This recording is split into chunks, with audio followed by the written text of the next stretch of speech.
Fala galera, sejam todos muito bem-vindos e bem-vindas mais uma vez aqui para mais uma transmissão no canal do Mestre Maverick, que sou eu aqui, ó, tá falando aqui na frente de vocês. Tudo jóia, galera? Vamos aqui iniciar mais uma live de Pokémon, tentando rushar um pouco aí, sei lá, tô uma ranqueada, não, tô pensando em farmar marcha maluca, mas vamos ver aí qual que vai ser a jogatina. Tá rolando o campeonato agora final da, sei lá, da repescagem, diríamos assim, tá ligado? Hoje seria o último jogo, o último final de semana pra galera que, né, os perdedores e tal, tentarem uma vaga lá pra final que vai ser em San Diego. Mas é isso aí, salve, salve, sextou, bora aí, Abrão, bora sextar aí junto, mano. É nóis, meu querido. E aí, qual a boa pra essa sexta-feira? Ficar em casa, descansar, jogatina, lives. Vambora! Vambora!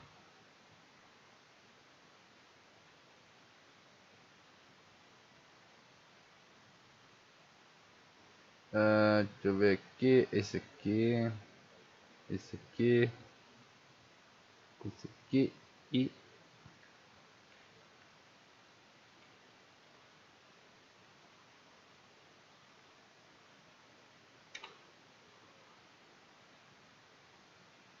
pronto. E aí a gente já manda lá pra galera já curtir aquela live marota que tá passando lá na casa da vermelhinha ali, no vizinho ali, né? Certinho? Enquanto isso, no lustre do castelo. Enquanto isso, no lustre do castelo. Deixa eu ver. Oh! Deixa o Diglett escapar, não dá.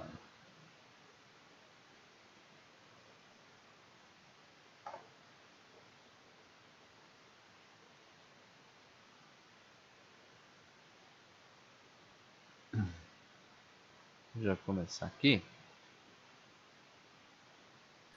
A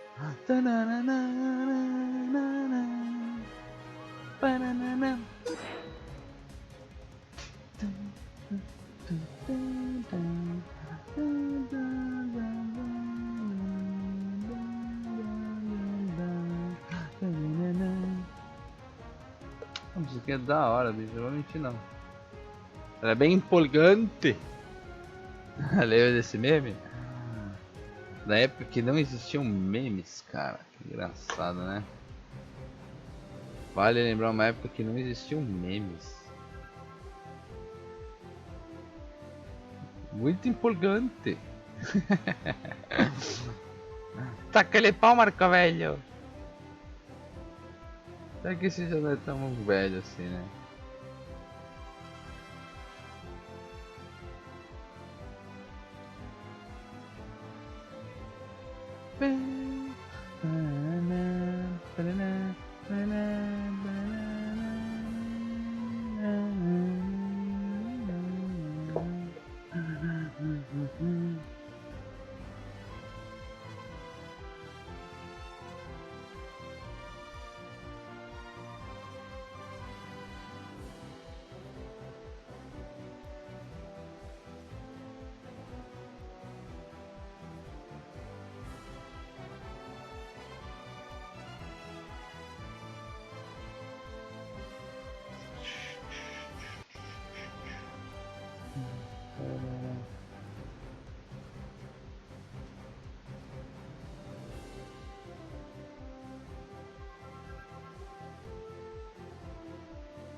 É, travou aqui. O cara querendo fazer milhões de coisas ao mesmo tempo não dá muito certo, né?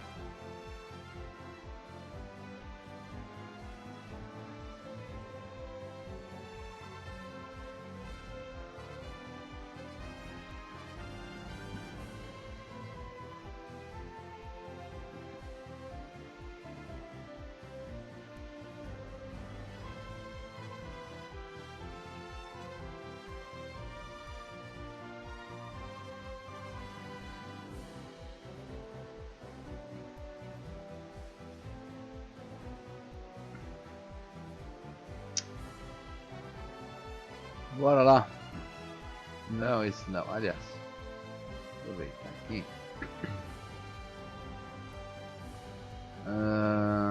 Esse aqui.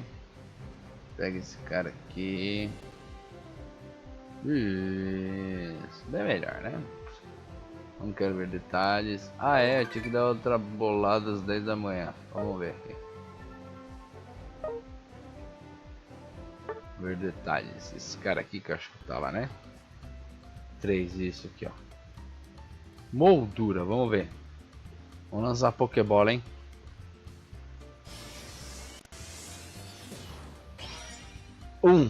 Lixo. De novo, hein? 2, tá bom. Ficou faltando 3, mas não dá nada. Faz parte.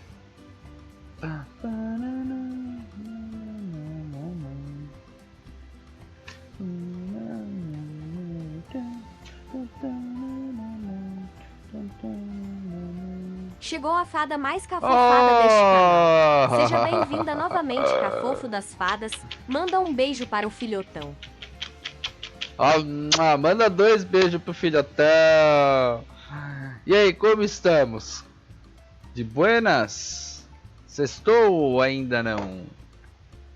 Ainda não, né? Só vai sextar a hora que ele chegar em casa, tipo meia-noite, meia, 1h, né? Aí vai falar, beleza, agora sextei. É correria, bicho. Eu tô ligado, nem me fala. Mas faz parte, né?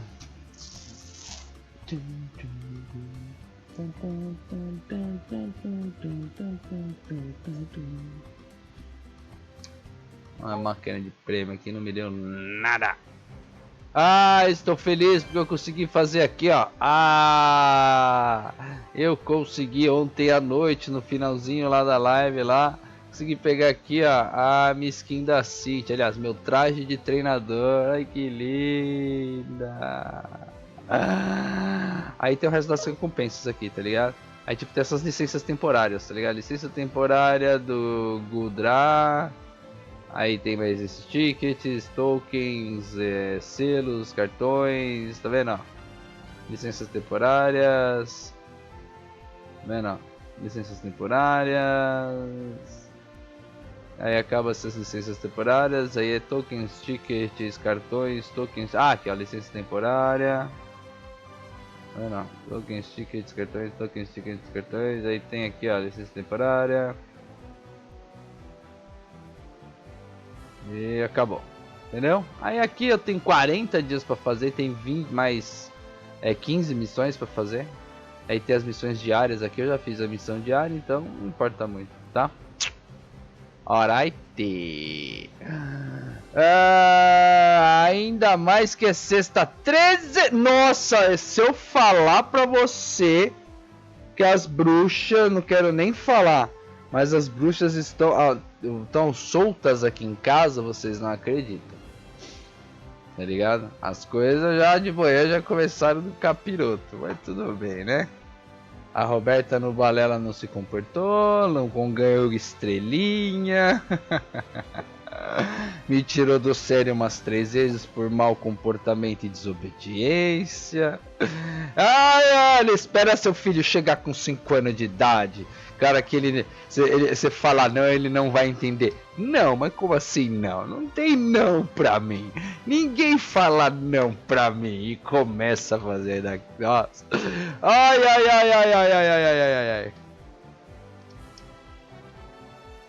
Aqui foi o Lorde. Então, pelo amor de Deus, você tá doido. O que aconteceu com o Lorde? O Lorde não ganhou estrelinhas? Como assim ele não ganhou estrelinhas? Ele não se comportou aí se não ganhou estrelinhas? Ô louco, Lorde, tem que se comportar, tem que ser um bom menino, rapaz. Como assim? Né? Volta 5 ainda.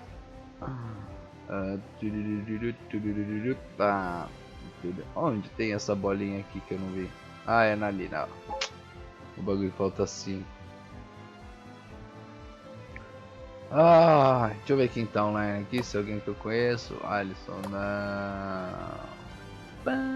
Aí, até diz, valeu. Aninha, se puder dar passada lá no YouTube, lá, dar aquele like maroto lá no vídeo que tá ao vivo lá, já tô mandando o link aí pra facilitar, tá ligado?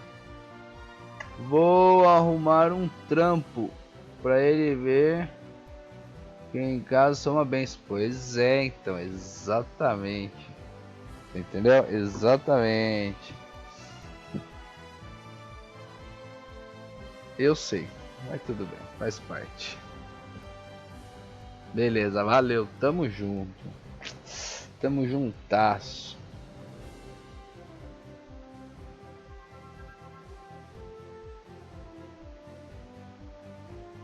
Vou aproveitar aqui, dar aquela ajeitada marota no ao vivo.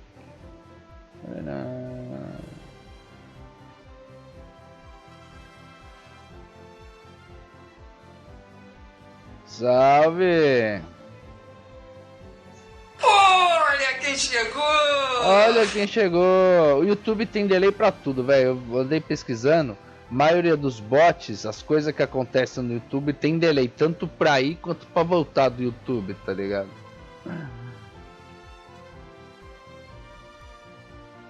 Vamos fazer um hype trend emoji, cara.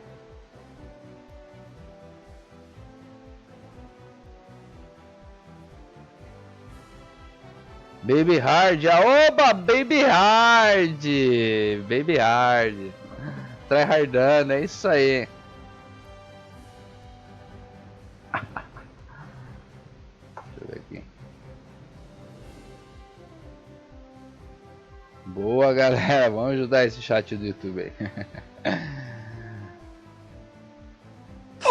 Olha quem chegou, o cara mais chapa quente da internet, mano. É isso aí, mano. Boa, boa, boa. Olha, Lodivelto, fiquei sabendo aí que você não andou se comportando. É, eu imaginei. Cara, eu meio que, né, associei as coisas ali. Mas, ô Lodivelto, explica uma coisa pra mim, cara. Deixa eu fazer. Ó, vou até mudar a tela aqui que eu quero falar. Eu vou falar diretamente com o Lodivelto. Lodivelto. Ô, Lodivelto, como assim, Lodivelto? Como assim, Lodivelto? Não ganhou estrelinha hoje, mano? Que isso? Sexta-feira 13, né, cara? Poxa, eu queria ter instalado um jogo tipo Dead by Daylight pra jogar um jogo de terror e tal, não sei o que, mas falei, ah, mano, acho que não vai rolar. Nunca ganho. É, bem-vindo, cara. Bem-vindo ao clube, tá? É, tio, vou falar pra você, cara. Não tá fácil não.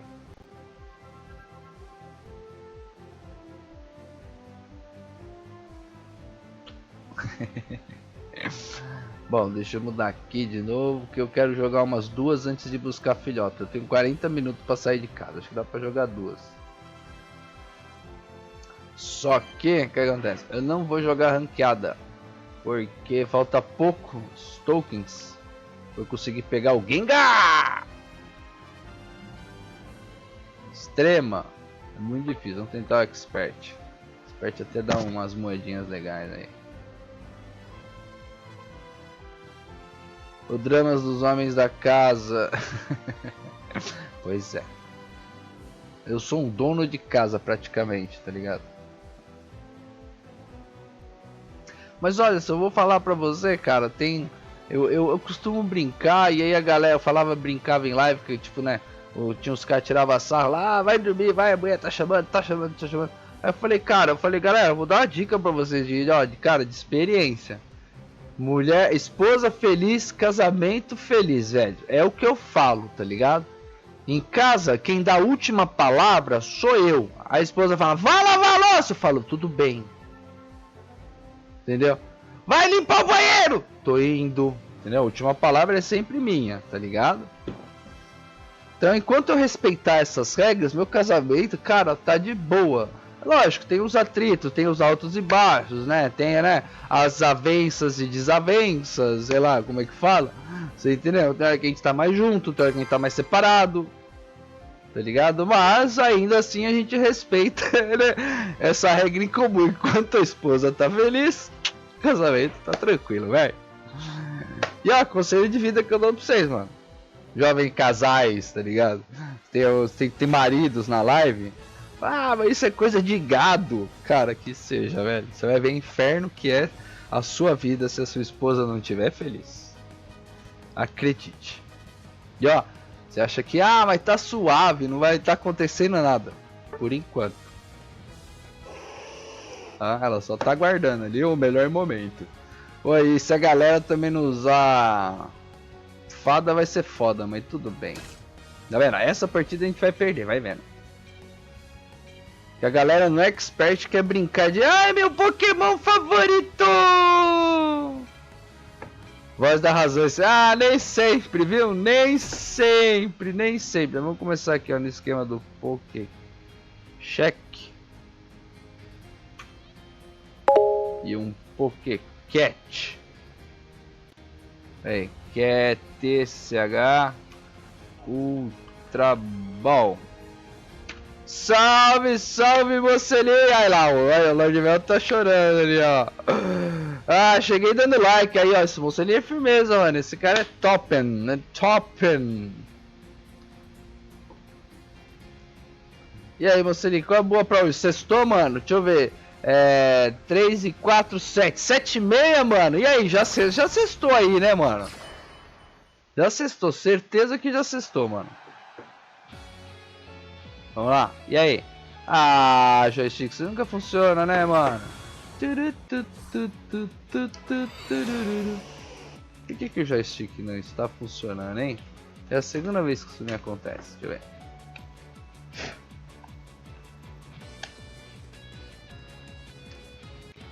Aê, agora sim.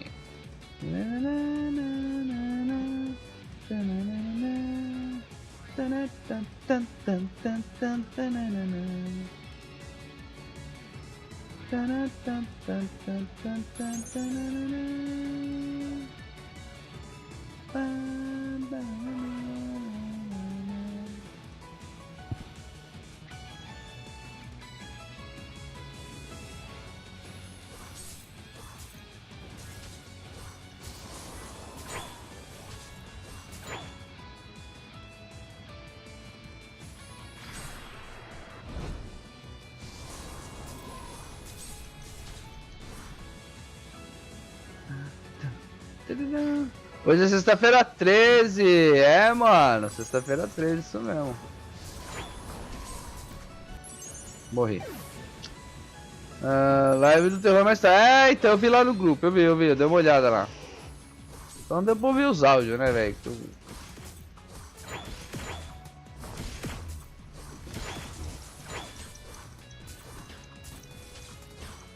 Por que não tá mirando no brother aqui, velho? Elimina os caras que tem mais ou menos HP, né?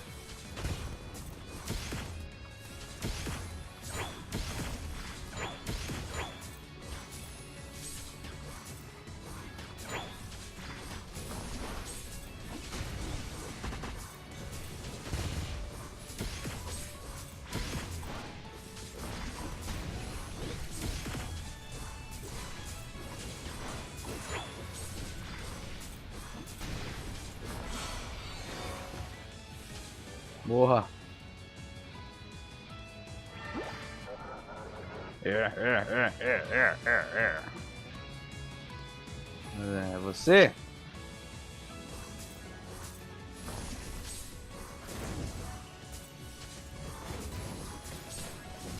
Nossa, eu morri. Claro que morri. Vai, Tigantão. Acaba com esses caras aí, tô chegando.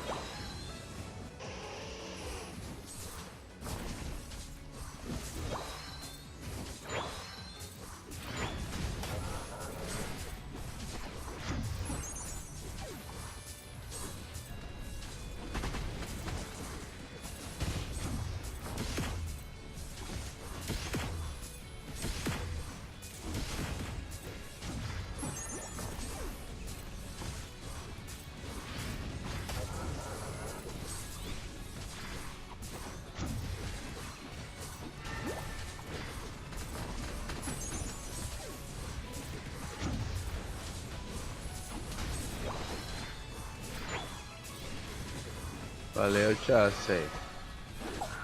Boa.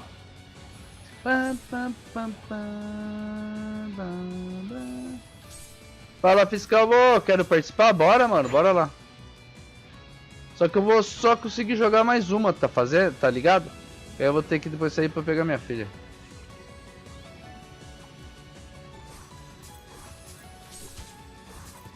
Nossa, morri.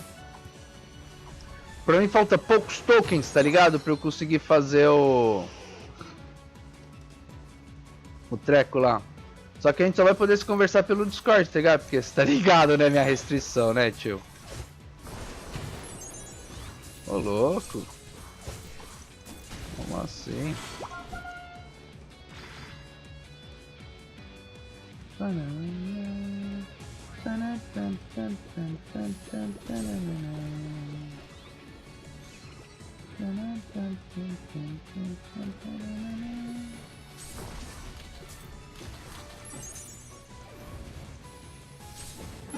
Nossa.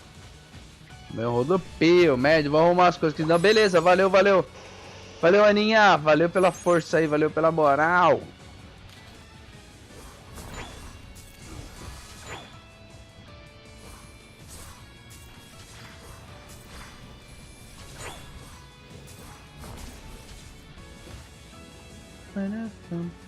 Ah, tô morrendo já, velho.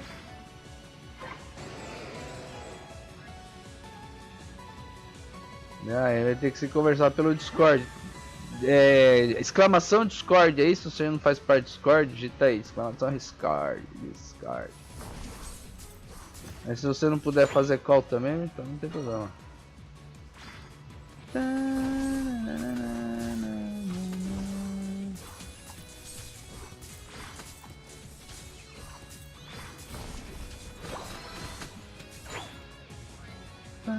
Olha aí, consegui um Greninja.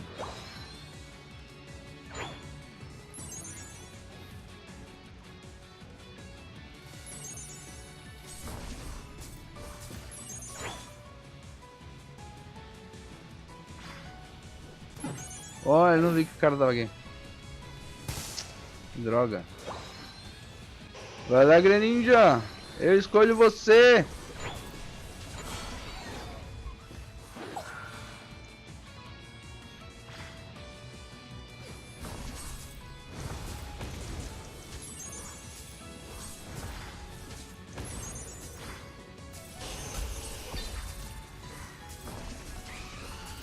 Nossa, morri animalmente.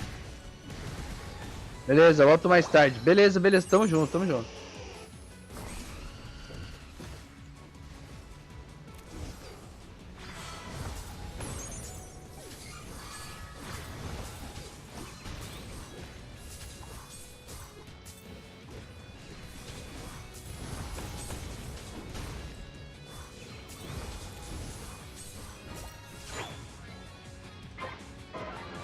Não pode pegar essas bolinhas senão você morre. Descobri da pior maneira.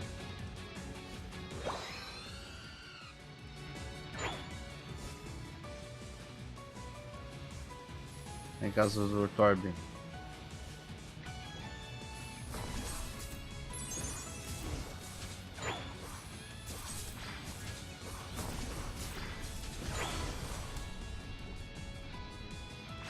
Nossa, tá com muito pouca vida, galera. Não deixa ela chegar aqui, não.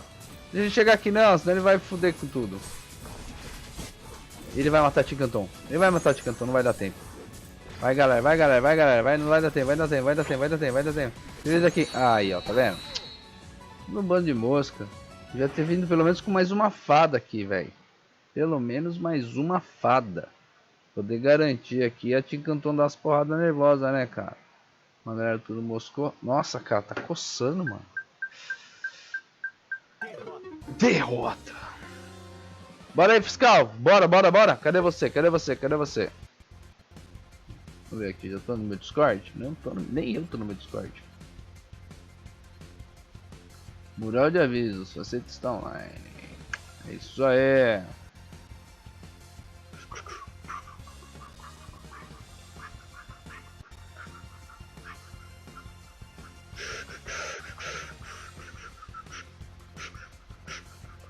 Tem skills no máximo, posso ajudar safe? Beleza, cara, melhor ainda. Melhor ainda, dependendo, dá até pra fazer duas. Se for rápido, dá pra fazer mais duas. Que eu tenho que sair às 4h10 assim. Eu tenho que falar tchau, galera, já volto. E ontem eu saí bem em cima do horário.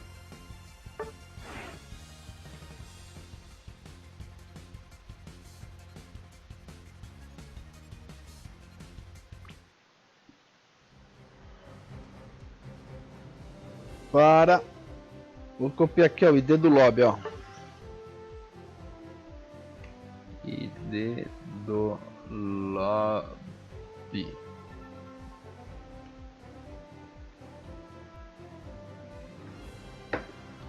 Lobby. Aí eu vou sair um pouquinho, chamar meu amigo Blumen. Olha, eu cismo com Bloom, vou chamar ele de Blumen em vez de Bloomster. Mas Bloomster tão mais da hora, né, cara? Eu prefiro Bloomster. Eu vou tomar um canetinho aqui, já volto.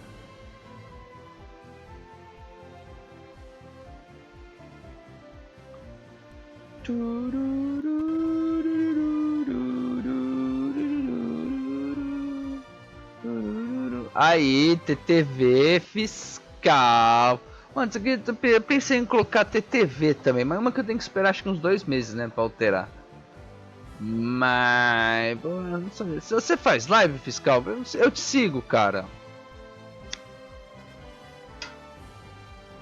Não sei. Recepção. Aí aqui ó, você não vai conseguir entrar no ao vivo direto, ele é travado. Aí tipo, você entra lá na sala de espera. E aí eu te puxo, entendeu? Calango careca. Pô, você deve ser bem careca. Acho que eu já te sigo, velho, se eu não me engano. Conta nova, tem 3 dias. Ah, você fazia. Mas mesmo assim, né? Os caras procurar fiscal, o TTV lá, ele vai saber a referência, né?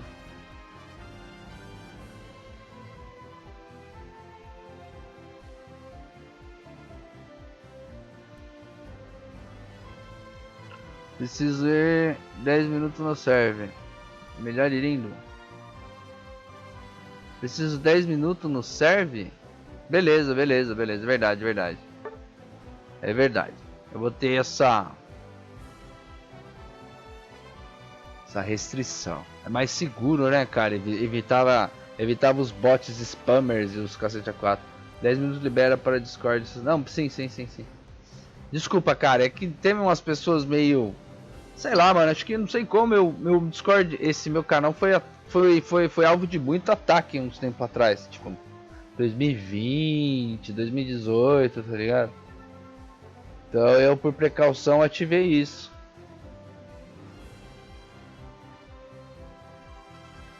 Vai ficar mais seguro pra todo mundo, né, cara? Evidente, eu não tenho daqueles bots fudidos que dá pra tomar ação imediata, tá ligado? Não instalei, não configurei ainda e tal. Culpa minha, né? Não vou mentir. Eu conheço bem as brisas que acontecem na internet. Pois é, cara. Ó, pra você ter ideia, uma das vezes... Entrou um bot aleatório e, cara, acho que ele só queria, tipo, causar mal-estar em pessoas que... Eu não sei se você sabe. Tem pessoas que tem um nome isso, é uma síndrome, tá ligado?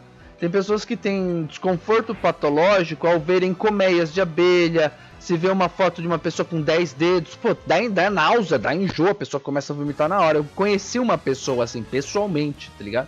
E eu presenciei, não, tipo, o cara não chegou a vomitar, tá ligado? Mas o outro camarada, pra zoar, mostrou pra ele a foto de uma colmeia de abelha, tá ligado? Quando você cata a colmeia de abelha e corta no meio, assim, então fica aquele sextavadinho. Então, enfim. Aí o cara botou imagens desse tipo, imagens que causam essa grotesquice, tá ligado? Nas pessoas. Ô, mano, você consegue ir com uma fada, pelo menos, velho? Só pra ajudar a Tim Canton ali, velho. É, então, tem uma síndrome isso, tá ligado?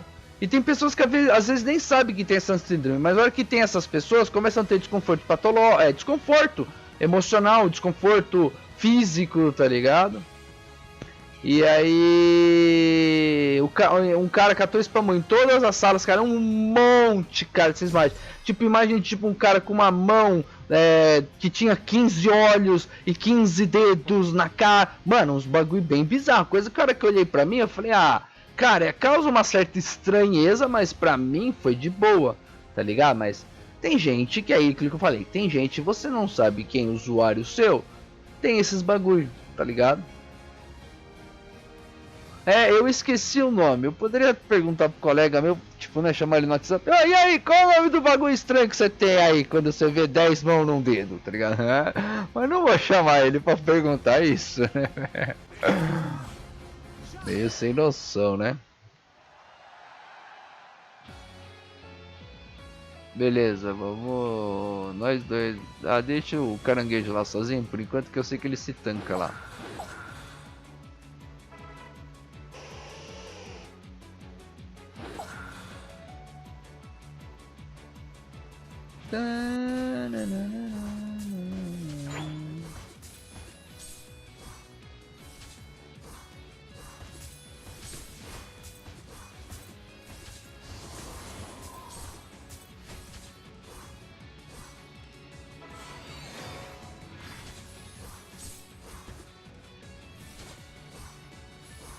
Quero ver aquele touro. Manda ele touro. Manda ele touro. Agora vem o touro. Cuidado com o touro, hein.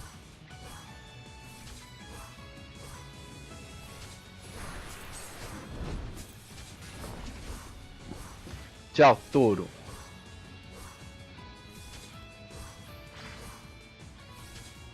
Que agora acabou, né?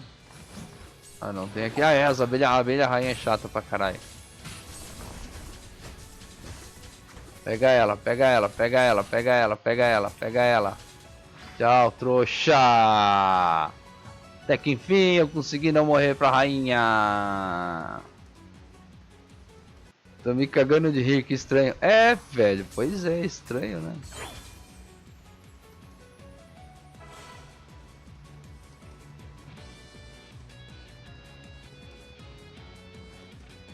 Cara, estranho é o seguinte, tipo, cada um tem um... Por incrível que pareça, né? Algumas pessoas, né? Tudo cada um, mas... Algumas pessoas têm, tipo, por exemplo, eu tenho o que se chama misofonia, tá ligado? Tipo assim, barulho de pessoa comendo coisa crocante me dá um incômodo, tipo, dá vontade de arrancar o meu ouvido da orelha, pra você ter ideia. De tão incômodo que é. Tá ligado? Pra mim. Eu pra não ter que ouvir o barulho do croque-croque das pessoas comendo, tá ligado? E não é culpa das pessoas, as pessoas não tem que fazer, elas comem, tá ligado? Elas fazem barulho quando faz croque-croque, é coisa do dente, tá ligado? É física se parar pra pensar.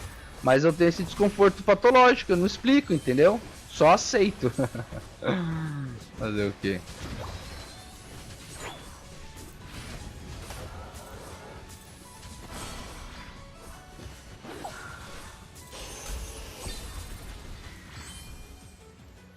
Isso aí, galera, boa.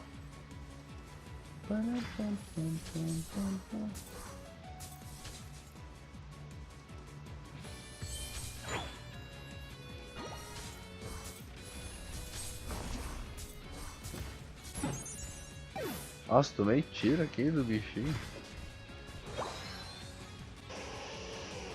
É, cara, tipo, acontece, velho. Acontece.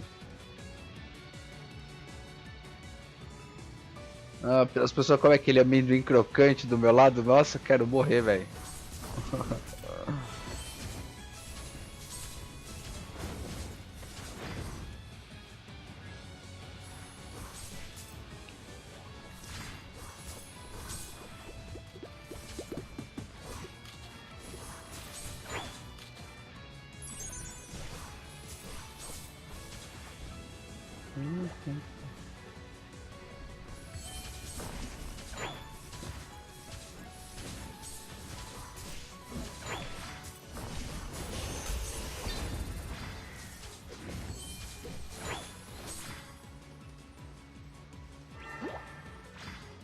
Massa de gravidade. Vamos ver o que massa de gravidade faz. Ó, vou jogar no bichão aqui, ó.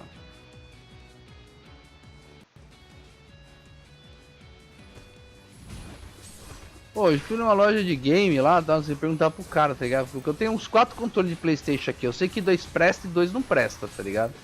Mas saber qual dos dois é qual, às vezes eu me confundo. E aí eu perguntei pro cara, falou, oh, e aí, tem um jeito de testar, tá? Não sei o que. Ele falou, mano, até tem, cara. Tem um programa para computador que chama Game Tester.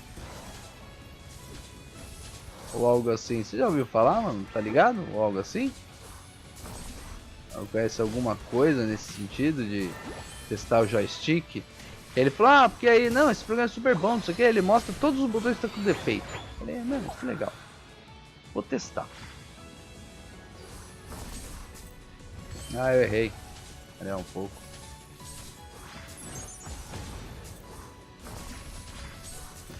Ah, eu tentei fugir do passarinho, não deu certo. Ah! Na base ali cura? Acho que não, né?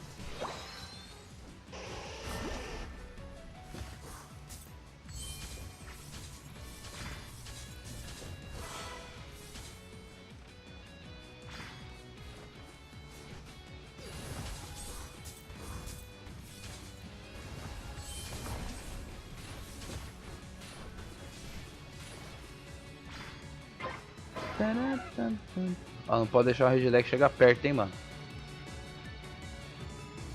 Essa zonda mata te encantou, mano. Também que ela tá com bastante vida. Acho que essa a gente ganha, hein.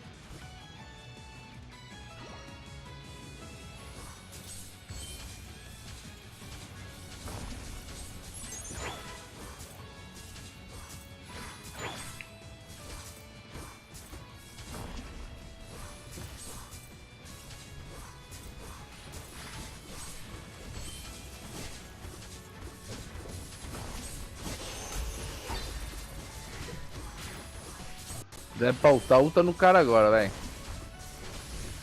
Ele vai tirar muita vida da Ticantão e não vai dar muito certo.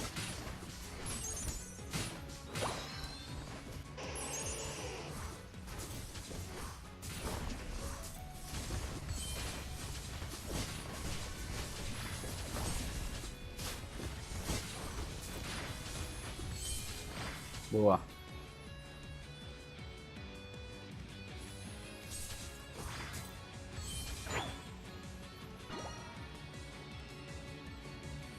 Éter da Fúria.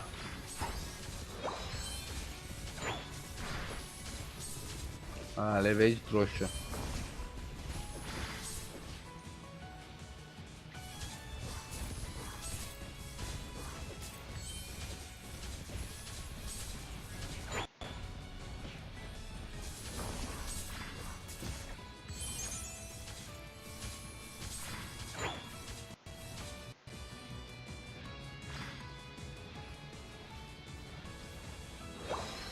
Acho que eu finalmente tô precisando jogar de Ninetales, cara. Pega lá, pega lá, pega lá, pega lá, pega lá. Olha o cara lá.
Boa! Vitória! Vai rapidão, rapidão, rapidão, rapidão. Dá pra ir mais uma. Dá pra ir mais uma.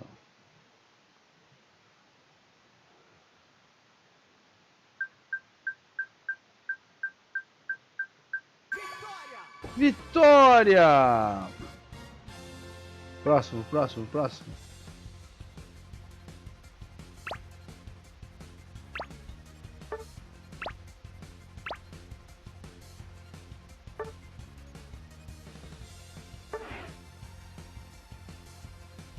Passei umas 2 horas upando skill. Boa, cara!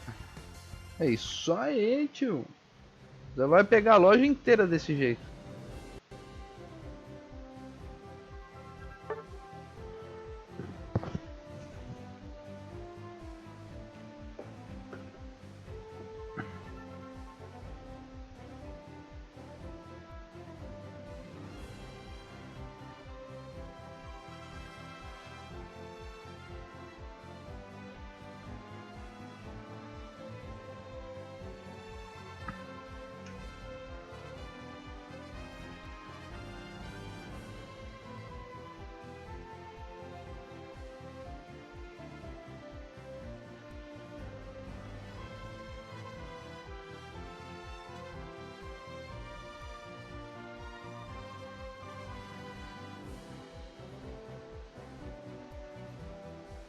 Oh, é isso aí, galera. Tô dando uma olhada aqui rapidinho. Tô vendo que o vídeo lá na vermelhinha já tá com 8 likes. Beleza, galera. Valeu, valeu, valeu, valeu. Boa, mano. Aí sim, galerinha. Vamos cestar daquele jeito bonito, hein? Que só a gente sabe, hein? Daquele jeito bonito que só a gente sabe.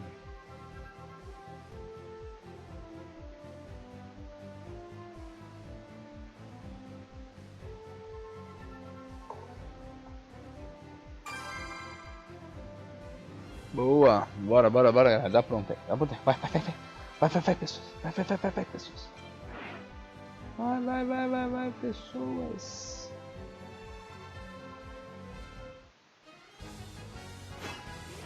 Eu vou de novo de 9T, Zé. Deu certo. É isso aí.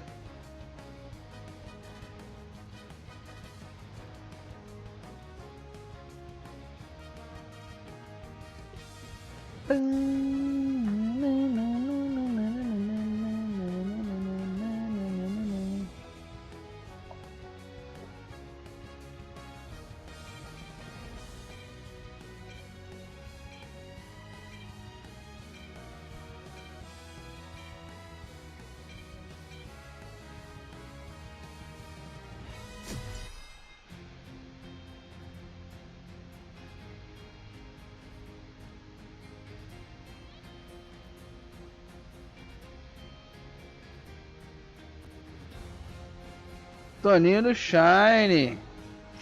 Só no look maroto ali, ó. Só na espreitadinha. Deve ser gringo, tá ligado?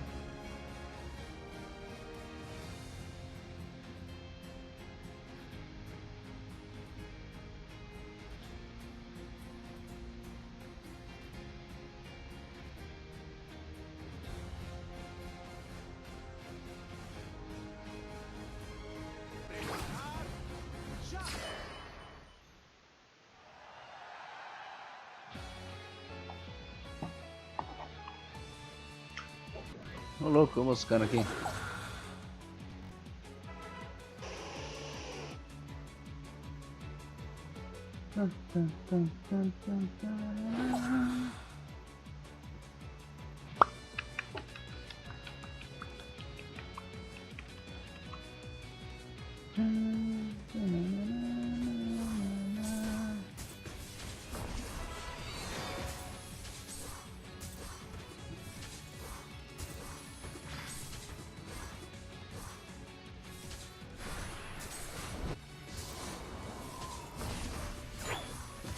Agora a abelha rainha, cuidado, hein?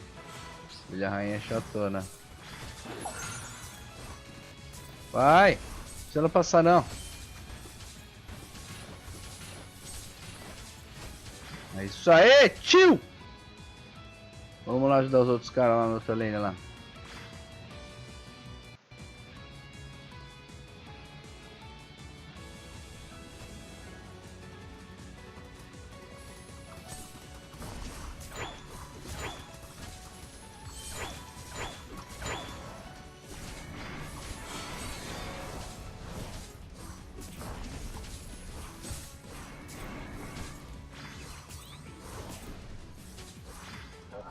Boa.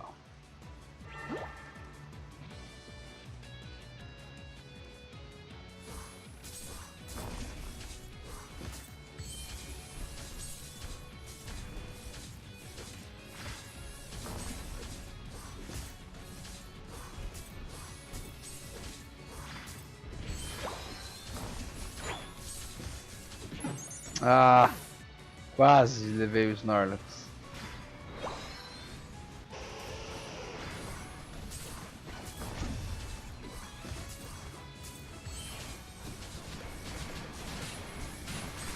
Não bate na Tinkan. Não bate na Tinkan. Por favor, não bata na Tinkan.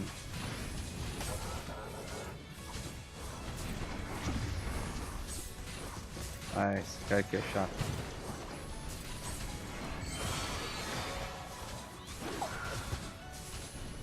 Boa, galera, é assim que se faz, tio.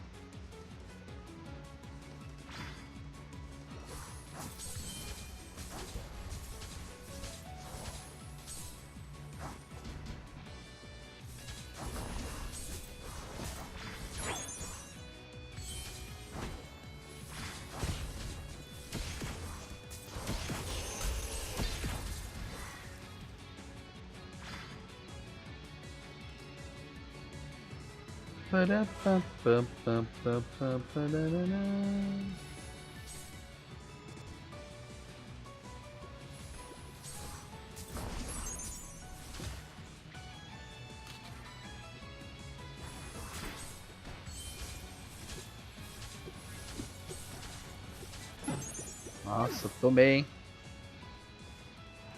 Essa é a parte mais chata, velho.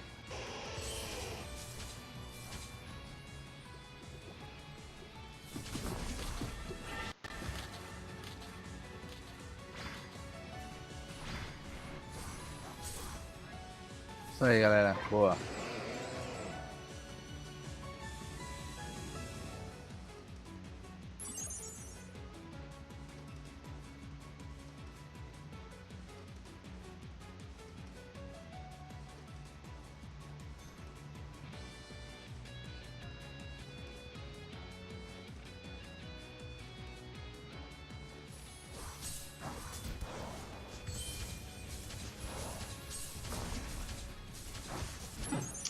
Coisa muito chato.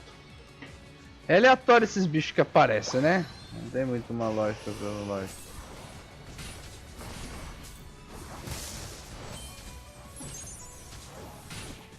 Nossa, tomei! Eu nem vi a cor do sapato.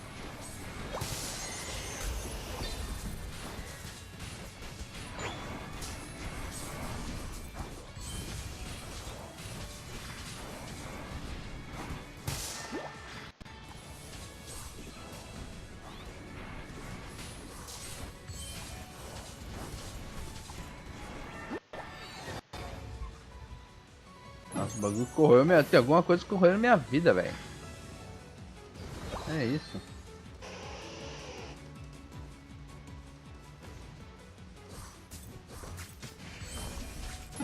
Nossa! Que bichinho cretino.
Ah, agora fodeu.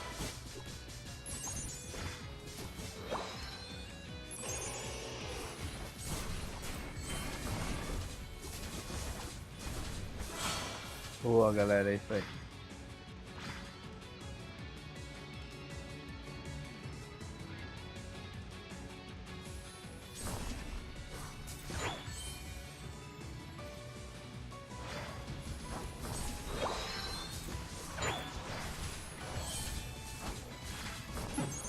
Ah! Maldito Persian! God damn you, Persian!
Ah! Morri.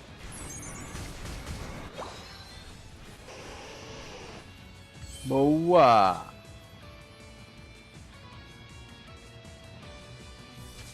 Ah, abelha rainha, abelha rainha, abelha rainha.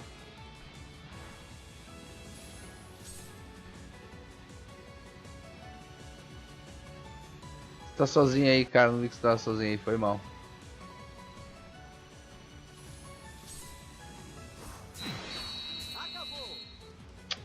Eu acho que esse aqui tava no Expert, porque era pra ter ido até o 12. Eu acho que quando você ganha um, ele avança um nível ali e eu esqueci de verificar. Mas de boa, valeu, valeu, valeu, valeu. Quase chegamos no último ali. Acho que esse aqui veio até o 15.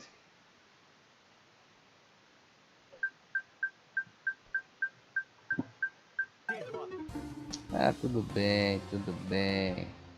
Faz parte.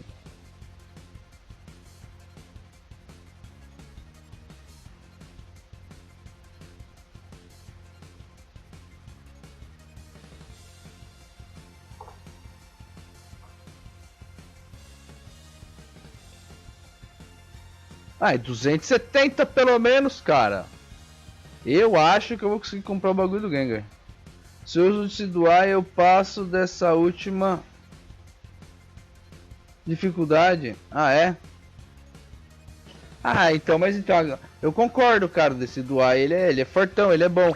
Mas, tipo, mano, teoricamente tem que, pra jogar no nível que a gente tem, ou se é o que eu acho que é, teria que ter pelo menos 3 fadas ali pra Ticanton tá com aquelas 3 coraçãozinhos ali, que é pra ficar menos difícil, entendeu? Que ela consegue matar os bichos que tá em volta dela mais fácil, só por isso, tá ligado? Eu vou mudar minha tela aqui, porque eu vou ter que pegar a filha total.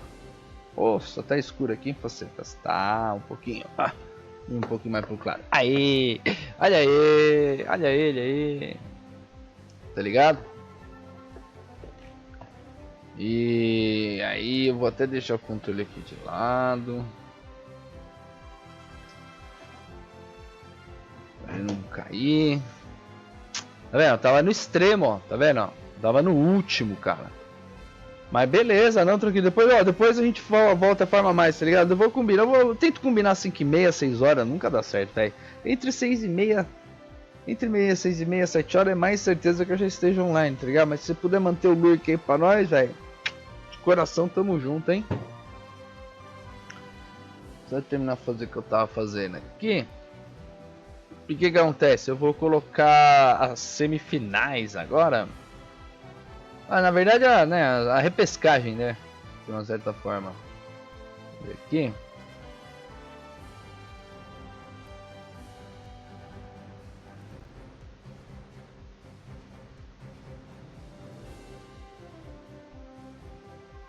Isso aí, boa. Já recebi meu follow.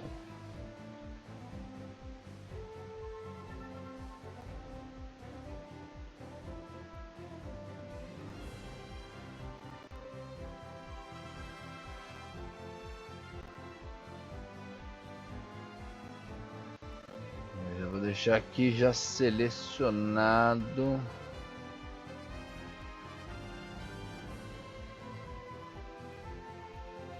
o conteúdo pra gente assistir aqui a final enquanto eu vou lá pegar a filha.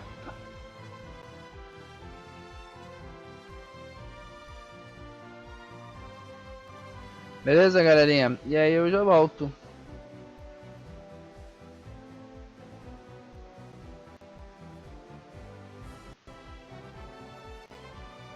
Aí tá aqui, assista para ganhar drops. Tem drops habilitados no meu canal aí? Nem vi.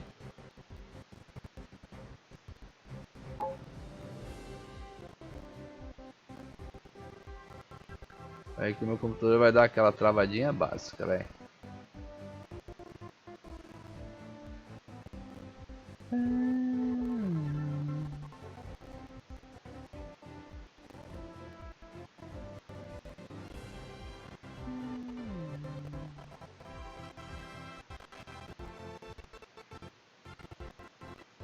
Não, não tá os drops habilitados, é só pro canal principal ali, ó, que legal.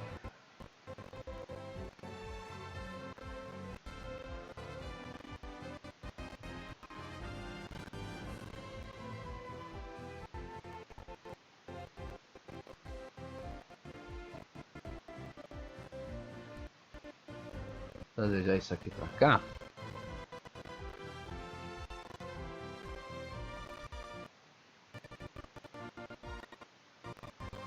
Você tá impactando aqui na minha live, jogo.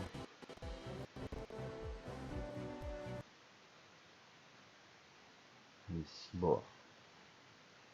E aí a gente vai curtir esse conteúdo aqui, ó.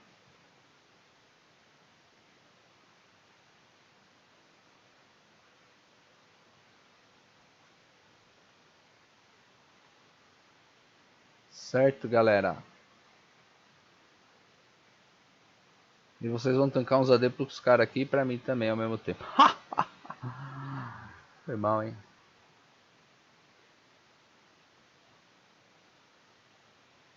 Acho que assim tá bom, né? Dá pra ver. Tá de boa, tô tranquilo. Joia! Quando voltar a gente continua. Acho que não? O que? Cara, nem lembro que eu perguntei pro acho que não, velho. Perdi o timing do acho que não. Vou descer aqui do Discord. Tô falando da zica aqui. Tá ligado como é computador velho, né? O drop? Não, não tá não. Acabei de ver aqui, não tá não.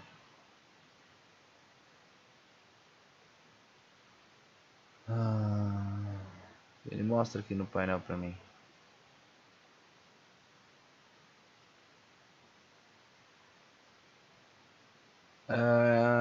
Então é isso, galerinha. Vou tirar só esse rebrand aqui. Transição. Tirar esse cara daqui. Voltar com esse cara aqui. E este cara aqui. Ô, será? Cara aqui na verdade vai ser as... Vou tentar entrar às 18h30. Tentar, vai. Então 1h30 mais ou menos. Este cara aqui.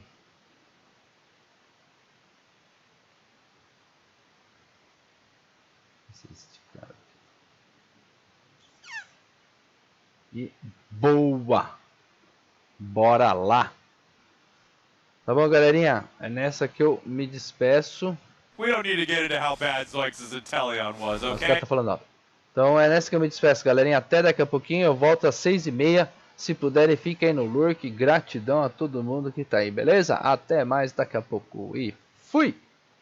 Yeah, you know, we ran into the orange juicers, which didn't go too well for us right here. Here's the wild charge. Nice unite move by Meowscarter right back the other way. Trying to make something happen. Sarah Aura throws one back, picks up the KO. Adesu with that stun and a beautiful follow-up by Toon, keeping the pressure on. And it looks like they're holding out to close this goal zone out with the best math possible. KO streak a 3 for Toon. And Nouns Esports, I think it's safe to say they need this as a confidence builder. And it looks like it's working. Yeah, this is going great for them. But you know, it also might be one of those nice moments where you get to flex into some of the other strategies you were planning on bringing into this tournament. I know that they were very disappointed to not be able to play Galarian Rapidash this weekend. So this might be a good opportunity, like you said, build some confidence, but also test out some stuff that you're excited about, but you might not want to bring out against a top team. Oh, Lapras Express coming in, and when they're driving through UB and the ER putting them down is I hardly know her. That goal zone is open because Reggie Alecki hits, and that means more points are going in. Close it out, plus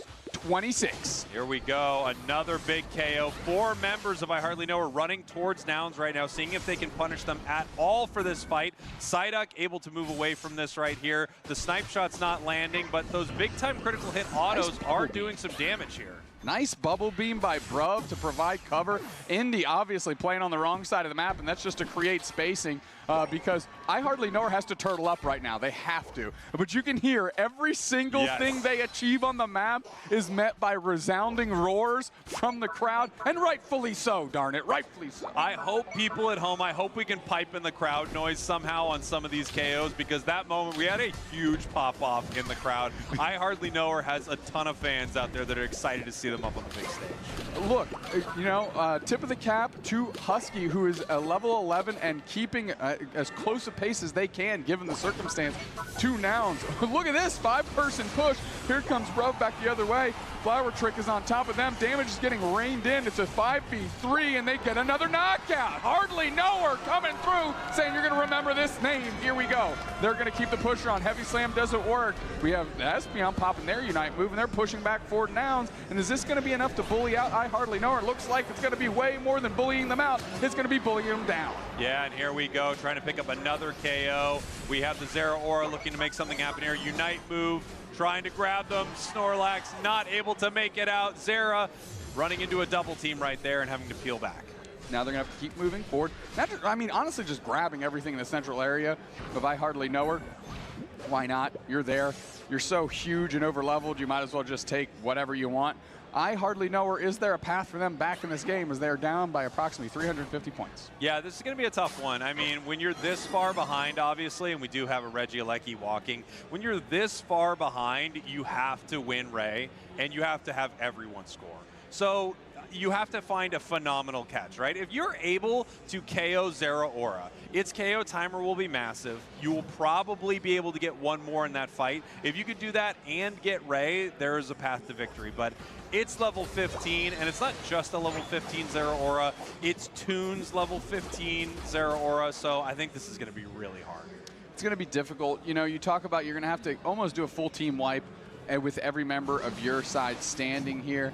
I mean, Bruv is the same level almost as Meowscarada. That bubble beam doing considerable damage and enough to push them out. Here we go. We've got about 15 seconds until Ray, which means I Hardly Knower needs to find a way, and they need to find a big one. They found Gotlu right here. We're going to see if they can do anything with it, or if Gotlu's just going to be able to disrupt them. Meowscarada does not move in. Double team kind of distracts Zeraora a little bit. They're trying to push forward, but look at this wall created by Nouns. I mean, Psyduck and Gatlu at half HP, forcing out the power nap from the Snorlax. Now on the backside, putting tons of pressure on. Gatlu, again, very low. We have the greeted Unite right into the middle, good enough for 2 KOs. And finally, Steel Agent Kyle goes into Secret Agent mode, but they are sussed out quickly. No Moonraker Laters at that agent right now, and Nouns Esports on Rayquaza. There goes Nouns just ripping through Ray right here. An absolute dominant performance by one of the best in the game. It's about what you would expect when these two teams ran into each other.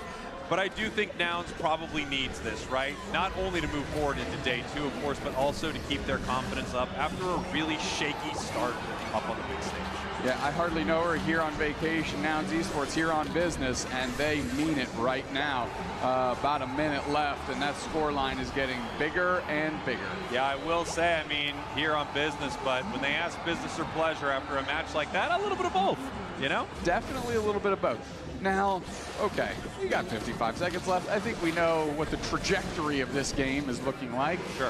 What can I Hardly Knower start considering for next game to try and really pull off maybe the upset of the tournament? Yeah, it's going to be hard, right? I mean, they're going to have to see what they felt like actually was a difference maker in that match. Meowscarada, I think, is a great pick for Husky. I just don't know if they had a lot that they were really excited to play Meowscarada into on the other side. I love Meow, but I do feel like, similar to Dodrio, sometimes your speedster picks just look at the other side of the map and go, ugh, like, what do I even target here? Like, how do I even fight into this?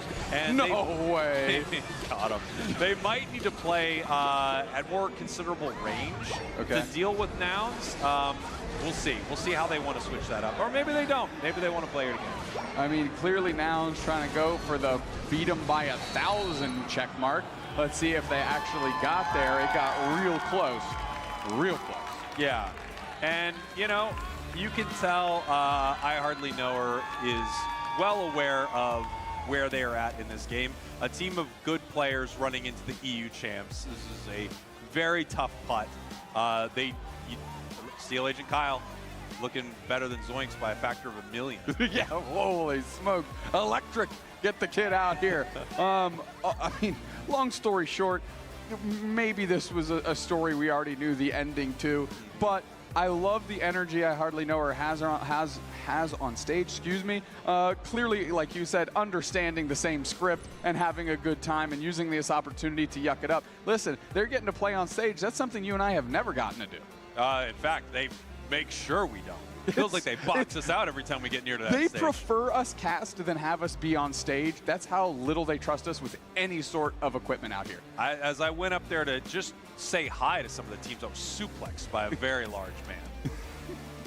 His name's Rick. His name's Rick. His name's Rick. And he's really nice to everyone but us. else. But for us, I swear, the second he sees me, he tries to, get me in a bear hug and throw me Just to the ground. anyone but you type energy. Very much with him. But you know what? It's very fair. And again, to give it up to I Hardly Know Her, I mean, this is one of those moments where being here at these live events, you get to enjoy it as much as you can. Some people are going to run into Nouns Esports. Some player at the start of their day is going to run into Wolfie out there, But you get to decide how you're going to show up to these. So I have to give it up to I Hardly Know Her.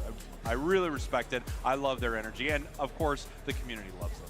One of my favorite things to call out when you see a top-level team against a team that they are historically better than, you see that slow bro band come out more and more simply because a slow beam, a well-timed slow beam, doesn't matter how good you are, can lock you down and give the other team a chance. And that's exactly what Nouns Esports is thinking, is now we're maybe having a little fun. I think now we're having a little fun, which, I mean, I'm very much here for it. It might be time to have the most fun possible. Umbreon, Sableye getting locked in on the side of I Hardly Know Her. We have Machamp for, I hope that's Hinder. I hope he's quarterbacking support right Machamp. Now. Yes. Support Machamp playing the quarterback.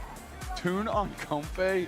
We're in a different territory right now. Yeah, we're on it. We're on another planet. It's time for it. He's going carry Comfey. He does not have the EXP share. He is looking to carry with Comfey. Solo queue players, avert your gaze. Please do not. Please don't do any of this. Yeah, we've got the Azu being locked in. Imagine this is the only competitive match people see, and they're like, no, I saw it. You special attack spec, slick spoon, Comfey. Please don't will that into existence. Not right now. We have a hard enough time as it is.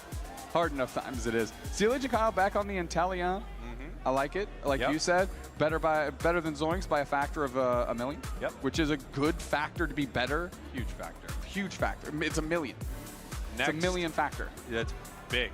Next pick, we got the Pikachu for the side of Nouns. Final pick over to I Hardly Know Her. They're going with the Leafeon. Is Nouns flying a little too close to the sun here?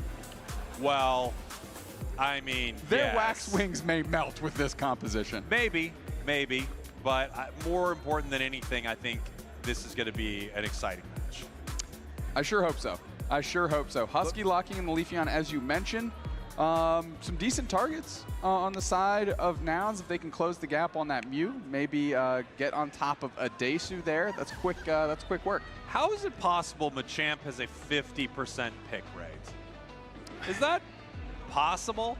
It is, because that's what the numbers say. I know, but is there an extra 0 in there? That's got to be a 5% pick rate, right? You know what I'm actually most surprised of is the 18% pick rate on Lucario. Thought it'd be higher. I would have expected that to be higher. It got really good quality buffs, and a lot of these NA players have been in the Lucario camp for a long, long time, since the inception of the game. So seeing that only be 18% is a bit surprising. I would have liked to see that a little higher just for nostalgia's sake. Leafeon, I feel like, has been getting a lot of play, more than I expected. I feel that Pokemon kind of goes in and out of being super relevant. Here we go. Everyone getting pumped to watch their teams up on the main stage. Of course, it's exciting to see Nouns, but I know I Hardly Know Her has a ton of fans out there as we head into our next game. Nouns Esports, your purple team. I Hardly Know Her, your orange team. We've got Machamp, Mew top, and don't understate it, Machop carrying the light bulb this go-round. Yeah, it's a strategy I've seen before. If you've watched Inder stream, you have watched the quarterback before, and it's very fun. And we've got Toon on the Jungle Comfey. Don't forget about that. That is what we're doing today here in the final stretch at NAIC. When you've already secured your spot to Worlds, you start getting to experiment with things that could be meta, like Jungle Comfey. You really start to have those moments, and that's what we're seeing from Nouns right here. Could is doing a lot of work in that sentence for you right now. A ton of work. It certainly could be. Little pumpkin pop getting a stack in. So Bruv at least respecting what Lucario's trying to do in the early game here. Yeah. As they fade back, took quite a considerable amount of damage.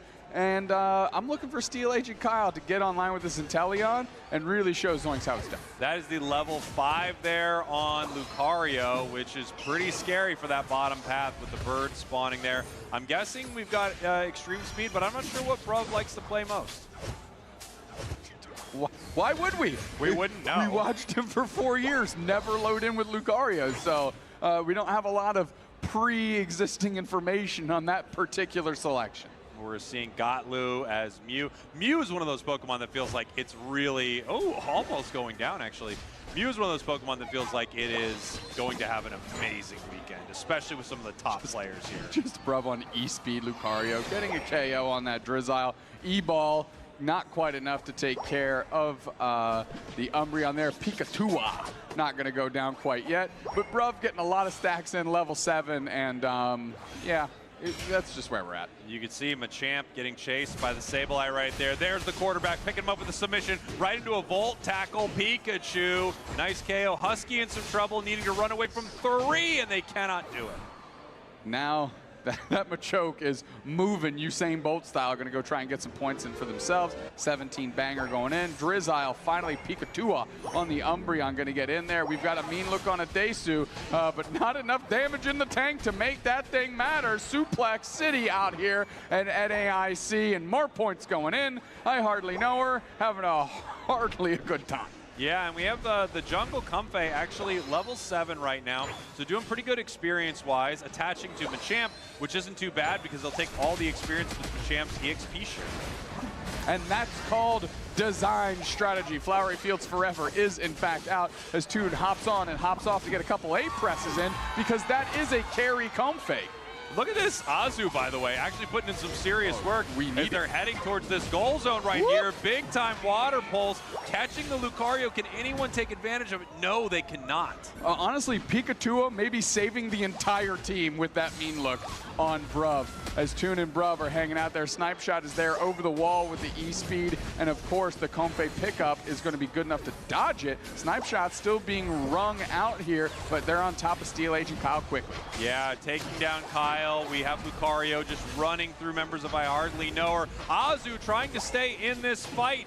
Not able to do it. Regice getting very, very low. Secured by Comfey, of course. And now what else are we doing but running towards the goal zone? And of course, still a Machoke. Surprised they haven't evolved yet, but of course they are carrying that experience here. KO Shiga 2 for the Ring of Flowers. You know, I want to give a shout out right now to our Japanese co-stream, because if they're watching this, they must think that the West is terrible. I mean, they're like, what is this strategy right here? Carry Comfey? We don't need to worry about nouns. Don't judge us by our lows, judge us by our highs. Here we go. More points going in. Is Indy ever going to evolve into the 4-armed Manimal? We will find out. As that Snipe Shot hitting Gatlu, forcing out a Unite move. Okay, E-Ball in, flipping, kicking him around, and unfortunately Husky goes down. Yeah, Gotlu now having to peel away from this. Umbreon pulling back. Nice little mean look right there, kind of setting up moments for decent Snipe Shots. But of course, Noun's in control right here. Jungle Comfey already level 10. Okay, Bruv seeing that they've got an opportunity here. Nice Azu Unite move. Regieleki is going to leash. We're aqua tailing around. Come on, Nurse Gary. You got this, Nurse Gary. Nurse Gary right now. Get it, Nurse Gary! Outplay Bruv. Get it, Nurse Gary! No, not able to make it happen. Quick cut down to just a Machamp Unite move right into our face, as we're going to see if Nouns can score before Regieleki walks. They do. This is going to push towards the top goal zone. Absolute gobbledygook out here. Nouns Esports loading in like they're trying to have fun, not let anybody have fun out here on the Theosky Ruins playground. And now, okay, I Hardly Know Her's back. 2 players down for Nouns. Eat it. Signs of life here, and this is what happens when your carry Comfey is off doing nothing in the bottom path. I know it needs its stacks. It's looking to carry its Jungle Comfey, but at the same time, your team needs you fighting with it at this point. Level 12, of course, on Comfey, which is a huge number. We're looking for someone on the other side to take down this massive carry. Easy money. I hardly know that's what they needed. That's a spark of light. They know how their buttons work now. They understand what the game plan is. They're moving towards Regice. For some reason, we're watching this instead of the cool fight that's going on upstairs. Nurse Gary on the 1s and 2s. E-ball comes through. I'm casting off the picture-in-picture because I don't know why we're not up there. And of course I say that, and it's just gone. Picture, oh, gone. Day late, dollar short. Gone. Secured there by a comfy. We've the spectators on carry comfy energy right now. We're going to need to shape that up just a hair. Ooh, nice snipe shot, but Champ's in some trouble right here. Gonna have to peel back. Azu making its way in to get KO'd really quickly. Mew with a double KO. Snipe shot goes wide. Pikachu rolling back.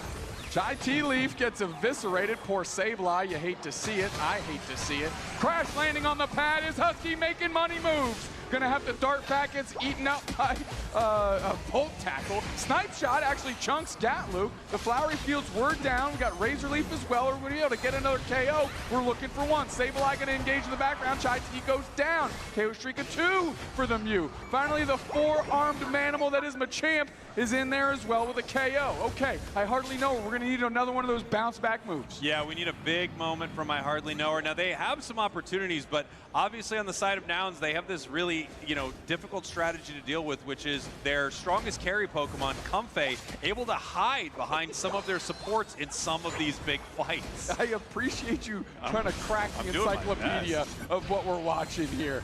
Good on you. Ooh, okay, Sableye Unite, little late, tries to go for the Machamp.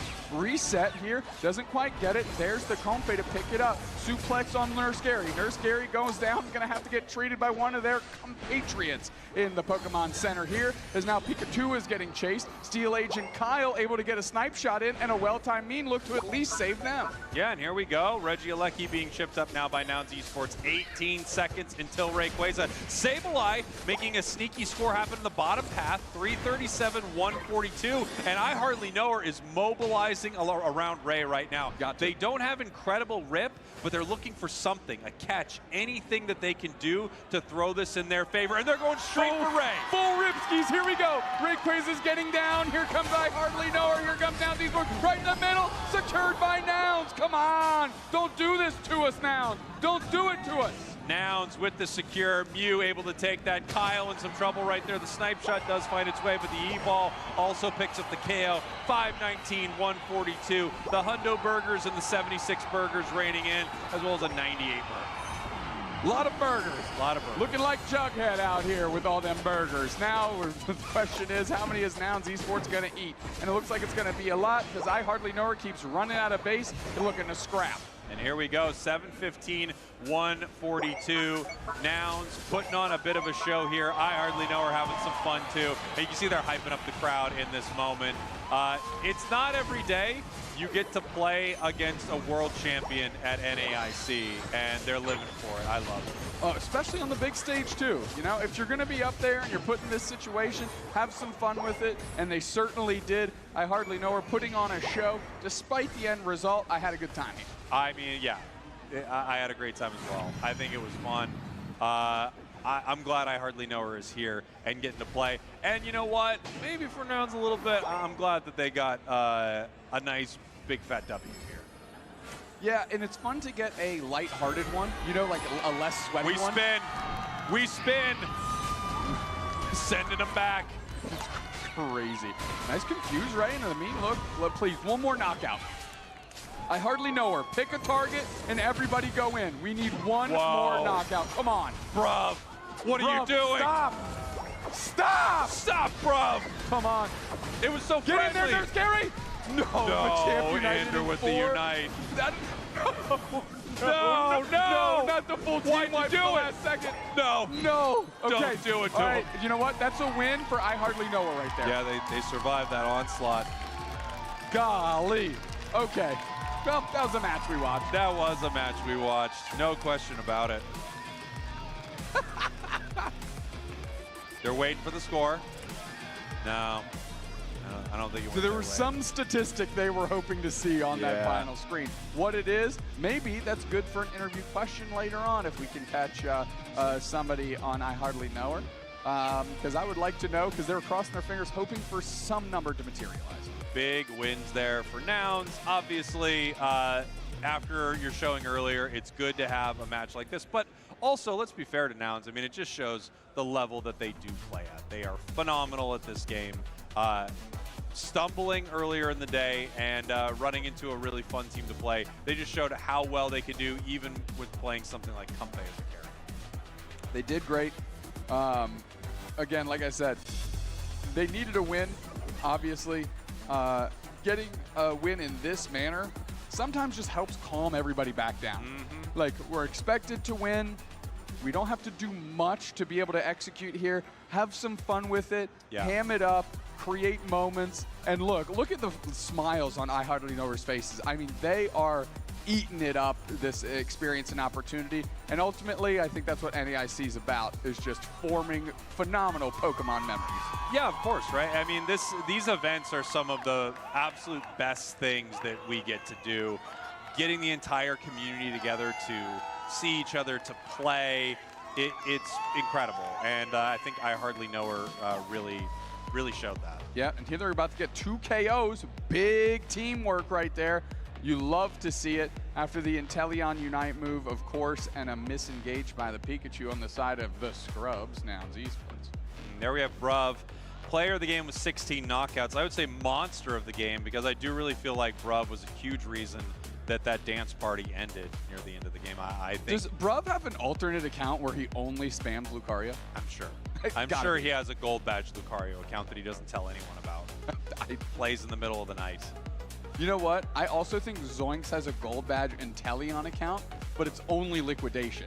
Oh, yeah, that would make a lot of sense. And he didn't want to give away the game when we were playing with him, so he like on his standard account and was just like, I'll do Snipe Shot, even though that's not really my thing. I'm actually a liquidation gamer. You know, that's so smart, because no one will ever say like, oh, I saw Zoinks and a good Inteleon in the same place at the same time. Correct. So no one would ever expect that something like that would happen. Well, that was a really fun match to watch. Obviously, we got the outcome we expected, but it was really cool to see a match like that, because I do feel like it really highlights what an amazing community we have in Unite. Oh, yeah. That you got to see some casters that you probably love play against the team that you know, and we've got an interview up on the big stage, so let's send it up there right now.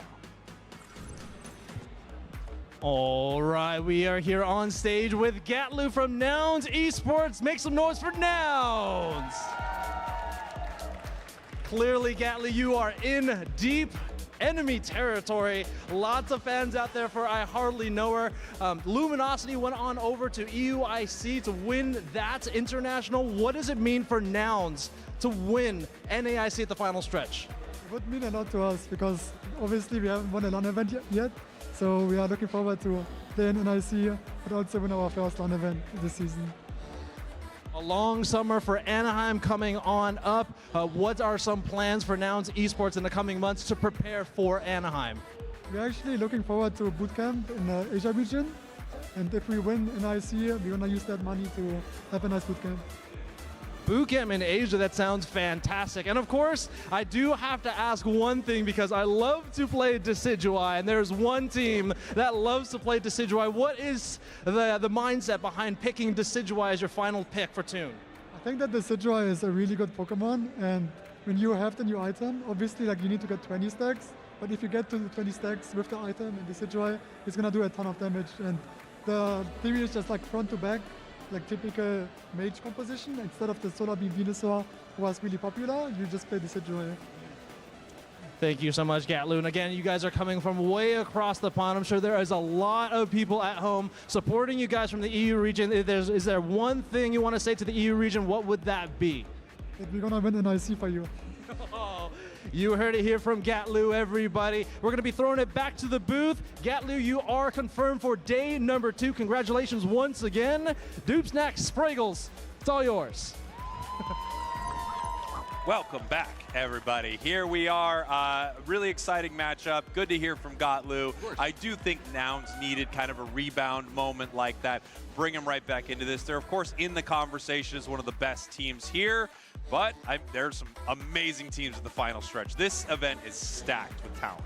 It absolutely is. A lot of teams that are very hungry to get that last world spot representation from the West. Of course, you can think DreamMax Esports, You can think Daybreak out here trying to make a miraculous run. But straight ahead of us, we've got Ignorance and Temporary Moniker. It should be on your screen right here. And this is when you and I go to a break where we do nothing but heckle and hassle the other casters and try and make us look better by having them stumble and fall. Break time. That's right, baby. Break time. Break time.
Ah yes, there you all are, just as I left you and definitely not posed. Hello, NAIC. I hope you've been having an incredible weekend so far. I'm Brian David Gilbert, longtime Pokemon fan, Poke Rap enthusiast, and believe it or not, the host of the very first official Pokemon game show. Today, I'm so excited to share with you all some details about the Gotta Catch 'Em All game show, like how the game is played, and also how you can get involved in the chaos from home. The team has been working so hard behind the scenes to make something unique and fun, and we really hope you come check it out.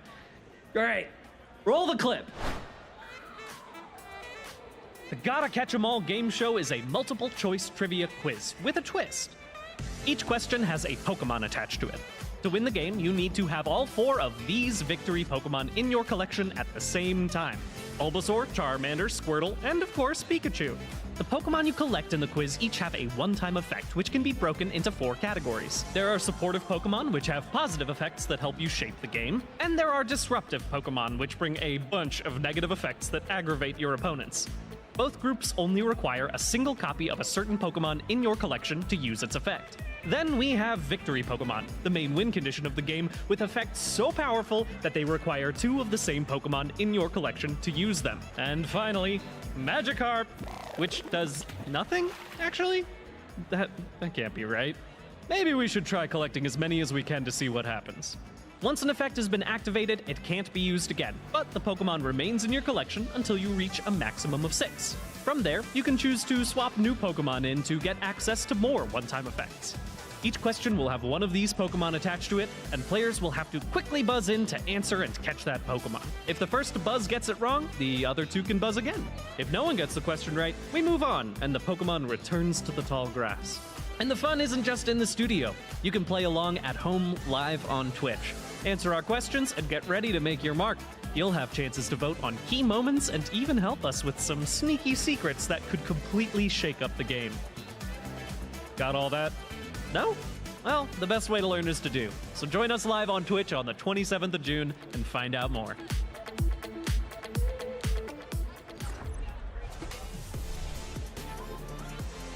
Welcome on back, Pokemon Unite trainers, to the North American International Championships, where we are bringing you the broadcast of the final stretch. It has been an absolute pleasure casting today. My name is Drakusan, Kellosaurus, my co-caster for the weekend. And Kello, we are getting to the end of our day number 1. I would say not too many surprises, but this upcoming game is going to be quite a highly intense Pokemon Unite set. Yes, we are definitely surfing throughout today, and I think we are about to land ourselves a big crash on shore because, as you mentioned, a big matchup coming on forth. This is going to be a qualifying match between these 2 teams. Yeah, let's go ahead and take a look at our bracket and how we got here. Again, we're going to be taking a look at Group D. I believe Orange Juices has already moved on. They're directing our attention to the bottom right-hand corner there. Orange Juicers moving on to 0. The game we're going to be looking at, Ignorance, Temporary Moniker. Winner of this moves to day 2. This is for all of the marbles, Kello. The big marbles. Yeah. Right? The thing is, they want a step closer towards seeing the biggest marble in the world. So you've got to gather all of those little marbles. But so far, they have both been defeated by defeated Rapid Spinners and been defeated by Orange Juicers. But so far in Group E, we have DreamMax Esports T3, top of the groups there. 2-0 for both of them, along with Group F with Stamina Esports and Daybreak. So that is going to be a match coming on later on in the broadcast. But first, we have to set sights. Temporary Moniker up against Ignorance. We did get to watch that Ignorance game a little bit earlier against Orange Juicers. Yes, they ended up losing, so I'm excited to see how Temporary Moniker fare up against them. Yeah, Kello, these 2 teams are very, very interesting in the roster that they have. They're kind of a combination of 2 separate teams. Temporary Moniker on our orange side, or actually no, we're going to split those names in just a second here. Temporary Moniker is on our purple side. This is a combination of 2 teams. It was the formal brand head of Temporary Moniker, but also grabbing a couple of members of Prime. They were also known as Dark Aura a couple of years ago. And then on the side of Ignorance, very similar, the formal team of Ignorance now picking up Rush Hour teammates of Colin, Tang, and Neon. Yeah, and we can see that the bans have been locked on. Sableye ban this time with that 13% ban rate, along with the Blissey for Ignorance. Blaziken and Absol are the choice of bans for Temporary Moniker. Otherwise, first pick Talonflame? That is definitely an interesting choice there, wouldn't you say? Yeah, I think, I don't know, Temporary Moniker might be a little bit late on the metagame shifts. I know the damage penetration buff is no longer applied to any of the speedsters inside Pokemon Unite, and Talonflame has not seen a first pick, I believe, since then, Kello. No, definitely not for a while, but we have seen it pop up here and there. But Snorlax and Mewtwo are going to be on the opposite side for Ignorance, and well, Psyduck's coming out to play along with Suicune, and Suicune has just been so disruptive today. So, I mean, locking in both of these disruptors, that's actually looking like a pretty decent draft for Temporary Moniker.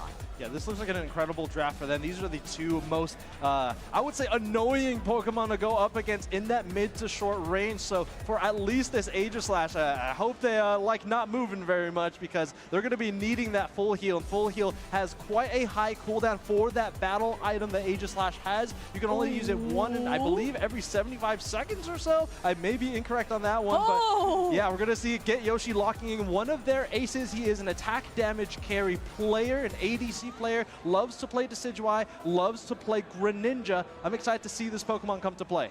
Yeah, I'm excited to see her out on the field. This is a defender we don't see very often, but the rekindling flame, the ability to bring your allies back when they are knocked out can be such a game changer. But over on the other side, rounding it off, we have another speedster to go and match that Talonflame. It's going to be Leafeon. Leafeon definitely boosts a better early game than a Talonflame, I would say. Yeah, exactly. Evolutions, I think it was Jake that was talking about it earlier. They have that ability to, they evolve at level 4, and so they have an early game scaling, I guess, pattern in their leveling. And Pokemon like Leafeon and Espeon, they get online relatively early. And these Pokemon, you know, they're very strong in the early game, but they tend to slow down into the mid and late game. When you take a look at Temporary Moniker's team, they kind of struggle in the early game, but they excel in the late game. So expect this Talonflame to make a huge impact once it hits level 7, and then this Greninja starts to scale once it hits level 7 as well. Unite move at level 9, faster auto attack speed at level 11, and then to the moon at 13. I suppose that's the tricky thing. Would you rather have a better early game or a better late game? If you have that early game, you can hold that lead and shut down Greninja and Talonflame from gaining those levels, especially during those first objectives. Otherwise, once again, folks, this is going to be a qualifying match between these two teams. Whoever wins this set is going to make it through to day 2 of the North America International Championship. But here we go, Temporary Moniker on the purple side, Ignorance on the orange. For all of the marbles, baby. Top path, Colin Tang. Not Brave Bird Talonflame, but Leafeon. Again, level 4 Leafeon, expect that Pokemon to start to take over the game in the early game. Actually, interested to see why they put this Leafeon in the top path, Espeon in the central area. And you can see, very similar to Leafeon, you can rotate early with this Espeon to the top path that they're seeing here. Yeah, definitely an interesting choice, potentially just so they get that stun if they have gone with that Psyshock move, which, there we go, it is just demonstrated there. It does pack quite a punch and chipped away a lot of damage. Moving on 4. Oh, they may be cute, but these evolutions definitely pack a punch and get Yoshi in the early game. Really going to struggle with just this Froakie, but here comes Boyo, able to get an early knockout on that Mewtwo. Yeah, massive knockout there. It's only the evolutions left remaining up in the top path as we wait for these birds to spawn. There's still only a Froakie on the side of Temporary Moniker, so they definitely want to try and land themselves a KO or some of this experience. Otherwise, Boyo on quite low HP has Tang on their tail, but able to weave their way out. Wow, nice eject button into the flame charge to get away here. They're trying to find them, and there it is, flying all the way home, able to escape the clutches of Ignorance, and Temporary Moniker looking good in this early game. Down in that bottom half, we have Ho-Oh still at that level 4 mark, so hasn't got that second movement just yet. As we can see, Ignorance have decided to abandon that bottom path, leaving Neon on the Espeon down here all alone. Yeah, struggling to get to their second tier evolution is Get Yoshi, just now ticking into level 5. Missing out on that confirmation there. Again, in that tall grass, you cannot see wild Pokemon, you cannot see enemy Pokemon unless you stand in that tall grass. And a fight breaking out here in the central area. Both birds have been sent to the nest as the Fletchinder and now the Ho-Oh and the Frogadier looking at the inside of their Pokeball. But the action isn't going to stop here as we have both of them pushing this bottom path. Looks like they're going to back on up, considering they don't have that Snorlax there with them to tank that damage. Yeah, fairly tame early game for either team. Protein Shake going back into their central to grab one blue buff, get that third tier, stage 3 evolution. Galladite Wither in this bottom path going up against the other team's attacker, but a huge engagement in the top path going on right now. 2 front tiers of battle, 2v2 in the bot lane, 3-on-3 in the top. 10 seconds left to go until both of these objectives spawn in the bottom and the top path. It's currently split between the members so far, but 2v2 here, whether they're going to prioritize any of these objectives, we'll have to wait and see. Talonflame online at level 8. One level before that Unite move available to them. Scribblenaught level 7. One of the best support attackers in the game right now. Mewtwo Y very handily, especially when they're able to lock in with that side strike. But the Talonflame going to take to the skies. Emerald 2-step is going to tap dance on the forehead of this Talonflame. And a win for Ignorance in the top lane and the bottom lane. Yeah, securing themselves a Regirock is going to increase those defenses and special defenses for Ignorance as they're pushing on forth towards this bottom path. Ho-Oh is needing to back away, waiting for the cooldown. But look at this, 40 points from Neon is going to go freely in. Oh, Kello, they're going to lose Galladite, and as best as they can, Wither trying to hold on to their goal zone. 30 points, followed by another 40, another 30 from the Aegislash, and they have blown this lead wide open. 100 points ahead is Ignorance. 100 points exactly, 30 to 130. Otherwise, we can see season 2025 recap. Ignorance has a 26 to 21 win-loss, and Temporary Harmonica has a 22 to 29 win-loss. Yeah, very close in both of these teams' win rate percentage. One on a little bit on the positive side, and one a little bit on the negative side, but doesn't matter today. It all matters in this very one set to move on to day number 2, Kello.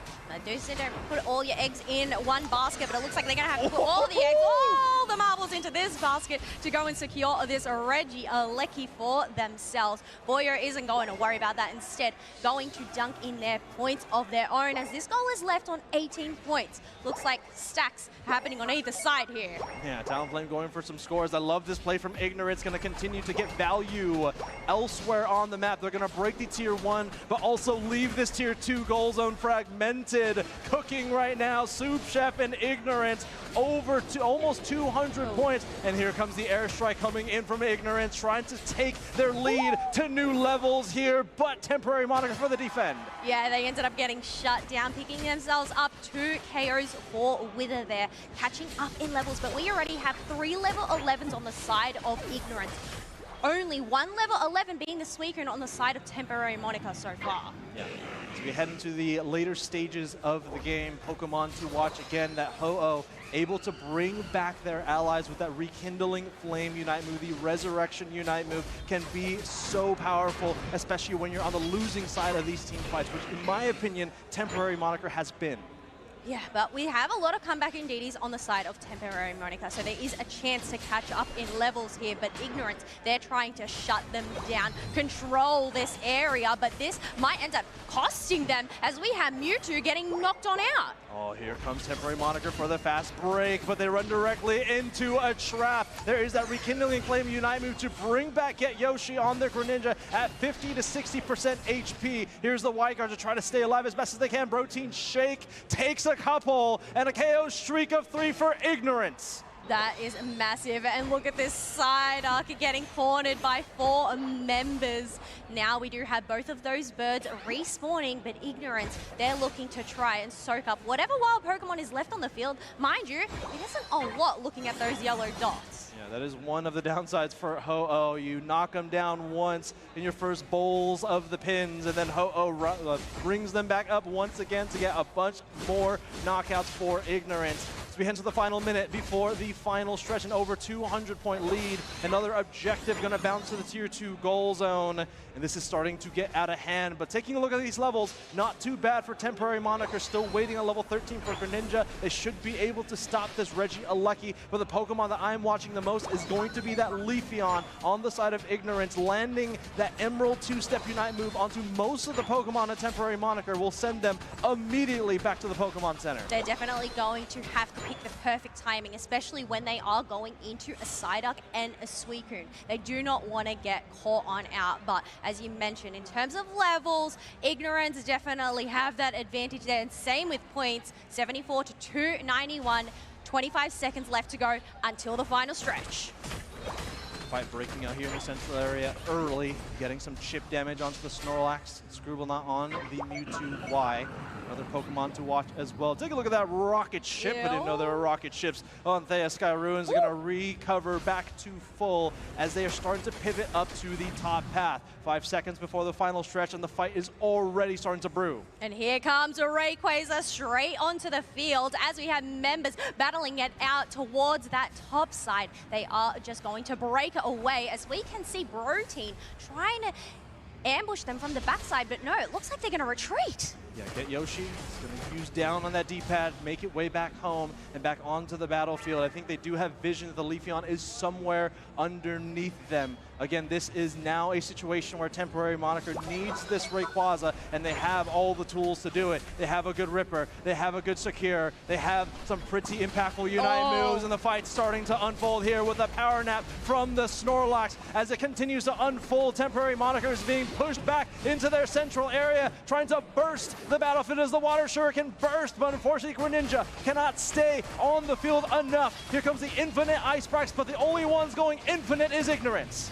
Oh my gosh, we have the Suicune just living on a HP and a dream, but they eventually end up getting taken on down. And now Psyduck is left to try and fend for themselves, but unfortunately it's just too much. Ignorance do have the lead here, so they need to focus on this Rayquaza just at keeping Temporary Moniker at bay.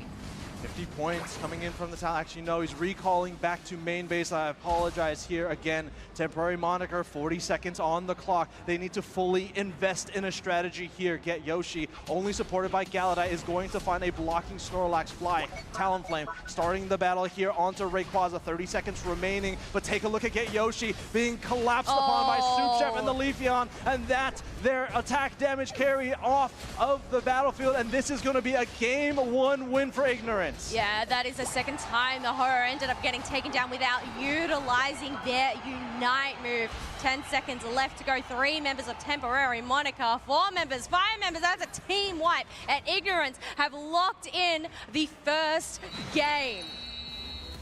Make some noise for Ignorance out there in the crowd as they are taking game number 1. They are 1 game away to moving on to day number 2. Just to remind us, both of these two teams respectively losing to the Orange Juicers, winning a game, winning their set against the Rapid Spinners. All the marbles, even the biggest one, maybe not the biggest one. I don't know if you can fit that one in your pocket. In this next game, but let's go ahead and take a look at the replays here. I thought they had some life here. Halfway through the game, they had a fast break and early KO onto the Mewtwo Y, but a huge ambush by the Aegislash. Again, you can rekindle, you can revive your team, but I mean, you're kind of just putting up the bowling pins once again for Aegislash to knock them down. I did pose the question at the beginning, what is better? Do you want to have a good early game and shut down that late game? And I think that's really what Ignorance demonstrated here, keeping top level, top points throughout that match, where it came down to that final stretch. That Rayquaza didn't even matter to them. They just needed to win that team fight, take down that Ho-Oh, not once, not twice, and prevent them from using their Unite move. So great call from Ignorance there. Going back to the discussion of draft on the side of Ignorance, right? You're talking about Pokemon that do really well in the early game, like this Leafeon, but Pokemon like Leafeon and Sylveon and Espeon that get that early level 4 evolution, it really makes up for the deficit of other members on their team that need a lot of EXP. I'm looking at the Aegislash specifically. Doesn't do very well from levels 1 to level 4, gets that evolution at level 5, and then gets that shield at level 7. Right, that Pokemon needs a lot of experience, whereas these two Pokemon, they can make way, make room, impact the early game where the Aegislash cannot. I think one benefit of that Leafeon that we saw as well is it just pops Unite move after Unite move, and that Emerald 2-step can be so impactful to go and do that AoE damage when those team fights break on out. Otherwise, folks, we are heading on into our second pick ban phase. Ignorance are now on the purple side, Temporary Moniker on the orange side. Sableye and Blissey have been locked out, along with Talonflame this time, paired up with Inteleon for temporary moniker. Yeah, going to ban out that Talonflame. You can see right underneath the icons, you can see their ban percentage throughout today. 61% is a pretty staggering number, but of course you see Blissey on the other end of the receiving end of those bans. Absol, first pick, temporary moniker. They picked Talonflame first pick, and now Ignorance is going to try their hand at a Speedster first. Yeah, really interesting to see these Speedster picks come on out so early over, say, those defenders and supporters that we likely see, but Mewtwo being picked up once again, and Aegis / Suicune is still available for Ignorance if they want to lock it in. Yeah, I love this response. I feel like Mewtwo, especially with Psystrike, does really well into Speedsters. We saw the relationship between Psystrike and the Talonflame's fly. You're able to cleanse that, but you can't really do that very much with this Absol. They maybe need to go into their Unite move to maybe stop a Psystrike coming in, but I love the Mewtwo adaptation. Yeah, it does have that unstoppable with that Psystrike, as you mentioned, and the global Unite move to try and get those stuns. Otherwise, we do have Lapras and Hooper being locked in as their supporter and defender choice for temporary moniker. Do have those experience shares, so we're not seeing an experience share Mewtwo this time. It's going to be attack damage carry, most likely in the bottom path. I mean, potentially in the central area. I know there was a period of time where Mewtwo kind of ruled the jungle, ruled the central area. That's a bit of time ago. We're going to be rounding out our roster with Metagross, Espeon on the side of Ignorance. Let's take a look at what temporary moniker is for their 10th. Did see Neon play a really great early game, having that central area, getting that level 4, and going and ambushing that top path earlier on. I feel like there's a bit of a color scheme happening here with Ignorance. There's a lot of blue Pokemon, and even though Espeon is purple, it does have blue ears. It does have blue ears. I was told by production that if every single player picks a Pokemon that is the same color, there is a 10% damage boost for the entire game. Whoa, I don't know about that. Oh, that's not I correct? have to pray for some confirmation, but I didn't tell that secret. Otherwise, rounding off temporary monikers, Drafty is going to be this Blaziken. I believe one of us casters ended up having this as the most encounter rate earlier on in the day, so is running that attack weight, Razor Claw, and weakness policy, so earlier on Boyo is going to have to pack those stacks. Yeah, Blaziken is an incredible Pokemon right now in the metagame of Pokemon Unite. It's a very all-rounder heavy metagame as it was in the past few months, and Blaziken most recently got buffed, I believe in the most recent balance patch, or maybe 2 balance patches ago, so higher shielding whenever you get that stance change Unite move. And when you have a Hoopa right next to you, really any supporter right next to a Blaziken, sometimes this Pokemon, if they get levels ahead, it can be a very difficult Pokemon to take down, even if it doesn't have a traditional Unite move. Yeah, one thing is going to be that trusty secure with that overheat when it comes down to those objectives. But one thing I am curious to see is this very melee base, so how this Metagross is going to fare up. Otherwise, folks, this could be the final match for Ignorance and temporary moniker. If Ignorance are able to take this one, they continue through to day 2 of the North America International Championship. They are on the purple side, temporary moniker on the orange. This also might be the final game for temporary moniker. Again, backs against the wall. Winner of this will be moving forward. Loser of this set will be going on home. Top lane, we've got Colin Tang on the Metagross. Other side, Boyo on that Blaziken. Scribblenaught going in for a 1v2. Trying to get a score off here to get a little bit of healing as a retreat on back tackle into the Torchic. Fortunately not able to make it to that Citrus Berry to get some more healing. No, but it's all just a distraction to try and get Colin Tang all of this experience for free, but not if Seabub has something to say about it. They have selected that trick movement this time around instead of the hyperspace hole. So going and giving that speed boost and shield for the team, for one ally. Protein Shake rotating up to the top path. It is a double get Yoshi on the Asia Slash. 3v3, 4v3 in the top path. And it looks like temporary moniker is showing some life here, but unfortunately, get Yoshi biting too far forward, getting knocked out. But jungler for jungler, it's looking pretty good. Yeah, otherwise just a matter of retreating, trying to get this Blaziken online. Well, at first, Combuskin, one thing that has reached the halfway mark is going to be this Metang at level 5. Yeah, unfortunately, Boyo is desperately running around as a little chicken trying to find any form of EXP, but there is a very large Snorlax and a very large Steel-type Pokemon that's here to prevent them from getting that evolution, and Boyo trying to find any sort of hope. You're in a secure, but cannot get it away from Ignorance. Oh, and one thing just to go and shut that down is level 7. Absol takes out the Hooper. The chick ends up left standing as we do have a bit of a squabble in that central area for the birds. And Altaria, well, they're just left there to chill. Yeah, the Altaria still in the central area. I think the Absol's going to clean that one up as they make their way down to the bottom path. Finally, we do get a Combuskin online. You can see on the minimap, but a fight starting to brew here in the central area. Pursued Absol finds their way onto the Mewtwo Y as they retreat back to their goal zone, and we're at a stalemate down here. A stalemate for now as we wait for those 720 birds to spawn on up. Mewtwo Y is going to log on to Soup Chef, but it isn't going to chunk away a lot of damage. Here come the birds, and here come the Engagers and the Freezes. Oh my god, here comes the Aegisat trying to go in deep, but again, there's so much crowd control, so many hindrances on the side of Ignorance. You got to deal with the Suicune, you have to deal with the Snorlax, and you have an Espeon in the back line dancing around with that stored power. It's going to be very difficult for Temporary Moniker to find that range. This Espeon might take over the game if Temporary Moniker can't get to them. Regirock is getting shredded on down. Espeon is the one to lock it in for Ignorance, and now the push is on with this defense and special defense buff. Question is, can they bake through 3 of these members of Temporary Moniker? Oh, the Siege is on as well, 17 points. I don't know if they have enough points to break this. A full pocket for Neon, 17 points here. They're going to do some perfect math, bring this down to 1, and set that up for a perfect overcap. Yeah, they can go back for that one later. Up in that top half, we can see Metagross has secured that Regieleki. Tier 1 has been broken, so it is going to be marching its way down to Tier 2. But 3 members of Temporary Moniker are still down here. Hooper has decided to retreat back to home base and help the top half. The Metagross, Snorlax maybe pushing in that Regieleki. As you can see the picture-in-picture on the right side of your screen. They do have that block. They are going to run through the speed flux zone and a good defense on the side of Temporary Moniker, but the fight's starting to bleed out into the central area. Here's the Midnight Slash, finding the neck of 2 Pokemon, and Absol starting to take over the game.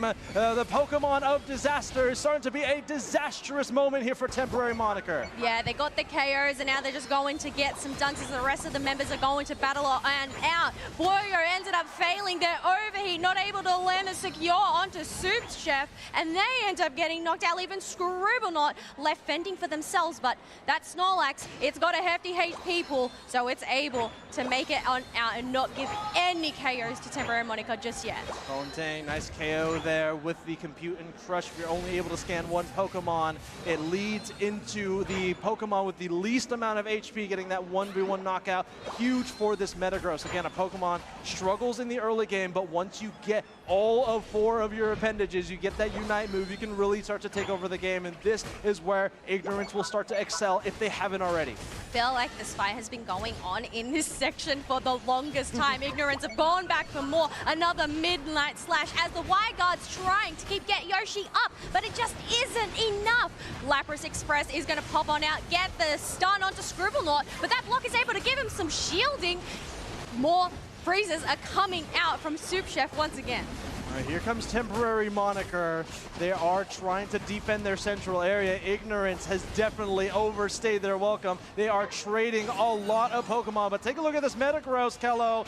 Very bulky. Look at the shielding from that Gyro Ball. It's going on a tear right now, potentially a full Team White, and the Hoopa forced to evacuate. Future Sight from the Espeon will get that confirmation, but Ignorance, level 12 on this Metagross is going to be a terror to deal with. 2 minutes left until the final stretch. Ignorance have the lead, 213 to 47. Control of the map like we have seen with both of those Tier 1 pads depleted for Temporary Moniker, and both of them still available for Ignorance. Another objective up in the top path is going to get shredded on down by Absol. It looks like no one here is going to try and contend it. Dig deep, temporary moniker, 4 minutes remaining, and your tournament life may be on the line. You're staring down a Regieleki and the rest of Ignorance as they move on down. Here comes the Midnight Slash once again, is gonna blow the door wide open. They get another 50 in the bottom path as well, and this lead skyrockets even more. 384 to 87, basically a 300-point lead, 3 minutes in the game. With all of those KOs from that Absol, they have skyrocketed to level 14. That is definitely going to be have to be a target that temporary moniker have to try and focus on, but it's just so hard to try and break through the defenses of Snorlax, Metagross, and even the stuns from Suicune. Have quite a bit of stuns on the side of temporary moniker as well in the late game. Talking about that Lapras Express Unite Way. And it's Cyburn from the Mewtwo Y. They really need to use their Unite moves in tandem to make even a dent on Ignorance. I mean, you're looking down not only elimination, you're looking down a team that's about to secure a Registeel in the bottom path, Kello. As if things weren't looking dire enough, having an attack and a special attack buff going into the final stretch is going to be so nasty. Otherwise, the fight is going to halfway break out as Boyo is left trying to flee with a quarter HP along with the Lapras. Lapras use their Unite move. All right, Kello, they got to do something here. Here comes the wave. It finds nobody, and the tide is receding for temporary moniker. That is a very impactful Unite move. They don't really have a Unite move for the Blaziken as well. It's just the stance change Unite move. So really, one of their most impactful Unite moves is nowhere to be found in this game. They still have this Hooper Unite move, which can go into that Unbound form and get a few stuns. But Ignorance, they do not have to push on forth. They just have to defend. You can see temporary moniker make an attempt at pushing towards his T1 pad, but it is going to be a failure as they're looking at retreating, maybe just a distraction to draw some members away. You find Colin Tang in the pixel bush right here. Here comes the Midnight Slash once again, finds the Blaziken first to fall there. Next to fall is the Lapras, and temporary moniker is staring down defeat and the end of their tournament. And Ignorance, all smiles across all 5 members, will be moving on to day number 2.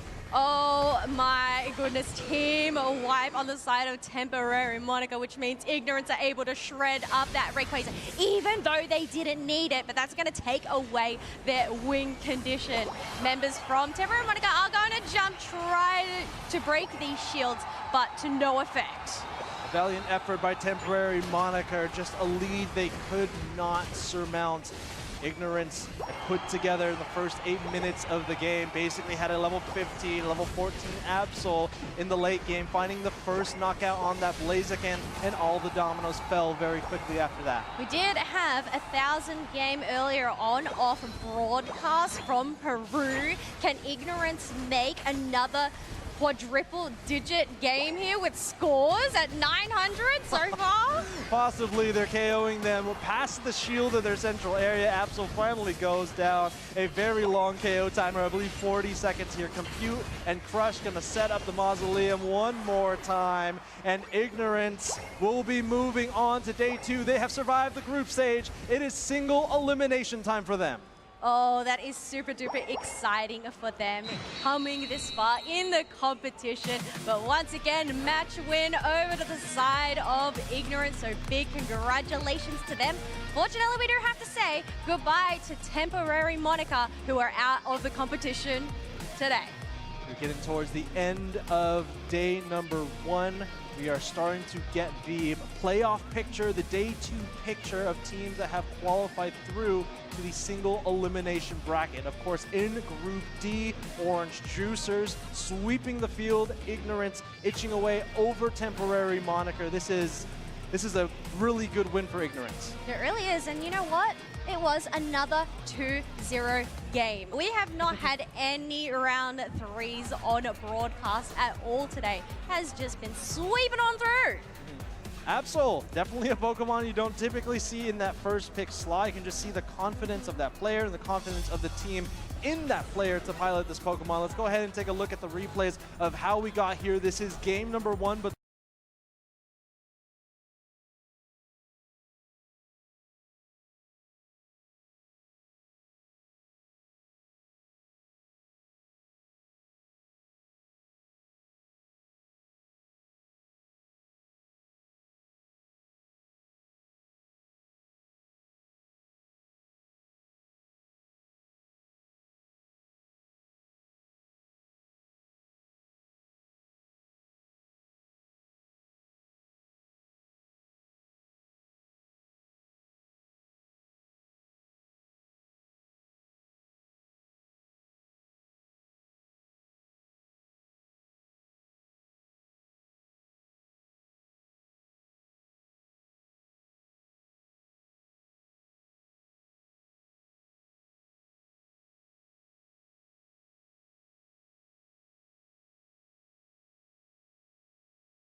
Esse é o Edmilson.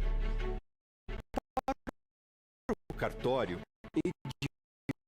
Edmilson Silva.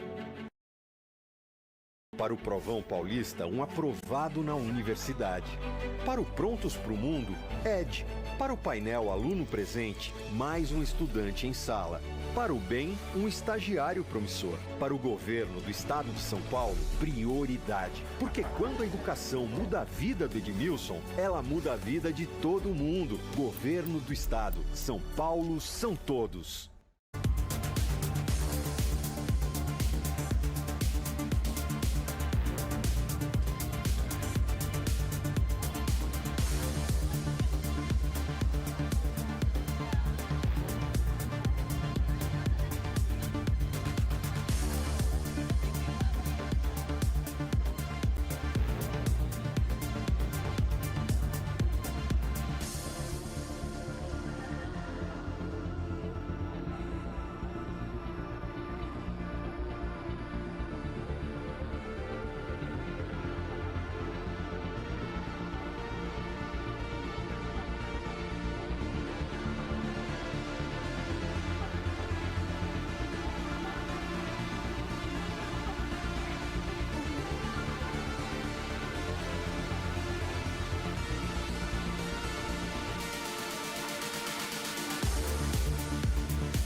Welcome back, everybody, to the Pokemon Unite International Championships for North America. We're here at the final stretch.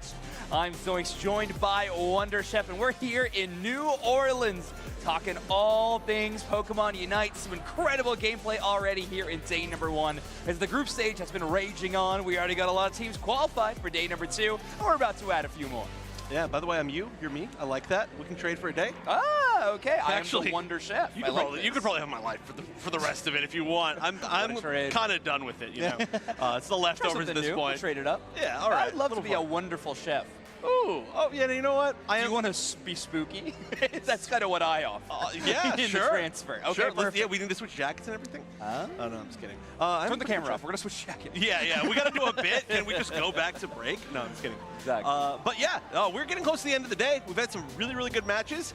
Everyone a 2-0. So we'll see if at any point that curse breaks. That's a little bit of a spooky curse, but I do think this is more of a precursor for basically tomorrow rather than our meat and potatoes of the matches for this weekend. Totally, yeah. We have a lot to look forward to, of course, but at the start of the show, we did make some predictions. Wonder Chef, the entire commentary team here behind the scenes made some encounter rate predictions. I will say I am not incredibly confident in how well these stats are going to be backing up Kello or I's picks, but I saw the rest of you, yeah, that's true. The rest of you, I think, doing extremely well on these encounter rate predictions. Well, let's see exactly. Blissey, wow, Blissey is at 94%. I didn't feel like it was that high from watching our matches. I guess it was just banned a lot, and I didn't really think about it all that much. Suicune, I expected that was a pretty great pick. I think we all knew Spraggles was going to be a winner with that, but I guess the rest of us did pretty well in this one. Just maybe not. I think Umbreon's in the 7th spot there. Yeah, I think Umbreon's right there at 65%. So Inteleon just barely getting above it. Certainly. I have nothing to back that up with, but I do feel better about myself when saying that stat. Hey, you know what? There's more stats, though. There's more stats. Those aren't the only ones. You could have done some good ones. We had most banned Pokemon. Okay. Mine was Suicune.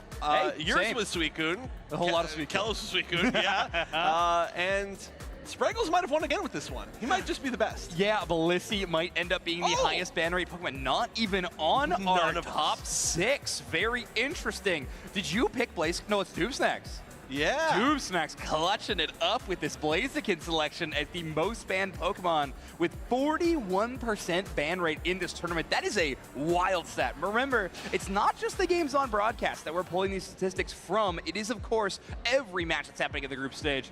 Man, I'm taking a lot of L's in this prediction roundtable, but here we go. Our surprise Pokemon to do well. Draco got to be feeling very good about that last game. I am feeling less good about the Sylveon. However, we did see it on screen. Gary Poo playing a pretty fantastic Sylveon, I have to say. I thought that was going to be more Sylveon as well. I actually think most of these are pretty good. I don't know about the Lucario. That certainly would be a surprise, but we did also get a chance to take a look at our top win rates, which I think we honestly all did pretty well. I think I'm feeling pretty good about this. I want to see the stat list because I think Garchomp has been doing extremely well, and no, not as well as I thought. None of us were correct. Not a single one of us. Yeah, no one predicting, certainly, Miraidon, Hoopa, or Leafeon to be even in that conversation of top win rate. And every single one of those Pokemon having double-digit wins as well. I feel like Hoopa would have been a really good bet. We probably should have gone with that one. I don't know, with how much we've seen Clefable and Blissey crushing it, but top Pokemon by pick rate, you're feeling pretty good about that. Snorlax at 73%, so much play on this Pokemon. There are these more niche defender options like Lapras, Mamoswine, potentially even Trevenant, which we have seen almost none of at this event, by the way. But Snorlax really does feel like it's kind of alone above the rest. Yeah, Snorlax has always been in that spot. Well, not always, but for this season, basically, it's been the majority in that spot right below the bans, where it has been very, very good. There was certainly a point where, like, maybe it was a little overtuned, but we don't really talk about that week or so. That was fun, though, because it was Flail. We got to see Flail in tournament. Yeah, we saw it today, too. We did see a Flail block Snorlax. It was the only play of the Flail block Snorlax we've seen on broadcast the entire event, but it was certainly real fun to see. I think that was Ignorance playing it, so moving on into day number 2, so they will have a chance to employ even more of those crazy strategies. But let's take a look at how the tournament's been playing out so far. I believe we're going to look at our updated group stages, and a lot of these groups have closed up. Those highlighted teams will be the teams that have clinched their spot in day number 2 and moving into our single elimination bracket.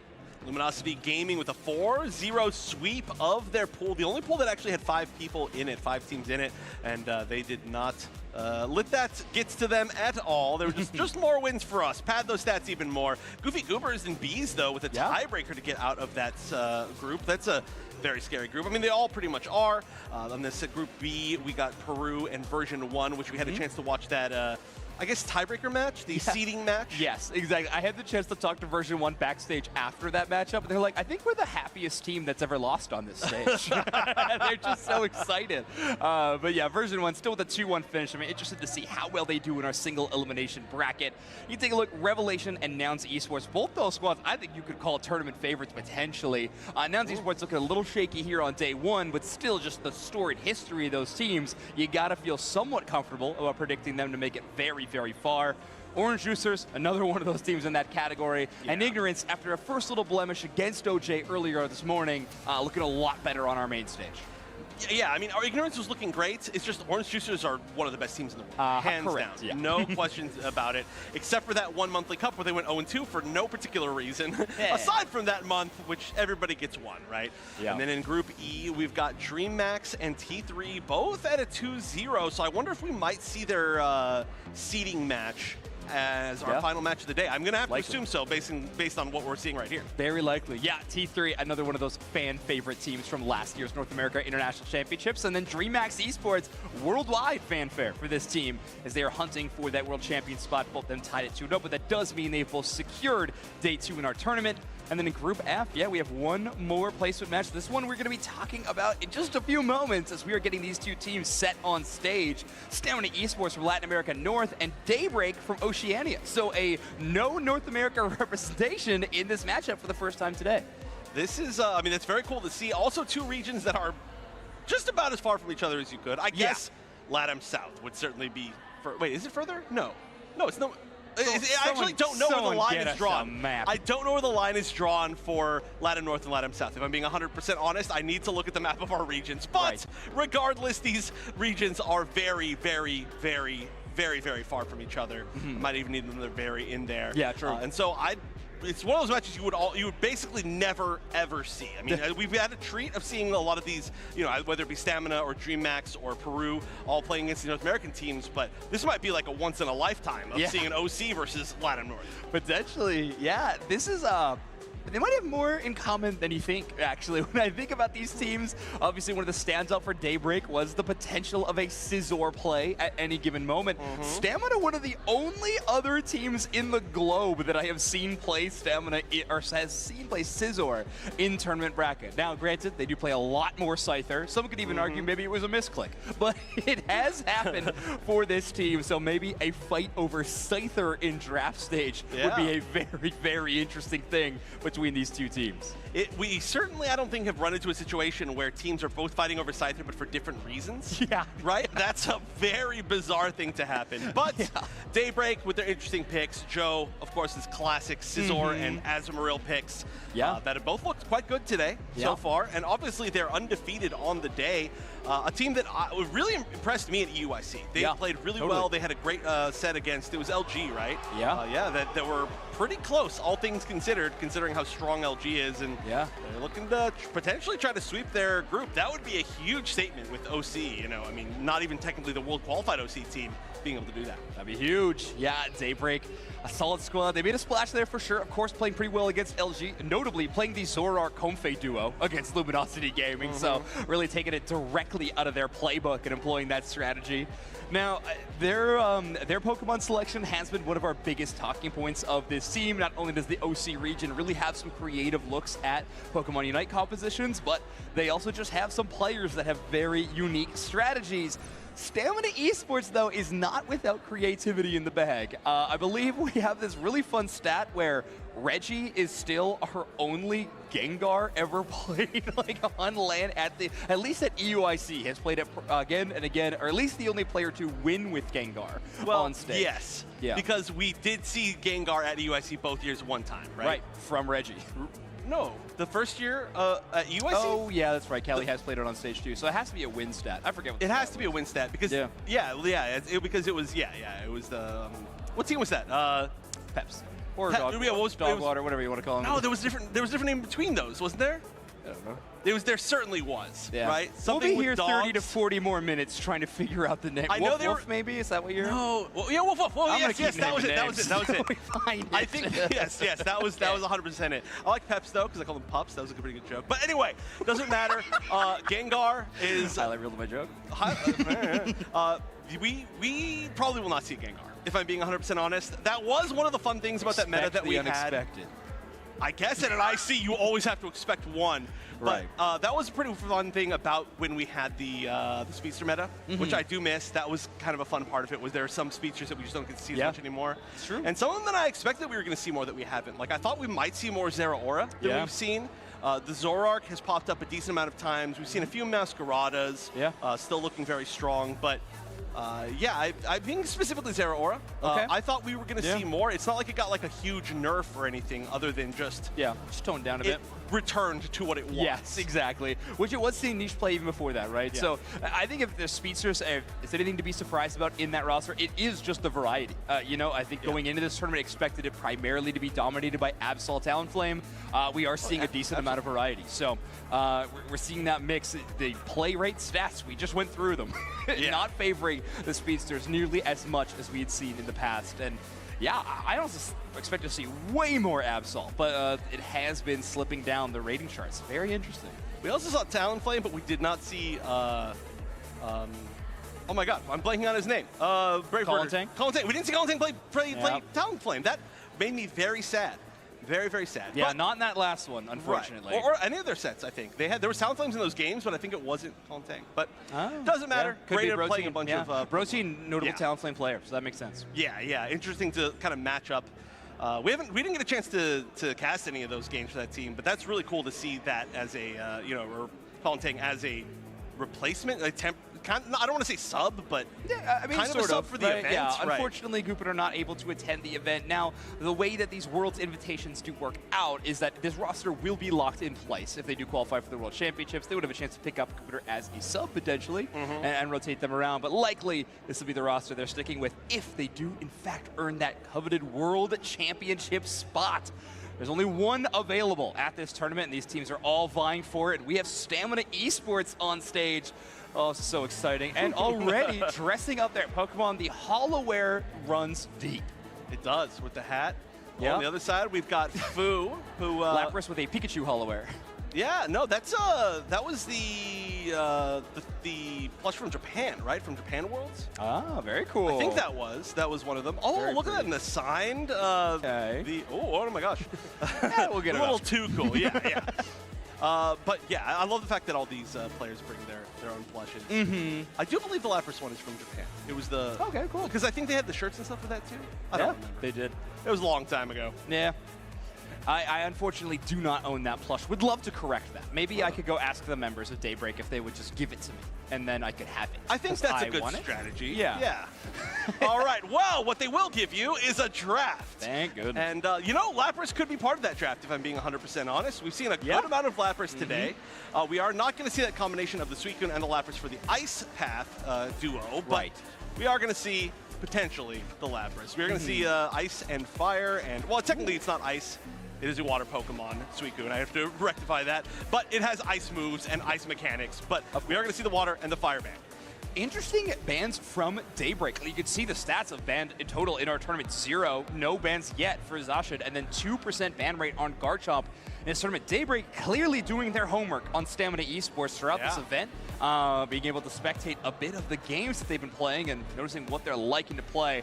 I do like this D-System C pickup of Inteleon, especially because the Snorlax has already been grabbed by Stamina, meaning that Lapras, that is the kind of that pseudo counter, that soft option into the Lapras, has been, well, not taken away, but likely not going to be picked with Snorlax already on the roster. We'll just go back several years and do Top Path Brawler Lapras. There we go. Yeah, no big deal. Ooh, don't take me back. We've seen some weird things. I mean, taking something back, we've seen Lucario. Yeah. Which was the surprise pick from Spraggles. And that's a pretty surprise pick for me as well. Yeah, it has been fantastic. Getting a lot of buff changes. My favorite of which was that passive change, reducing it by 20 seconds. So just getting a lot more early game value out of those Lucario shields. And this is the other Pokemon that I think has had a wild surge in our tournament, is Aegislash. It's only had a 9% pick rate, but I swear it steals the show every single time it's in one of these lobbies. Aegislash looking really fantastic, where in metas past has been a lot better into more mage-heavy metas, but still filling in quite well in a lot of these games. Stamina Esports going to lock up that Zarina for Homes. Used to be named Sherlock, by the way, just moving on through different characters. Can't wait till year 4 when they're known as Watson. For sure. They'll get there. They'll get there. One every year, you got to change. The Sterile Edge, another Pokemon that I feel like has done really well today. Yeah. Not a huge, super high pick rate, but every single time that we've seen it, been very, very effective. And Venusaur, okay, 9% pick rate on Venusaur. That's a little bit surprising to me. I think it's the first one we've seen on broadcast. I do believe it's the first one we've seen on broadcast. Now, we're going to have to keep an eye on those item options that Joe has currently equipped, because that always tells the story of Venusaur. One of those few Pokemon with a different movesets that really require some optimization in that loading screen of what items you want to be equipping. Currently, Joe does have the Focus Band, Full Heal, and Rapid Fire Scarf. All three of those items definitely leaning more into that Pedal Drain style of build. Twisted Spoon, that one is a bit more move agnostic. You can have that in either option. Yeah, I'd have to expect as well with Joe, just the way that Joe plays. Not as much of a ranged player. I'm sure certainly Joe's great at ranged play, but tends to, thrive on the brawlers. We've seen the Azumarill, we've seen the Scizor so far today, so I think a Pedal Dance would probably be a safe bet, one could say, based on his playstyle. This is an interesting lineup of two different compositions. I mean, the only range damage is going to be this Inteleon at far range. Other than that, it is going to be two teams looking to brawl heavy. Now, Daybreak is going to be a lot more of that traditional brawl style composition. They have the Blissey to back them up. Bliss Assistance works so well in these Death Ball style comps. However, the other side, in terms of Stamina Esports, are looking for flanks. They are looking for assassinations. They are looking to take melee range battles, but at their own pace. So let's get into it. Stamina Esports on your purple side. Daybreak gonna be on your orange. And I do very much like both of these comps. And I feel like a lot of times when we do see these really heavy brawler comps, we're not seeing it on both sides quite as much. So I do think this is going to be a pretty chaotic game, especially we're already seeing an attempted invasion. And that wasn't even like a counter attempted invasion. That was just a knowledge of like, yeah, we know you're invading. Get out of here. Well, but another look from Daybreak where they've clearly done their homework against Stamina Esports. Two very targeted bans, and Mayfu reading the defender invade initially. Also, you do got to protect a poor Bulbasaur in your own central area, so doing as much as they can for interference. But Frank, the first one to really deal some heavy damage, but just shy of that KO opener. Frank, I love Frank's name. Just such a normal name, in a world of funny names. I guess Joe and Frank are our matchup for today. Fu going down, very weak, still low level. And I mean, when you've got both the center area Pokemon here, you're both going to be pretty vulnerable. Oh, Joe needs to get out of there. Does manage to sneak away. Yeah, honestly surprised Frank's not chasing the knockout there. They got a little bit scared. Maybe the quick respawn timer of that Mamoswine in this early game could be scary. Obviously, just the Swinub right now, but do not disrespect that Pokemon's early game. The amount of stuns that they have available to them is dangerous for any Pokemon, no matter the stage. It's a very scary Pokemon, but it is true that if it gets caught out, it has obviously the charge. I can't remember what the move name is called, but you definitely can get caught out and then have no options to really truly get out. It feels like it's a little bit more annoying, right? It's got the power of annoyance, exactly like that, and you can just kind of, I guess, pressure and poke and steal things. Exactly. Yep.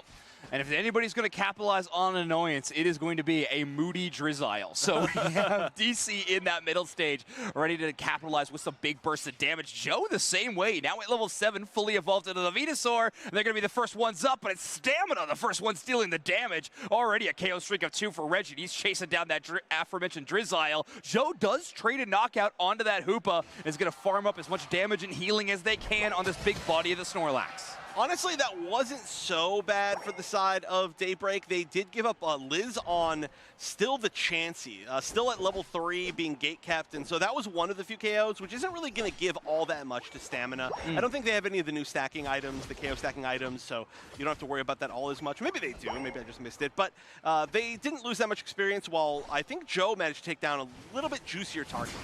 Yeah, obviously a prime Pokemon to KO, but take a look at this, the backup from Hoopa so quickly. Mayfu going to get caught out. Venusaur is going to be chased, but of course the safeguard there to protect them at any given moment, able to walk away. Venusaur does have that battle item of Full Heal available, so they can cleanse any crowd control on them momentarily, but that safeguard is going to be a lot more reliable from Liz. Safeguard plus Pedal Dance Venusaur is very, very annoying to deal with. They're just literally walking at you, and that's how they're hurting you, and you can do nothing about it. You're like, well, I'm going to run away. Yes, you kind of have to. If you get closer, you just help them more, they heal more. So it's really difficult decisions made with these style of compositions, but it's why this duo has been very, very powerful for a long time. The Blissey and Venusaur have been a match made in heaven for what feels like an entire history of Pokemon Unite up until this point. Regieleki going to be KO'd by that Venusaur. Joe adds yet another one to the tally, but it is a big objective for them. Nice engage with the Sacred Sword. Hoopa Portal just in time. They were both so incredibly low, and we're going to see the flank from behind. Serena popping the Unite move, trying to take down Joe. Counter Unite in a 5v1, and they do manage to get that, which is going to be really nice for them. That was a really high-level Pokemon for them to be able to get the return KO on. A reset again from these Hoopa Portals, all valuable Hoopa. That's why that win rate is so huge. Regieleki went in. They are going to break the goal zone. They're going to continue on to push. 3 KOs, though, for, I guess you should say, Stamina getting 3 KOs against the Daybreak. Looking for the 4th. Probably going to get the 4th. Yeah, Reggie with a KO streak of 4, just shy of that Penta, but honestly a styling Revenant Rend with that Ceruledge, hitting multiple Pokemon and getting themselves set up for a quick portal home. So Ranma been very preemptive with these Hoopa Portals, one of my favorite ways to play it, especially with a Pokemon like Zarina or Ceruledge. While they are hyper offensive, want to get up in the enemy's face, they also don't have the most bulk in the world, so Hoopa's got to plan that support play a little bit earlier. And it's been perfect. All of the reads have been perfect. I mean, how many times have we seen somebody just get away just barely? Exactly, yeah. If you wait until your teammates start taking damage, it's already too late most of the time. Right now, though, ooh, Snipe Shot just not quite connecting. As we're seeing a solo, oh, there we go. The second time's the charm, as they say, as solo defense turns into 2 defenders and a reset from the Hoopa Portal. But alone Serena probably not going to be able to do all that much to stop this huge push. And the Unite coming out from the Hoopa saying, please, somebody get down here. This feels like one of my solo queue games. All right, big power nap here to try to defend the goal zone as Daybreak is keeping this offense up, but obviously that Hoopa Unite move making the defense a little bit quicker. That Hoopa Unbound form will fade, and Holmes is back in business. Notably, they did use their Unite move in the last fight, but you may notice it's already ready again. Joe did full heal cleanse that Zarina Unite move, so targeted them, but unfortunately did not pull them sky high, but they do have it available almost immediately. That full heal is very, very important when you're just putting yourself in danger like that. You don't want to get solo targeted by something like this Arena. The Snipe Shot will get the final hit. DC is going to give them an opportunity to try and push down this goal zone. Portal on the goal zone so everybody can rotate down or up, as multiple members are taking Regieleki for the side of Stamina Esports, but they are going to basically be trading that Regieleki for their goal zone, as the lead now going to Daybreak, just barely 16 points. We're a pretty, oh, just kidding, they got it back, but a very high scoring game. Yeah, Ceruledge pushing that Regieleki in solo. I mean, not investing in a fight on the bottom side. I think notably because they had no Unite move, Reggie not having it may as well just play a more farm-style strategy at the moment. This is a dangerous spot, though, and you honestly, not the worst decision.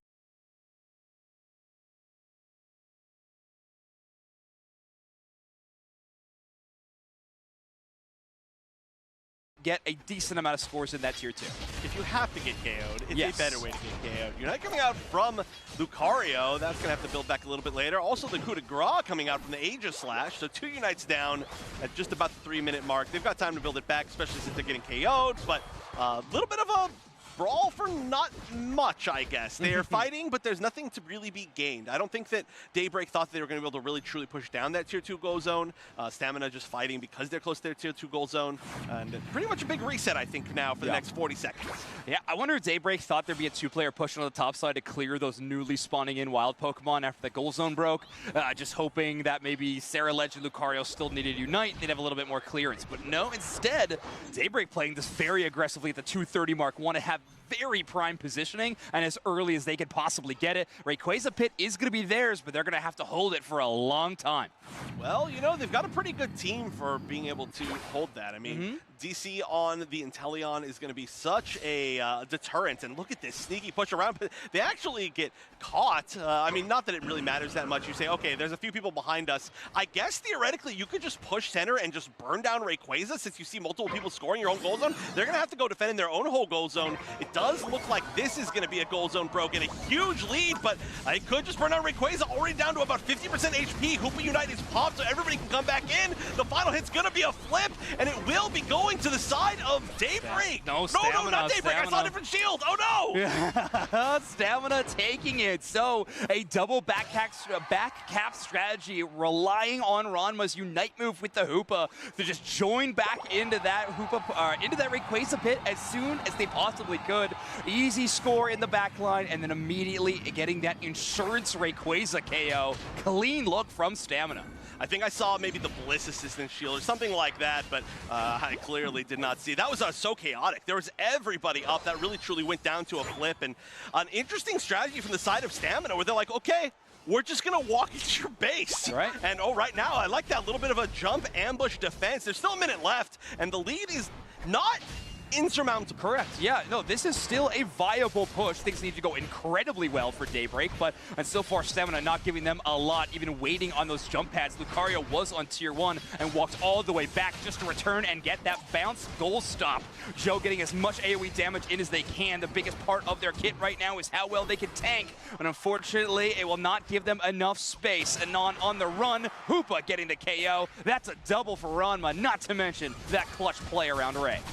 That's probably going to seal things up. I can't imagine a world where this actually works out. I mean, they had another Bliss Assistant, so there was kind of a chance for a miracle, if we're being 100% honest, but that chance is pretty much over. And I gotta say, so while I was saying that the, before this, that the Stamina strategy was really interesting, to just walk it down and score, they did such a good job of positioning Ranma at a spot where they could pull everybody back perfectly in time for the Rayquaza burn. So they anticipated exactly what the response from Daybreak was gonna be, they countered it perfectly, and on top of that, they set themselves up in a position where they were ahead in score, even if they didn't win that flip. Exactly. Yeah, it felt like the hard read, right? Yeah. We don't have too many of those, and we were talking about how Daybreak was pulling off a lot of those in the early game and in the draft screen. Well, it ended up being Stamina's turn here at the end. A nice scoring attempt on the backside, very successful, and then just clutching up right after.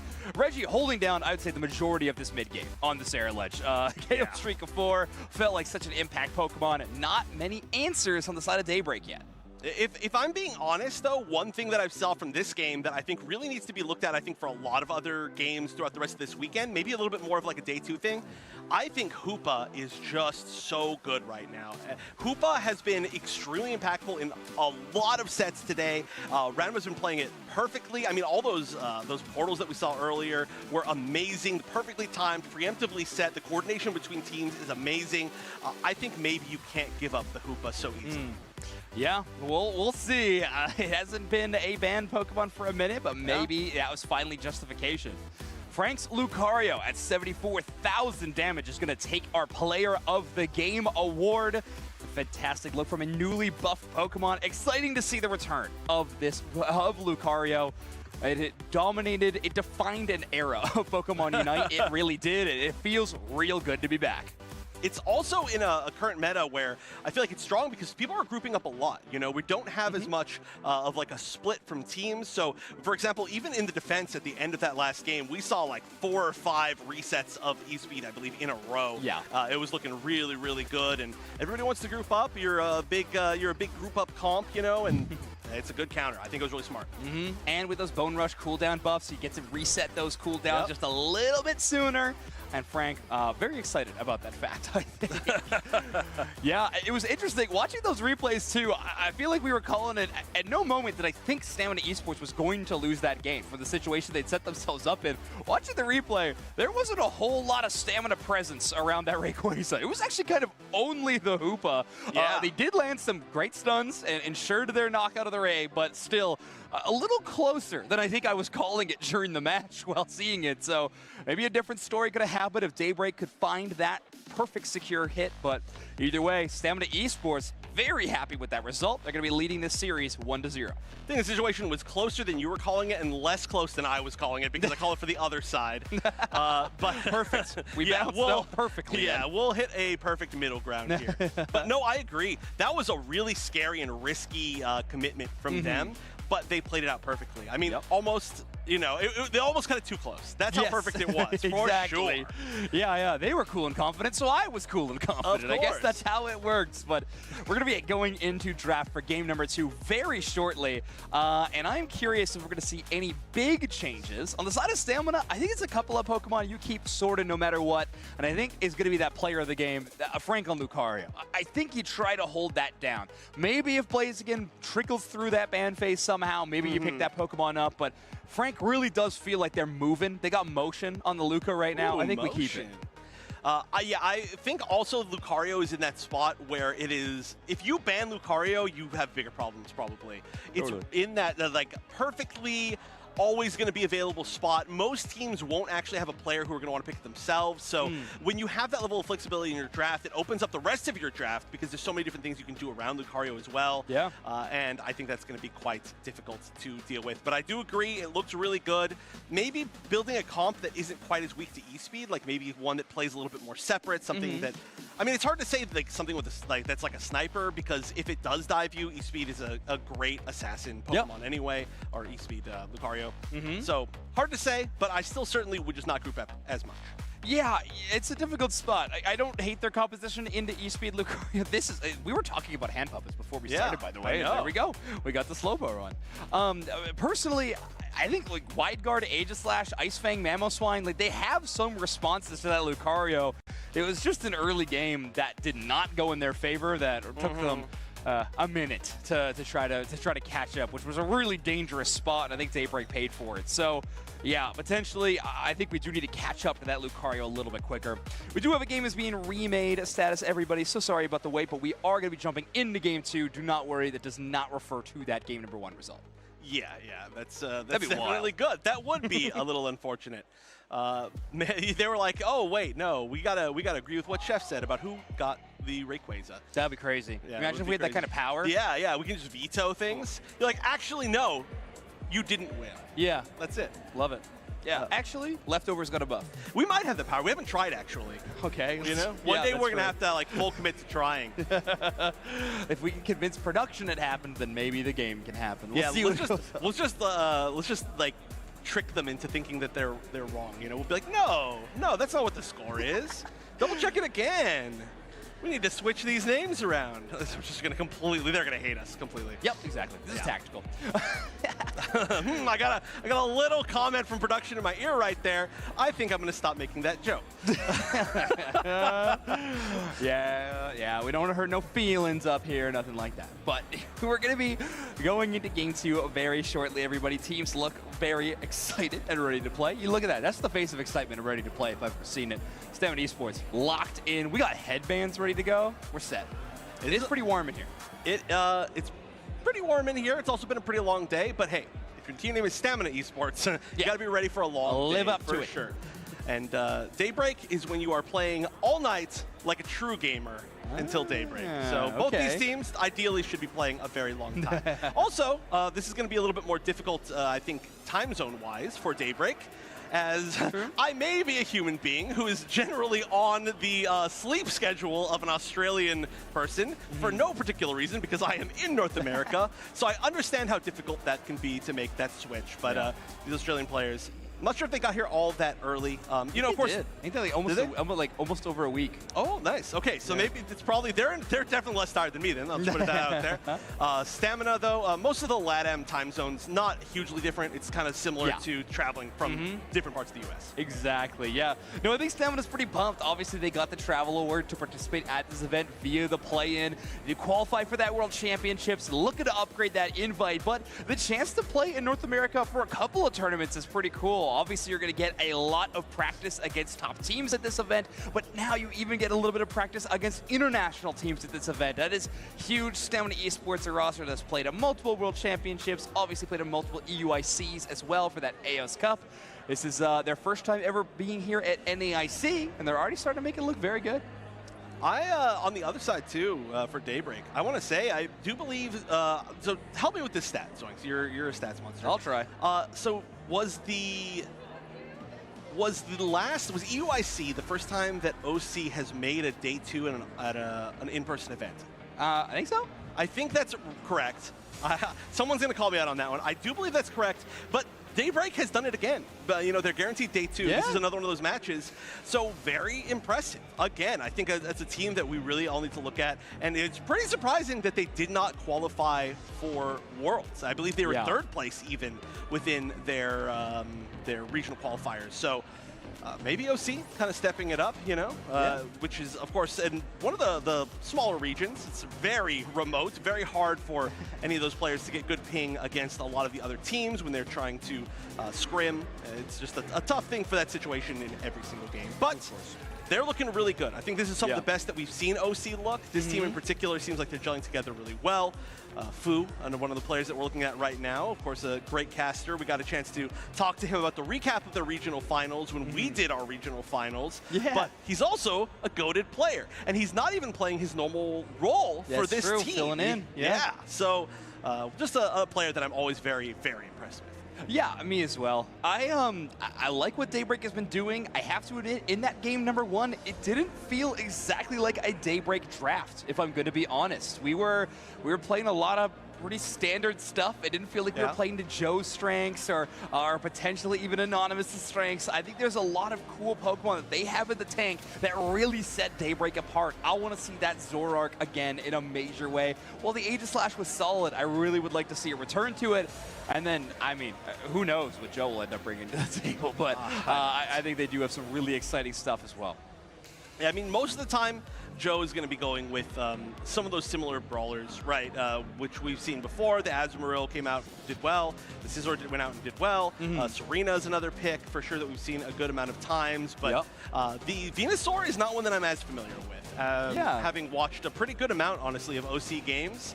And I feel like while it is kind of a brawler, it's not exactly the same style. I think Joe likes to play a lot of Pokemon that can really 1v1 you, right? Very, very good at 1v1ing you. Obviously, that's literally like Azumarill's thing. Scizor is another great example of that, just because it can always, well, it can't always, but its goal is to be able to out-sustain you with like just kind of consistent damage.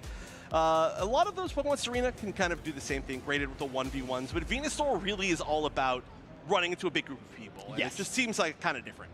Yeah, it also was interesting to see the Blissey in pairing with it, not in that egg build.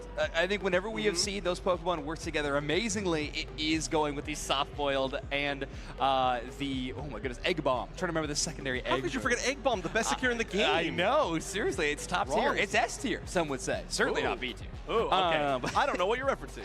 But I do think it works really, really well with that Venusaur. We've seen historically quite a bit, but with the Helping Hand Safeguard, obviously you're going to get a few more auto attacks off. You'll feel very comfortable with that. Here we go. Daybreak going to stick with their same 2 bans, both of them now arriving at that 3% threshold after that game number 1.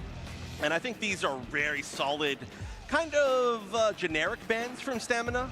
Pretty much every team is going to have an opportunity to use these Pokemon. I think that would probably be another great Joe pick, is the Blaziken.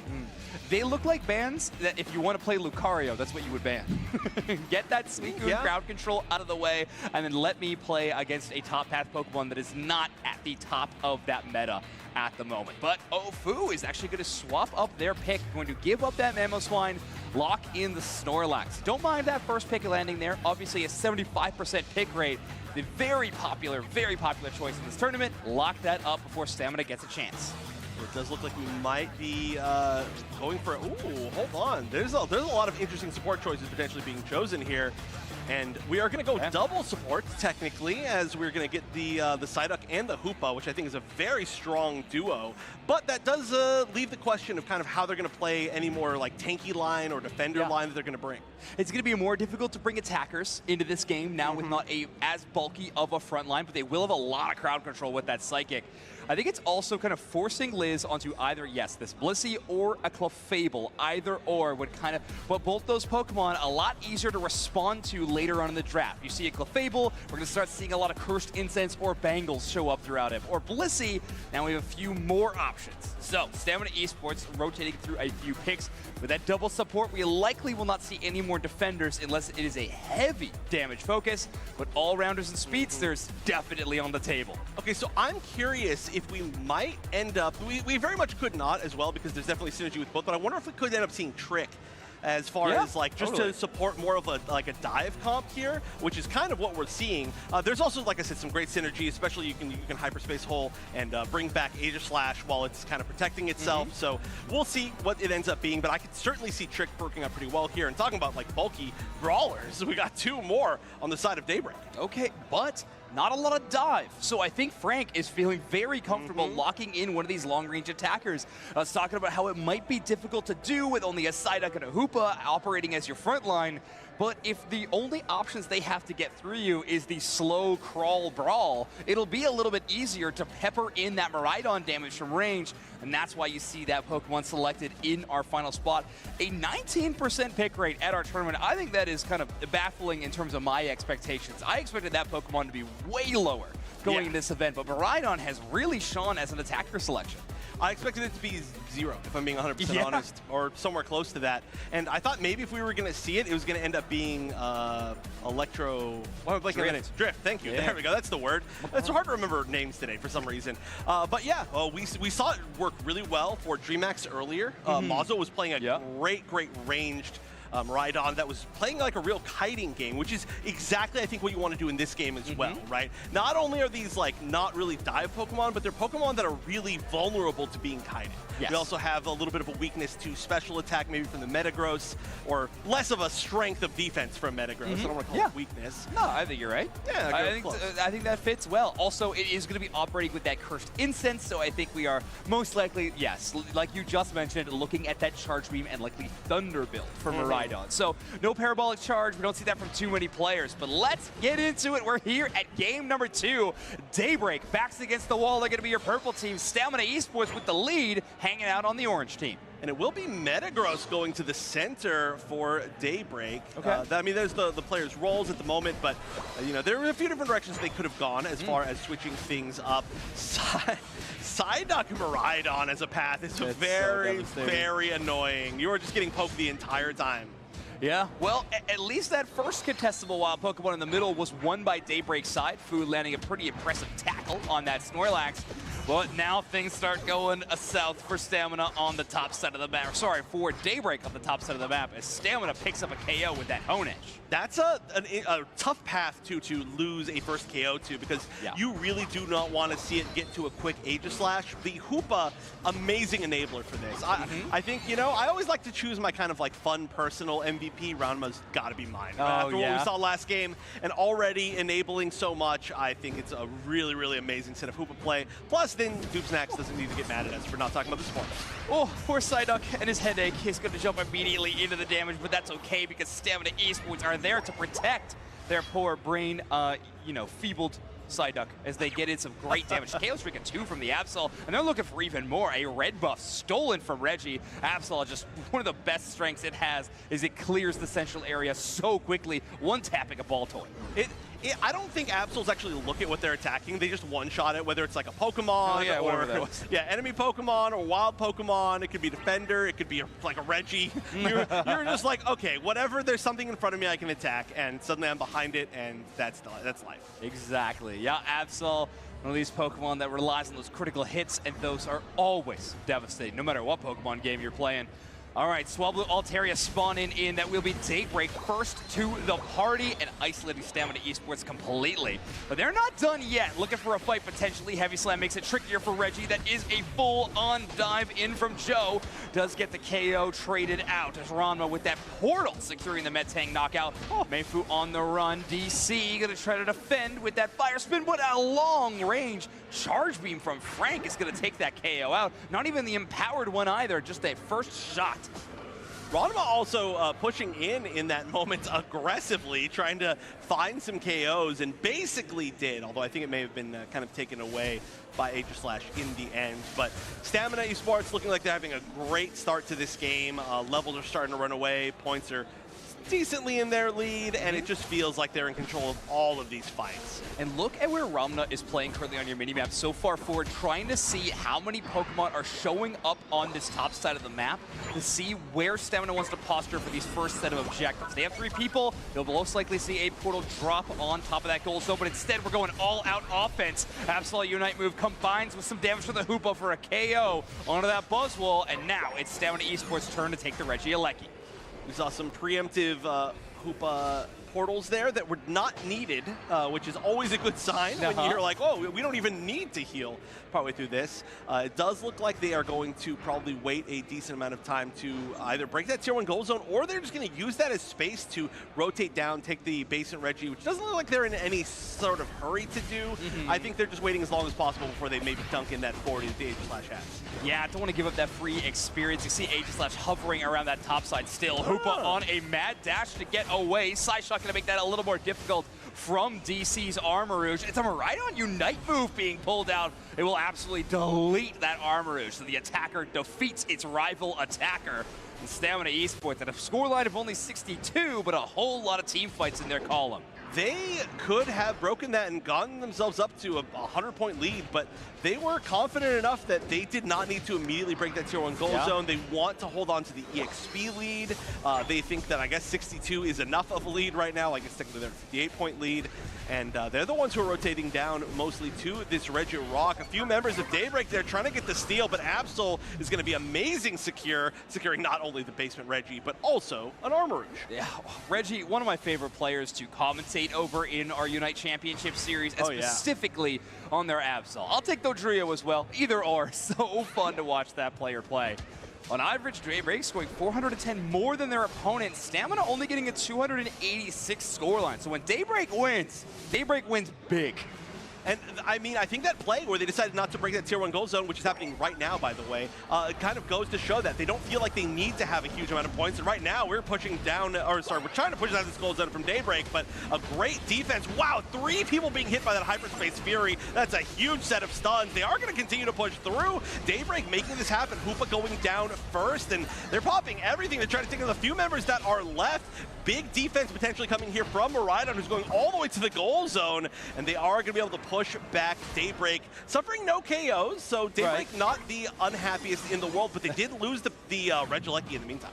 It's such a difficult task to push in. Not only are you getting healing off that tier 1 gold zone, you have some incense for that to try to shut that down, but you're also going into a Regirock buff, which is just really, really difficult. And then you add on some damage reduction from the Psyduck Unite move. I mean, that is a nigh-on immortal Stamina Esports on that tier 1. And they're going to try to fight on their opposing tier 2 as well, as that's yet another Absol Unite move, and it gives you enough clearance to break that tier 2. Reggie is the 6th member. Their 5th and 6th member of this team are both Reggie. It's just one is Regieleki. Yes, of course. Yes. The Regieleki getting pushed in. Oh, they are going to be able to catch Ranma. Oh, maybe not. Hold on a minute. Okay, they do finally in the end. This is going to be an opportunity for them to push down this tier 1 gold zone. They need some points. They're down by so much. Still down by a ton, even once they break this. So this is a nice way to start closing the gap. We do see a back cap. Thank you, Pip, for showing that down in the bottom left. And just going to continue to build this lead more and more. Stamina with so much confidence, especially with the mobility added from Hoopa, to be able to kind of walk all over the map, score wherever they need to, and then come back to wherever they need to defend. It's also the dark side of oh my gosh, when you're in a losing position. Yeah, it's so impressive. Home goal zone. Yeah, when you're in a losing position, you have to play kind of as 5, stack up as a team. The only team fights you're going to be winning is if you're as a full collective, but it also just opens you up to some really creative split path pushes, and teams that are winning kind of have that advantage, that free space around the map to work with. So Stamina Esports, they do give up that objective, but they do score, like you were saying, in that home goal zone with the Absol. I know. This matchup is so funny. Definitely our observers are back there, just scouring the entire left side of the map for back caps the entire game, because Stamina is just slowly walking one person over at a time. And honestly, they might be taking the tier 1 goal zone on bottom as well. Yeah, look at that. Thank you. Exactly it once again. They are just putting in so many points. It is gross. And that kind of is the opposite of the stats that we saw. If I'm being 100% honest, they seem like they're scoring just so much. Yeah, a bit of a wash, even if that Regieleki does land because of those scores on the bottom side. It will just even things out. Fu does try to take a lot of damage here in the name of information gain. Their Assault Vest will get popped. Joe with an aggressive push on that Metagross, but did not use their Unite move, only that Zen headbutt. Anon misses that superpower. Is going to have to retreat a little bit. Let's take a look at what Ranma's playing. One of the most aggressive Hoopa players we have is playing so far forward into the enemy side. Ooh, and this is going to be a wall attempt to kind of engage, but Absol going in, popping the Unite. Not sure if they actually managed to catch anybody with that. If they were kind of on the end. And so a lot of weird skirmishes here. Two members of Daybreak are going to be going all the way back, just trying to reset themselves. They have to manually get the reset. They don't have a hoop on their side. A nice escape, heavy slam all the way over the wall from Fu, but a little bit of damage starting to go onto Rayquaza. I'm not sure Stamina wants to commit to that. They've got such a huge lead. I think they just wanted to threaten it, maybe get a few autos. They're just waiting for the reset. Time is their best friend right now. It is 100% on their side, but Daybreak willing to try and maybe burn this down. Very safe portal for Ranma outside of that Rayquaza pit. We're going to shoot right on that Snorlax, trying to bake a little bit of space, knocking up everybody into the air. Metagross did receive that Bliss assistance, so they have become a raid boss in their own right, chasing down that unbound hoop. Apache's still up and running. It's Mayfu in charge of defending that Rayquaza pit, and finally Daybreak will have a chance to kind of do some damage to the Rayquaza uninterrupted. Holmes on the bottom end of the map, just trying to buy a little bit of time as Rayquaza hasn't even hit 50. They need to get rid of Holmes. Coup de grace is still available. You do not want that there, but no, they don't even get the chance. That's 2 KOs from Holmes, a few more from other players. Only 2 members left. It's got to be the raid boss, but oh, not this time. Another shield, by the way, on on the member of Daybreak. I didn't get tricked this time. We can see yet another one, but that one is certainly going to be a secure from Stamina. That was starting to look a little bit shaky, though. I have to be 100% honest. Oh, for sure. I mean, that Metagross with the Bliss assistance is just on another level in some of these events. And it was got really, really scary. We do have Holmes attempting to score 50, but that shield is very quickly broken. Same with Ranma. So neither of these Hundo Burgers gonna land, but they have scored enough points throughout this match. And of course, in that final stage, Stamina Esports gonna take the match, gonna take the group, and be moving on undefeated. Not a huge, I think, upset to say. They are one of the teams that certainly could be winning this entire thing. But Daybreak, once again, putting up a really, really good fight against some of the best teams in the world. Totally. I know this is a little bit early to say this because it's not like their run is over for the season. They've still got a chance here. But I really hope that this Daybreak team stays together for next season. Yeah. Because I feel like they're still relatively new. You know, I mean, it's like relatively. It's not like it's their first tournament, but I feel like every time that I see them, I'm more and more impressed by Daybreak. Yeah, they had a really solid game, but Stamina Esports just in another groove in this matchup. They looked great from draft into some of these matchups. It felt like there was no stage of the game they were really worried about. Maybe this late game of game number 2 being the only moment that they maybe had to sweat for a minute. And, well, that Rayquaza secure could have gone sideways too. Yeah. But always the clutch ups from Stamina Esports, your only representatives of Latin America North here at NAIC. Going to continue on. Of course, both these teams to day 2. This is one of those matches that is only for seeding. However, because of the nature of it being a single elimination tournament, the day 2, and there's, I believe, 12 teams making out of 6 pools, the seeding is pretty big. You know, you do have to, a lot of the losing teams do have to play an extra match the next day because they are seeded a little bit lower. I don't know exactly how the bracket's going to play out, but regardless, Stamina is going to be very happy that they're most likely not going to be in that position. Again, don't trust me on seeding. Wait for the official results, but of course, regardless, they've got to be happy they're hires. Totally. I mean, when we start talking about day 2 and top 12, we also start talking about prize money in a major way, $50,000 up for grabs. And if you can keep on winning, you get even higher and higher rewards, especially into that second stage of the tournament in our single elimination bracket stage.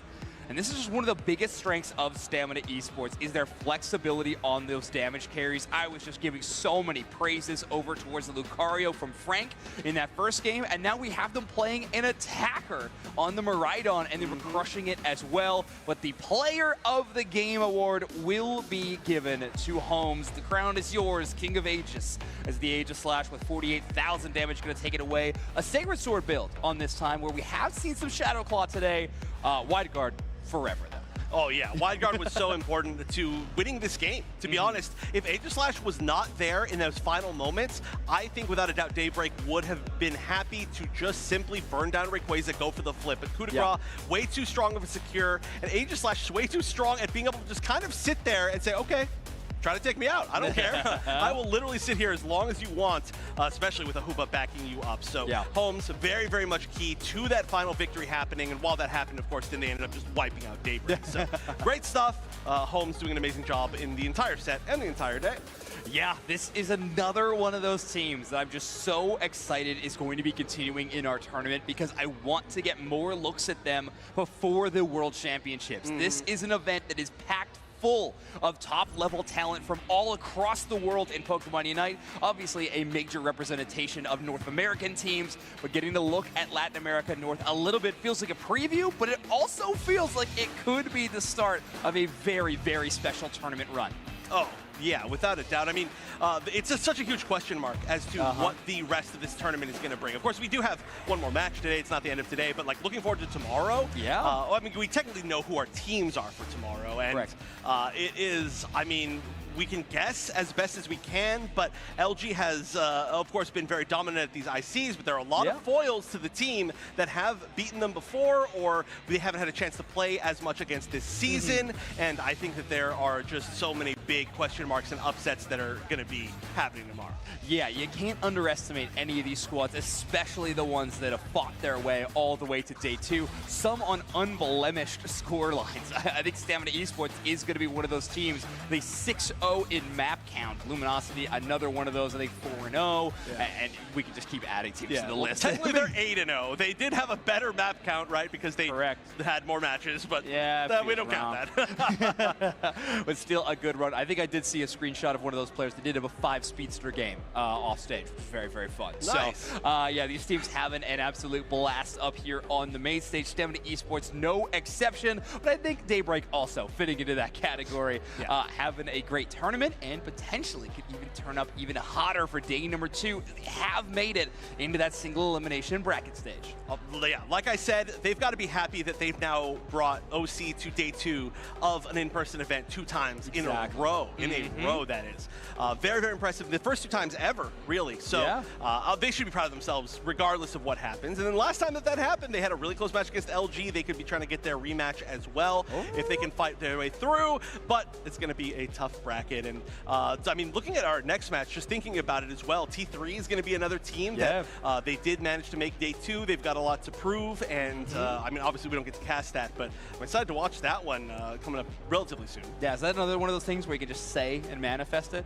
I want to cast the game. Oh, I won't take it from them. No, I'm not going to withhold Spraggles and Doob Snacks from the community. We need to make sure that we got that duo casting this next game because it's going to be a very, very fun one. Yet another international invited team in DreamHack Esports is going to be going up against a North American favorite in T3. A tumultuous season for that squad, but has had some roster pickups as of recently and in recent tournaments, both Unite Championship Series and otherwise have been looking good. And I'd say they are a contender for that world spot. DreamHack's not going to want to give it to them easily, but they are a contender. Yeah, that entire group is filled with teams that are like not qualified for Worlds and have been very close to potentially qualifying for Worlds. So it's all heartbreakers and all hype moments in that group, I think. So I am excited to see that one. To DreamHack earlier, they were looking quite good. I was as always, I'm impressed by them. They're one of those teams that it's like surprising that they didn't qualify already. I think more so than anything else. But it's just how it happens. Pokemon Unite, you can have a bad day, you can have an off day. Orange Juicers, they've made top 2 in basically every tournament this year, except for the one where they went 0-2. So things just happen, right? Yeah, exactly. Yeah, I mean, the Z Sports, baby. We're in the thick of it sometimes. And yeah, these teams are competing for a whole lot, like we talked about, prize money, world championship spot, of course. But the title at North America International Championships is also a very, very sought-after victory. And if you're Orange Juicers, the trophy. The trophy. We're looking for the trophy. More important than anything else. They're like, don't even give us the money. Don't give us the title. Just give us the trophies and we will go home. And if you don't, we will not leave this venue. Exactly. All right, we got to make sure we got trophies for this, but I think we're all set. All right, well, I do believe we have an interview on the main stage with a member of Stamina Esports. So, take it away. Let's hear from Stamina. What's good, everybody? Doob Snacks here alongside Frank from Stamina Esports. Big time win, big time player. Here we go. First question, let's run it down. You just went 3-0 in your group, on top of your group. How much momentum does that give you going into day 2? Acabáis de ganar 3-0 en vuestro grupo y eso os deja arriba de todo. ¿Cómo es este momento en el que ahora mismo vais a llegar al día 2 con este resultado? Nos tiene más tranquilos porque si seguimos las reglas estamos en el top 8 directamente, así que ahora descansar y darlo todo mañana. So they are more calm for that reason, and that's why they feel confident and they will just rest and go straight to the day 2. Wonderful. Yeah, momentum carries through. Big day 2, a lot of good teams. Now, I know this is a canned question here, but I need to know, who does Stamina Esports want to play in the championship game on Sunday? ¿Quién de Stamina quiere jugar en el Championship del domingo? ¿Contra quién? ¿Contra quién? Sí. ¿Queremos a Perú o a Announce Esports? Well, we know those teams. Pretty straightforward. I would love to see that matchup personally. Last thing I'm going to say, of course, we love to allow you to do this. Some shout-outs to the people at home from Stamina. ¿A quién quieres dedicarle este momento? Tienes un momento para dedicarle a quien quieras. Pues a mi familia, a mi novia y a mis 4 compañeros y mi coach por confiar en mí y seguirme dando la oportunidad de competir en este juego. To the family, his girlfriend, to all the team members and the coach for all this time that he has been participating in all this tournament. Family's a good shout. Girlfriend's an even better one. You'd probably get yelled at if you forgot that one. Okay, here we go. Stamina Esports 3-0. That's Frank. I'm Dupes next. We got more game. And a Stamina keychain gift for me. Stamina on top. Stamina number 1. Thank you, Frank. Back to the booth. And can I get a hug? Keychain and a hug. Wow. I mean, profit up there. I know, but I want to do this interview. Yeah, can I get on the Stamina interview for the next one, please? Next Stamina interview, we're not casting. Guaranteed. Yeah, exactly. Production, it's in my contract. Yeah. I'm pretty sure they know. All right, well, they know now. Also, I was saying, Frank's voice is really good on microphone. Sounds great. I had to say it again right now because it's great. That's like a radio voice for sure. Can definitely steal our jobs. Yeah, and we weren't given gifts to say this, but if he ever wants to join the commentary booth, he absolutely should. Yes. Yeah. But we would accept gifts for it. Yeah, but he can give us keychains. I want to be so abundantly clear about and that. Hugs. Yes, keychains and hugs are acceptable. All right, hey, good news. Our break is ready. So we're going to be jumping to a very short break, and when we come back, it will be the conclusion of day number 1, one final group stage game. More Pokemon Unite at NAIC right after this.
Welcome back to NAIC here in New Orleans, the final stretch. It's the Pokemon Unite Championship Series.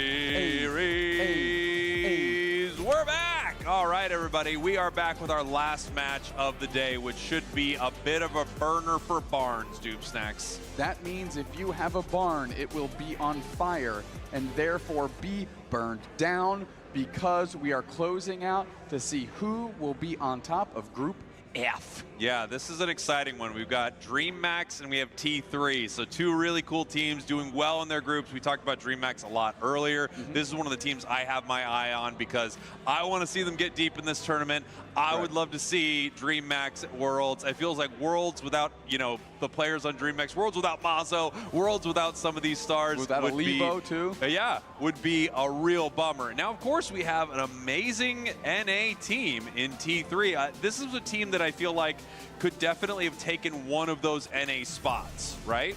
Oh, I agree. I think, you know, they found themselves outside looking in the regional finals a bit to their own surprise, I believe. So this is their last chance to qualify. And if you look at T3 DreamMax, they're in the same position here. They got to run it deep through this event. And for them, it starts by winning their group so you can be the first seed out of your group into tomorrow and give yourself just a slightly easier path.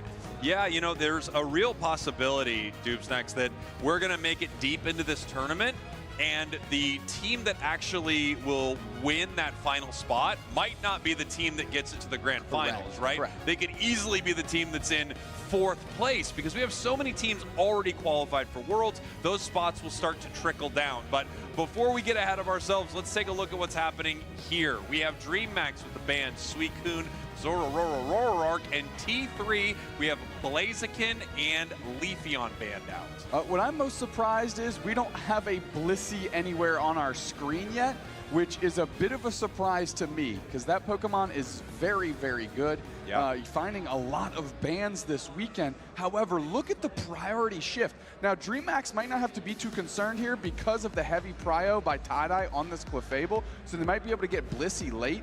But it's something to keep in mind. If they don't go in that direction, Guizine already on this Psyduck, we might see our first non-Blissey anything today. You know, something I really like here is this item, this curse item on Miraidon. When I look at the other side and I see that Clefable, if this is a Charge Beam Miraidon, you are just able to rip through all of that healing. They're all bunched up, and you're able to get that huge debuff on the entire team near Clefable. I think it's actually a super strong counter. We're seeing the same thing on Ferzera right there. We've got it on the Armarouge as well. So a lot of healing reduction items to try to deal with Clefable, who was recently buffed. Moonlight is unbelievably powerful. So if you could take a huge portion of that healing away, you could get a lot closer to KOing some members of T3.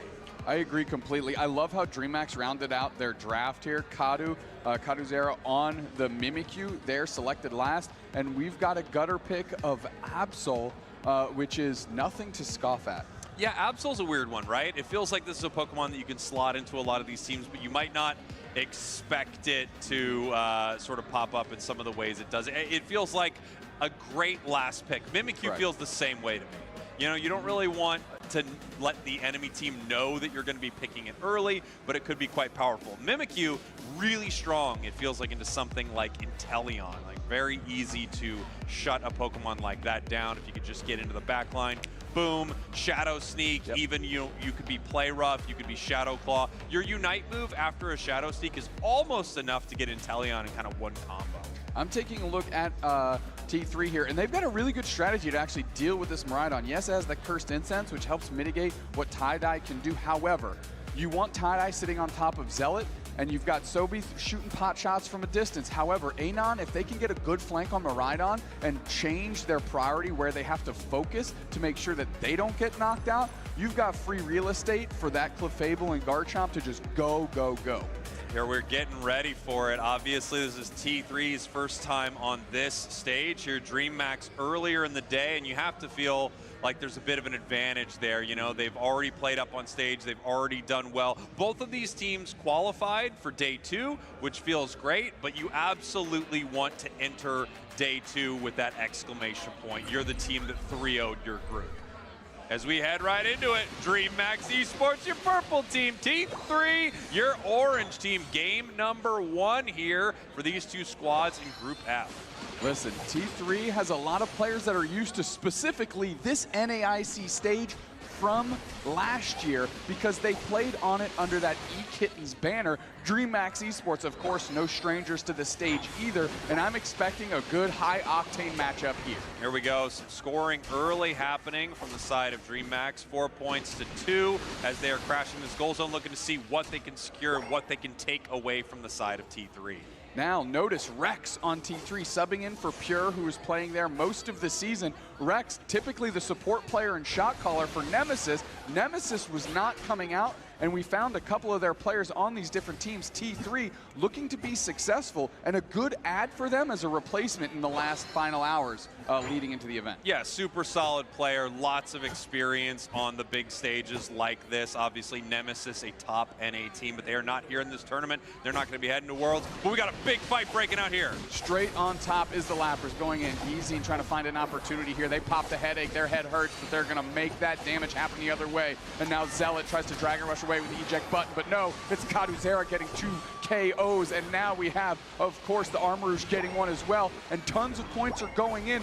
Good little skirmish for DreamMax. Strong start for DreamMax right there. Beautiful little fight. That early KO just really helped snowball that entire situation, taking one after another. And a Pokemon like Mimikyu really can take advantage of those moments. Nice secure, however, by Rex, able to get that last hit on the buff so it was not stolen away by DreamMax. Now Rex is just going to secure something. Snorlax is really good at securing. Tackle is so good, dude. Especially in the early stages of the game.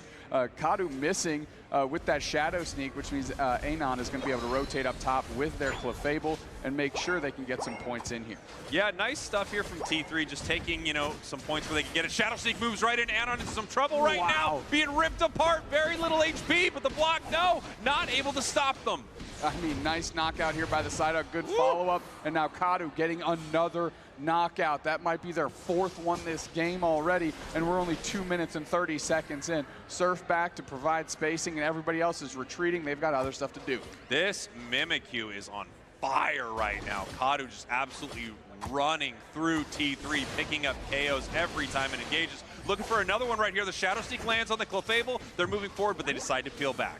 Uniquely, DreamMax realizing that Zealot's going to need a lot of experience. Normally, this would be the top laners by themselves most of the game, but they're putting the pressure on so they can't get too far ahead. And look at Rex, just going to take a nap in front of 3 players of DreamMax. Are they going to make the punish? Heavy Slam is there. They're going to make it back to Pat? No. And that's going to be more points going in? Yes. They are trying to break this goal zone. 5 right here. They're deciding whether or not they want to stack or just take the big over. They go for the big over, and now they're going to rip this top path down. Regieleki already at half in the top path, and T3 not prioritizing bot Reggie just yet. You can see they're running to it right now. They're going to be a little late.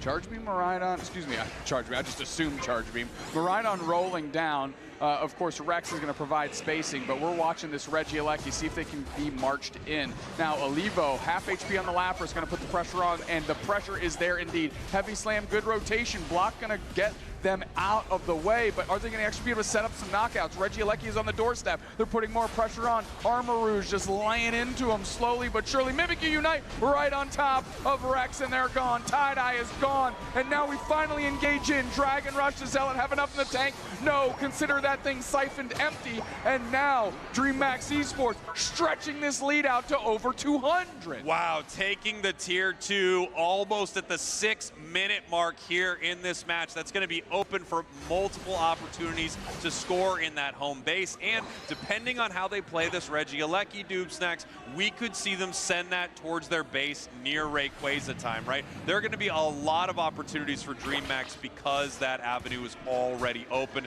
Pretty devastating for T3. It's really rough to lose your tier 2 goal zone that early. It cuts off the map, it takes away vision for you, and again, it opens up that home goal zone where your opponents can make some really powerful plays. And of course, Zealot is so hungry for experience now. There's not even any wild Pokemon on the map for T3 to pursue, which means they're just bunching up and looking for a catch here to see if they can find anybody. Sobi is trying to figure out where they are. Nice shot on Olivo. She's going to know exactly where they are. No follow-up there, but at least that's info they have. Yeah, they have some information. They just don't have anything they can do on the map right now. We have Zealot trying to get as much experience as they possibly can in the top path, just getting that Garchomp online. We have 5 Unite moves on the side of T3 and only 3 on the side of DreamHack. So this could be their opportunity to take a big fight, and they would love to take away some real estate from the side of DreamHack right here. Moving forward, they pick up a KO right away on Clefable. Eating tie-dye's no good. Good poach, though, by Zealot. Right into the Unite move by Anon. They need to get a knockout here. We're forcing everything out. Mimikyu counters back the other way and gets the knockout before they can cash in.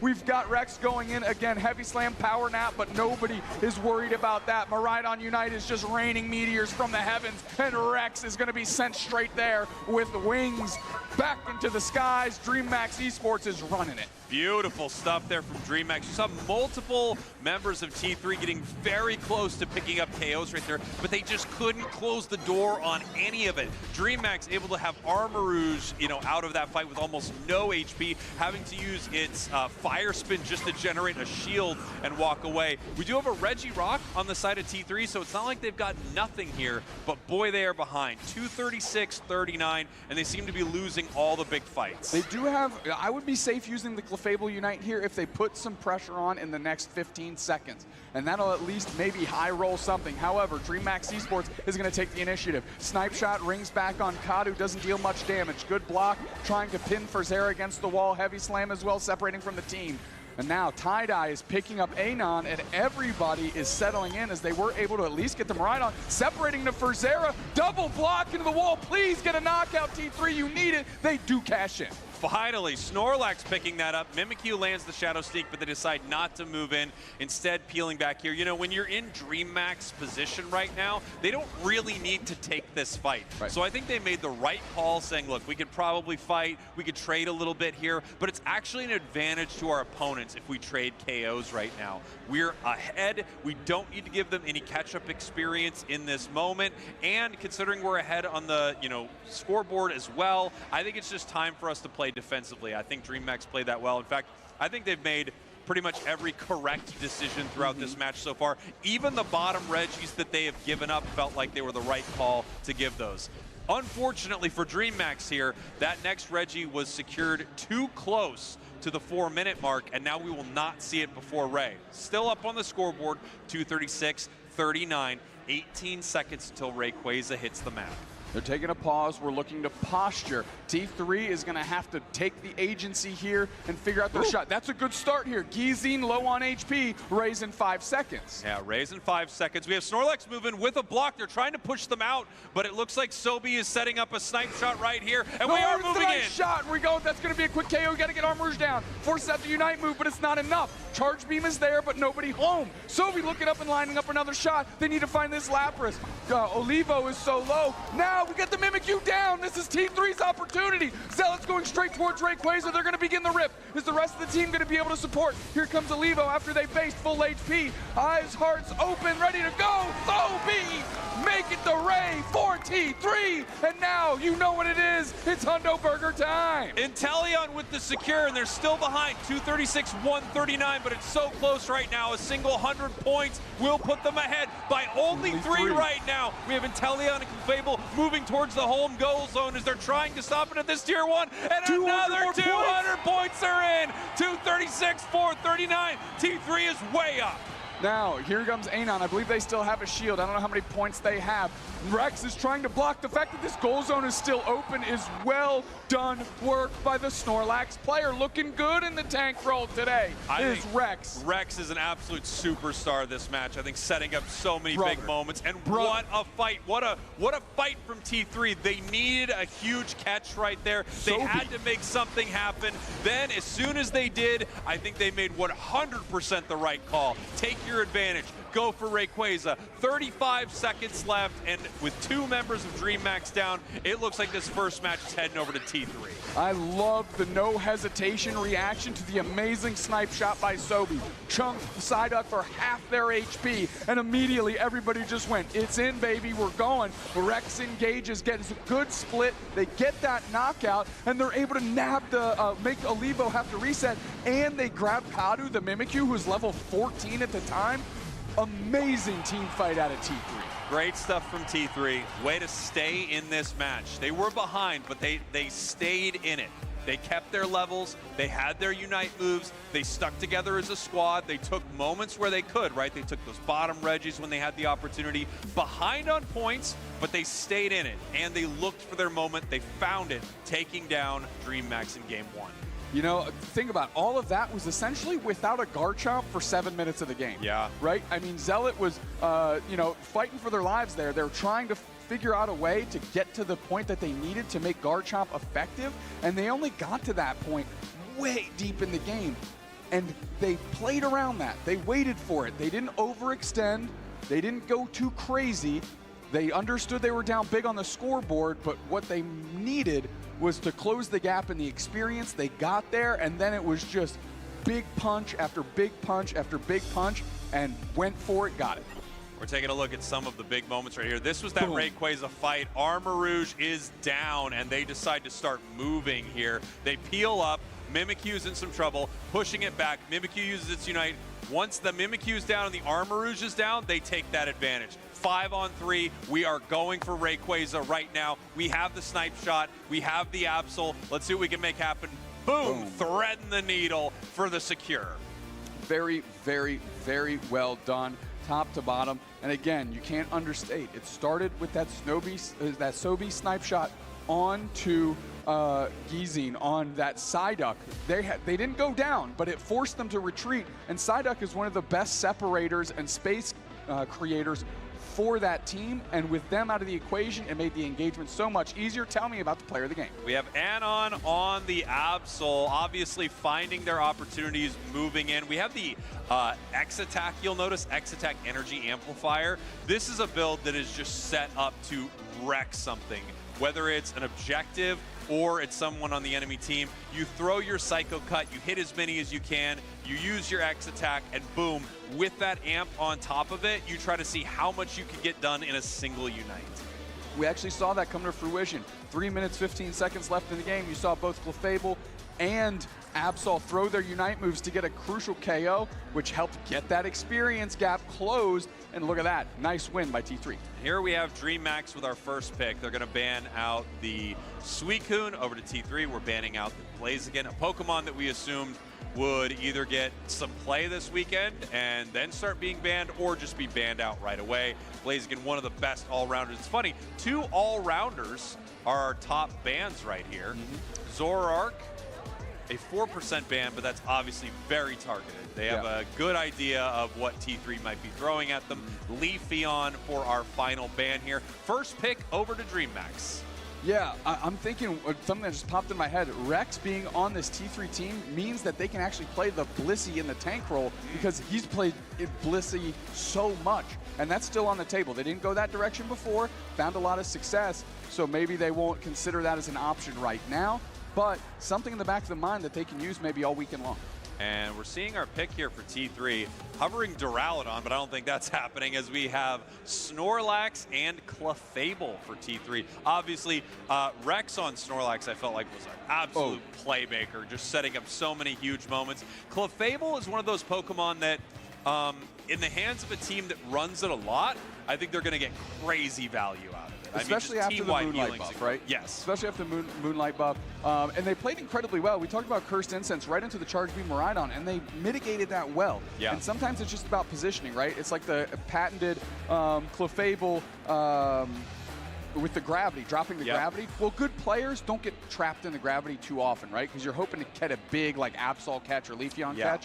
Playing around things is a good way to mitigate the item-based advantages. And here we go, Inteleon once again for T3. A late pick, and Sobi was very, proficient on that. So giving her that Inteleon feels pretty scary as we take a look here. We've got both the Char Cadets here. We've got the Armarouge, and we have that Cerulege. My brain wanted to call it a Cinderace for a moment. I was like, it simply can't be. I know it's not. It cannot be that. It's a Cinderace in a Cerulege costume. Let's check, get that with the stats team. Find out if that is, in fact, a Cinderace. I highly doubt it. Is it a Cinderace in a Cerulege costume? Yes, that's what we're trying to Of course, without a doubt. And Zarina rounding it out. They know what we're asking. They know what the questions are. Yep. Zarina rounding it out. Honestly, some nice Zarina games today that we've seen on broadcast. When I see this Zarina, I'm trying to wonder what exactly they're looking to prioritize here. I have to imagine between Anon and Zealot, they can cover a lot of whomever they want to dive, right? Yeah. Just, Charge Beam Rhydon might have Cursed Incense for that Clefable, but if you can kind of run from two different directions on top of them to collapse, makes it pretty tough to aim that thing. I got to say, the one Pokemon on both of these squads that I'm really not sold on right now is the Cinderace, a.k.a. Cerulege.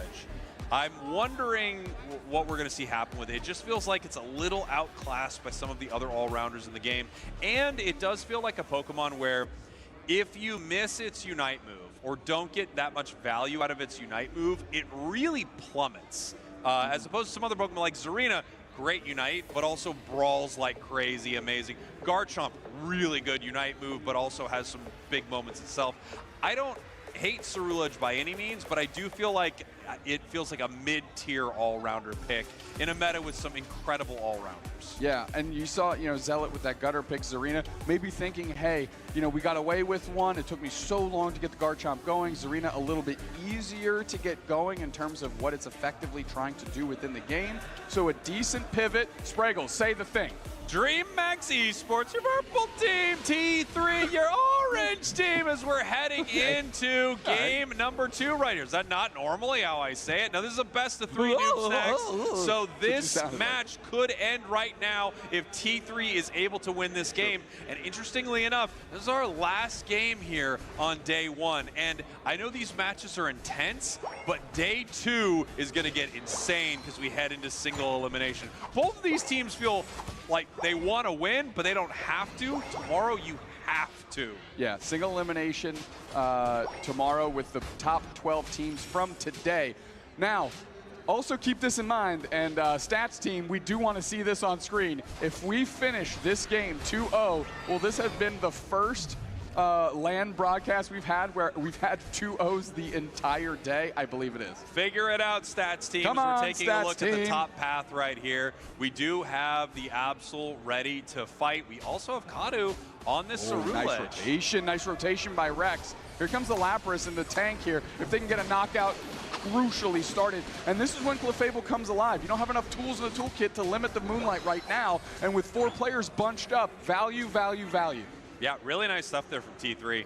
I mean, bringing Rex top set them up for a big win, and they were able to take it right there. Zealot still needs a little experience before they are able to evolve from Steenie and become Zarina. Down to the bottom path right here, some of this trying to be secured on the side of DreamMax, but it looks like everything really went about T3's way with that engagement. Finally, a Drizzile is Sobi able to evolve because they had to, nice. They had to hold the, come on, Zera's like, he's stuck in the pocket too long. Can't do that against an Absol, baby. Yeah, tough moment there. I mean, they tried to peel back and then turn back around to not get hit by Pursuit, but they got caught by it. They got the reset. We're going to see what Absol wants to do. They're just trying to rip through this experience. They get a ton of it. T3 winning just about every fight, out-securing their opponents, picking up KOs. So far, things are going great for them. I mean, they left Sobi down in the bottom path by themselves, and she's keeping up pace on levels here with their counterpart. Just another knockout. This Absol is everywhere. We've got another 4-player crash in the bottom pad with poor Tie-Dye just trying to hold it down in the face of these 2 Char Cadet evolutions, and finally just willing to give it up, saying, my job's kind of done here. Yeah, nice stuff there from DreamMax, but I mean T3 just wasting as much time as possible. Sobi in some trouble right now, being chased down, having to walk between the Thunder and the Psyduck. The Fell Stinger doesn't quite make it, and they do pick up a KO. Good stuff from DreamMax here. Zealot looking good, gonna go right towards Olivo. The Thunder's actually gonna chase them out as they are gliding back towards the pad here. Charge Beam is there, good amount of damage on top of Rex. They're gonna grab a berry and they're gonna get right back into it. Zealot's going in, tie-dye with the follow, grabbing the attention as they can.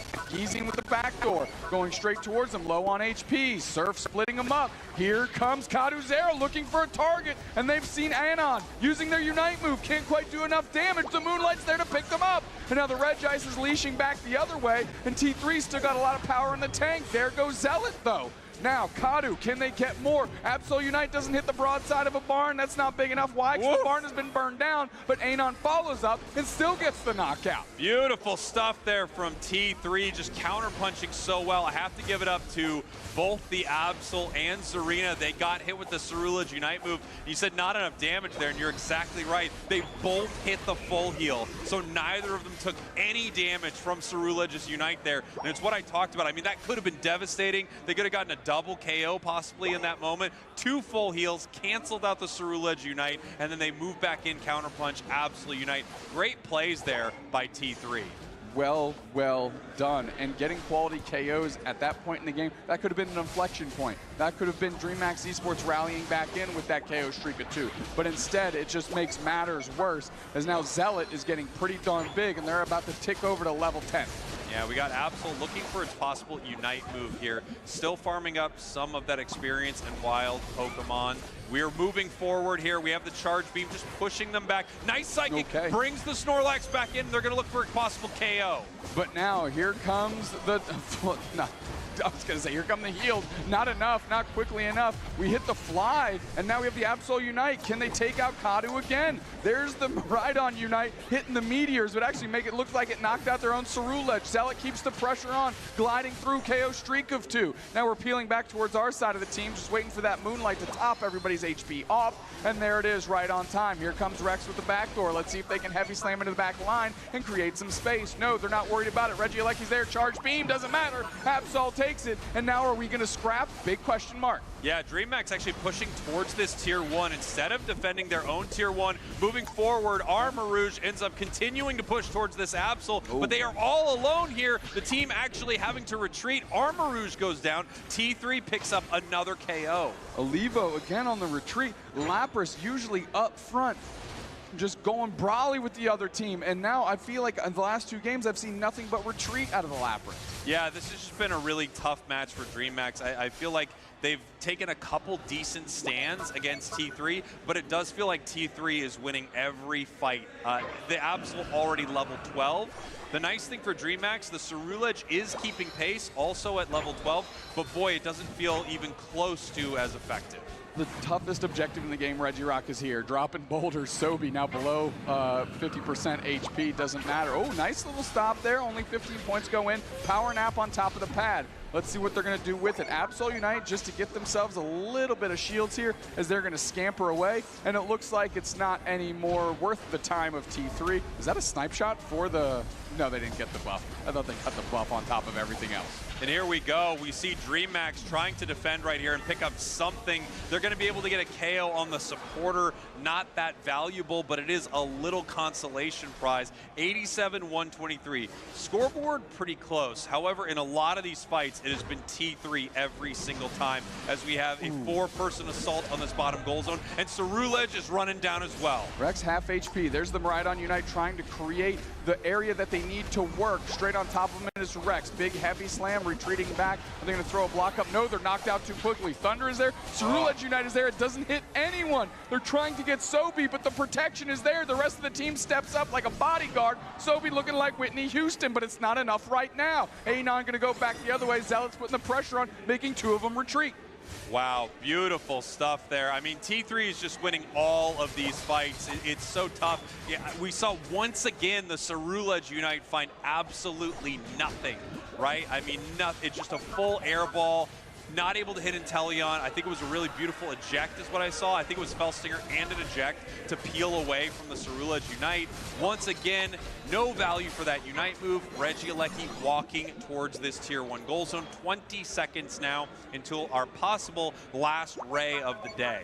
Now it looks, wow, they're moving forward, very far forward. A bit surprised here. They might make this the fight. They're going to try and block, make this Regieleki hit here as they're looking to scrap. Moonlight's going to top everybody off. Good read as they peel to the middle. 5 seconds still Ray. Here we go, setting up for Rayquaza right now. T3 in a position to possibly rip through this, but no, it looks like they're moving in towards a fight right now. Immediate heavy slam. Olivio split from everybody else with that block. The pot shot comes through, doesn't quite hit. Sobi trying to get a target here. Anon rotation, they're on the chase. They're trying to take care of Kaduzera. They're very low. Coverage by Rex and a Unite move forced out, but now all of DreamMax is around Rayquaza. Zealot's trying to keep an eye on them, see what they're gonna do. Kadu still has a big time flank, sees Sobi. This is the target, they pop their Unite move. Sobi's so low, Sobi's gone! DreamMax Esports finds their target. No more Inteleon shenanigans now. Now they have to pivot, they're going to the middle, but look at how low on HP they are. They can't make a play yet. 10 seconds till Sobi comes back, and we might have to rinse and repeat the whole thing. No, we keep the pressure on. Power nap right in the middle, separates, Psyduck's down. Meteors are crash landing on Earth, but they're not leaving any divots here. T3 still taking agency, and now Sobi's back. Kadu is trying to do everything they can, but Rex and Anon have them sussed out. Thunder's back into the middle. Follow me, tie-dye back towards their team. Moonlight tops them off. These teams are fighting forever. Olivo has to peel back. They've got no HP left. 50 seconds on the clock, and finally, I'll take a breath. A whole minute plus of straight action here at Rayquaza, and it is still standing with 45 seconds left. DreamMax is behind. They need to make a play as they are finding their opportunity. No Unite move on Cerulege. Here comes that Rex with the big time block, and they're ripping at Ray right now. It's already at half. And it's gotta take more damage than that. That buff, that 10% is making a difference. The clock is winding down. Rayquaza's low, heavy slam. Kadu secures it, but they gotta scramble and score. But all of a sudden, there's only 4 players left. Can they eliminate enough shields? The counter score by Absol is there. It's not gonna be enough. We're getting points in. DreamMax Esports says, screw those records you're looking for. We're making this a Game 3 match. That's right. DreamMax evening this thing up in the last moments here of game number 2. They kept their head on straight. Very cool, calm, collected, ready to fight there with only 45 seconds left. They had to make a play. They ripped Ray, and here we are heading to game 3. You know what? For all that we said about Cerulege, Kadu in the last 2 minutes of the game flipped the switch, turned it on. They got chased out by Anon. They didn't completely give themselves up. They dealt so much damage to the Absol that Anon could only bully them out, but couldn't actually chase them to try and put pressure. What did that allow Kadu to do? Come back, take care of Sobi, open up the window of opportunity. When they finally went for the full rip, Kadu steps up, secures. Here's that moment where you see hits the Unite move, 2 full heals, and they are able to just pull away from that. Really beautiful stuff there from T3. T3 felt like they had control of almost every fight in this match, except for this final Ray fight. It was played very well by DreamMax. Absolutely. I mean, I think this Absol was very impressive. I think the Clefable looked good as well. A lot of good back and forth here. My question mark is, how'd you feel about Zealot's Zarina? I thought Zarina was actually great. I think they played really well. I felt like, it's funny, they lost this game, but played a much better game than game 1. Here's that rip that we're looking for right there. Rayquaza almost at half. We see them moving back in. Kato looking for the secure here. They decide to move right in. Big time boosted after that Psycho cut, and they're able to take it. Yeah, when everybody's in the blender like that, it's whoever takes Ray, the other team just falls off the face of the earth because every single move is thrown to the middle, and our player of the game, Kadu. Yeah, I mean, with that big secure, they absolutely needed it. 5 knockouts, 73,000 damage, so they're putting in a lot of work right there. I'd be curious to see some of the other stats in that game, you know, the healing, the Miraidon. There were some big moments there for sure as we get ready to head to game number 3. It's fitting that this would be our first game 3 that we're seeing on broadcast today because these two teams feel incredibly close. They really, really do. Now, did the loss do enough to shake T3 off of that? But look, they earned themselves a Clefable ban. Yeah. Clefable being banned, I mean, now we're getting into the targeted ban territory, right? Which is one of the most exciting places to be, I think, in Unite. The question is, what does T3 want to do about that? What other answers do they have? Do they have plans for what happens if they get their Clefable banned away? We're going to find out very soon. First pick over to Psyduck.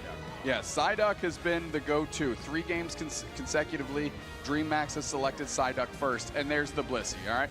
Well, if you're going to take away Clefable, I guess I'll take the actual best supporter going right now in Blissey. Snorlax, unsurprising. Rex has played a great Snorlax so far. Yeah, I feel like Rex has been absolutely amazing on this Pokemon. I wonder if they would want to ban out both, but they clearly are worried about a very specific Zoroark play that could be made. Now they decide to take the Zarina away from them as well. So we're taking a lot of tools away from T3. We've got the Zarina and we banned out the Clefable. Where do they go? Immediately highlighted is a Dragonite. That's going to change for sure. I want to see a Sobi Mew. I would love that. Sobi's terrific on that Pokemon. Yeah. They decide to not play ball here, but we do have a Garchomp hover by Zealot. That's where they go, and they're leaving the gutter pick up to Anon. I'm wondering, I mean, it's funny because it looks like we stole some stuff on the side of DreamMax, but Sobi deciding, hey, I can actually take something from you as well. I can take this Armarouge away that's been really difficult for us to deal with. Last couple of picks over here to DreamMax. We've got Talon. We've got a few speedsters being decided between. We have the Miraidon, some all-rounders. We have Espeon. We have Urshifu. Have we seen Urshifu at all today? I don't. Not that we've broadcast. Not for that I've watched either, to be honest. So we'll take a look at where Frazera goes with that. Mazo on the Espeon. I think Espeon is maybe a bit underrepresented today. I think we've seen more Miraidon than I anticipated. I maybe would have mentally thought Espeon would have slotted there. And then Anon back to the Absol. I think they had a solid Absol game. I like where these teams have gone with their compositions here. Yeah, I'm with you on the Espeon too. I think this Pokemon's really good. I know there are a few attackers that are just insanely good, right? Just like priority picks. Inteleon has been a huge one, but Espeon, I think, kind of sneaky you say that good. Mysteriously, not banned or selected. And Sobi was electric on that Pokemon. Yeah, but you know, it was interesting because I think Sobi had a really amazing game 1 and kind of a middling game 2 on it. So I think taking this opportunity to steal a pick with Sobi, I think that's great. Take away the Armarouge, take that tool away from DreamMax. I'm really curious to see what this Urshifu is. It could be either one. It could easily be Blue Bear. It could easily be Single Strike.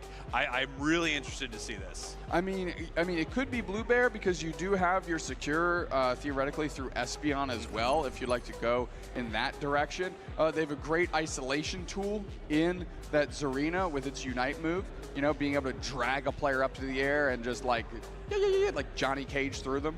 No, it's who has the bicycle kick? Who has the bicycle kick? No, it's not. That's not right.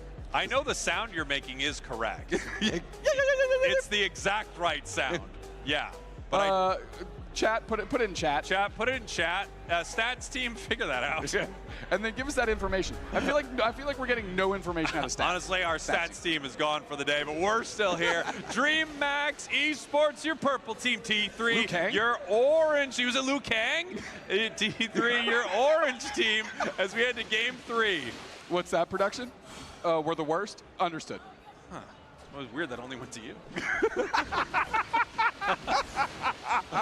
To be fair, I did put us in that scenario. I put us in that situation. All right, let's talk about this game, though. Yeah, let's do it, because this is our first Game 3, and what an exciting one it is to figure out which team is going to be the top heading out of Group F right here. Looking for the secure. We have the Espeon trying to get it, and they do. Beautiful stuff there from Mazo, able to get that secure. I wonder which kind of Espeon we are going to see here. Psyshock does not feel terrible into this, and it is Psyshock. I like Psyshock quite a bit. Like I said, gives you a decent secure tool here. That stun is going to be amazing with the Urshifu and Zarina combination. So thumbs up on that. I think that's a correct choice. Yeah, we have Mazo actually taking their time to head towards the top path right here, grabbing some berries so that they can make it. If they can create an opportunity to hit with a Psyshock here, they could finish this up. And it does look like we have the Water Bear. Here comes a big-time Psyshock trying to get some of that experience. No one going down on either side right now, but Snorlax kind of in no man's land here. They will be the KO.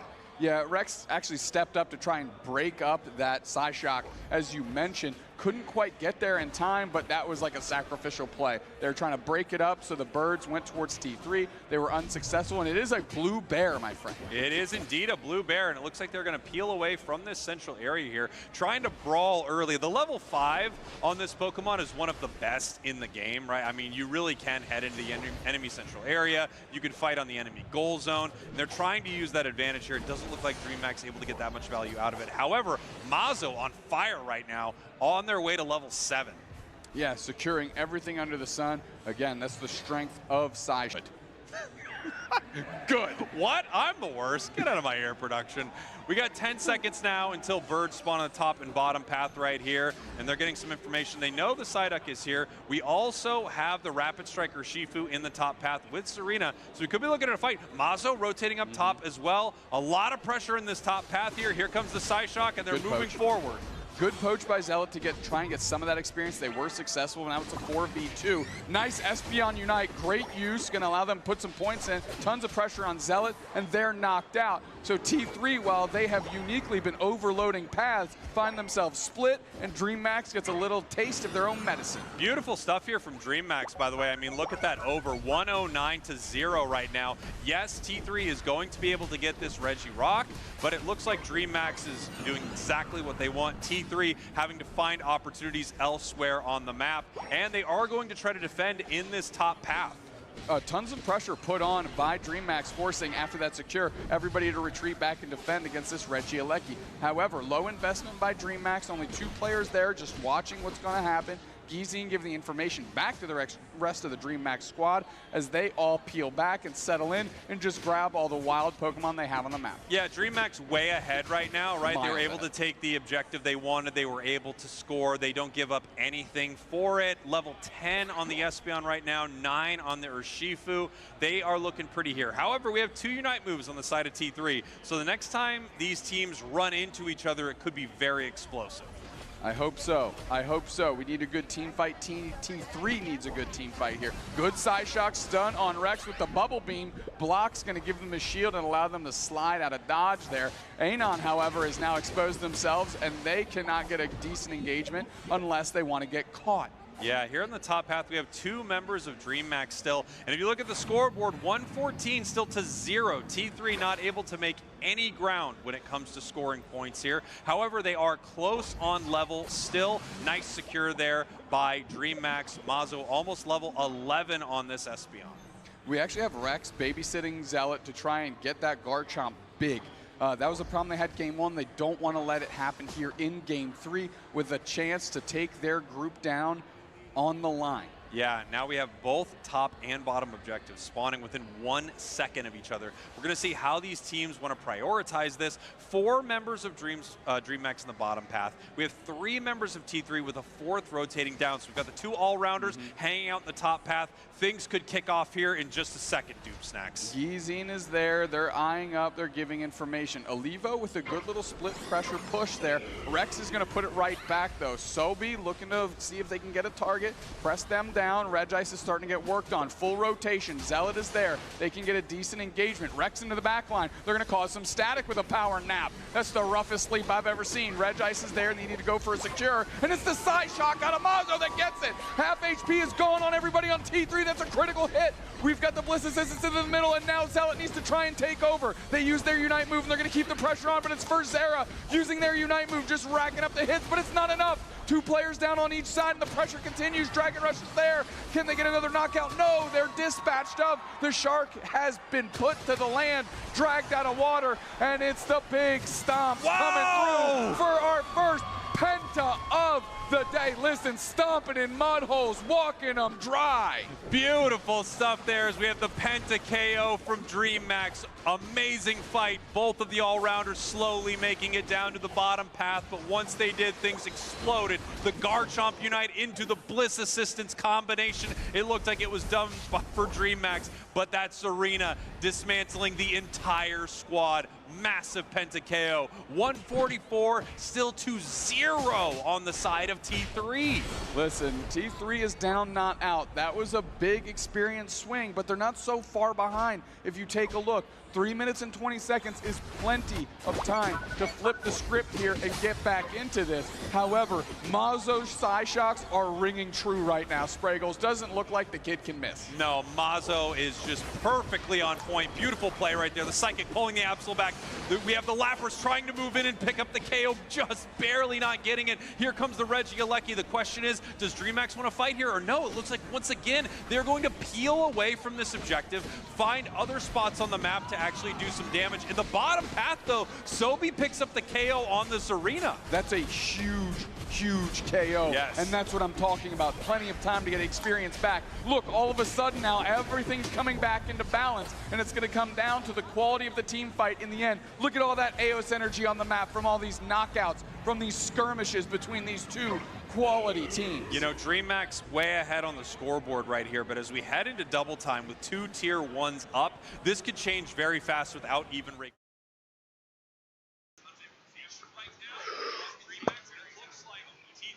Opa, salve galera, voltei. Opa. Espera aí.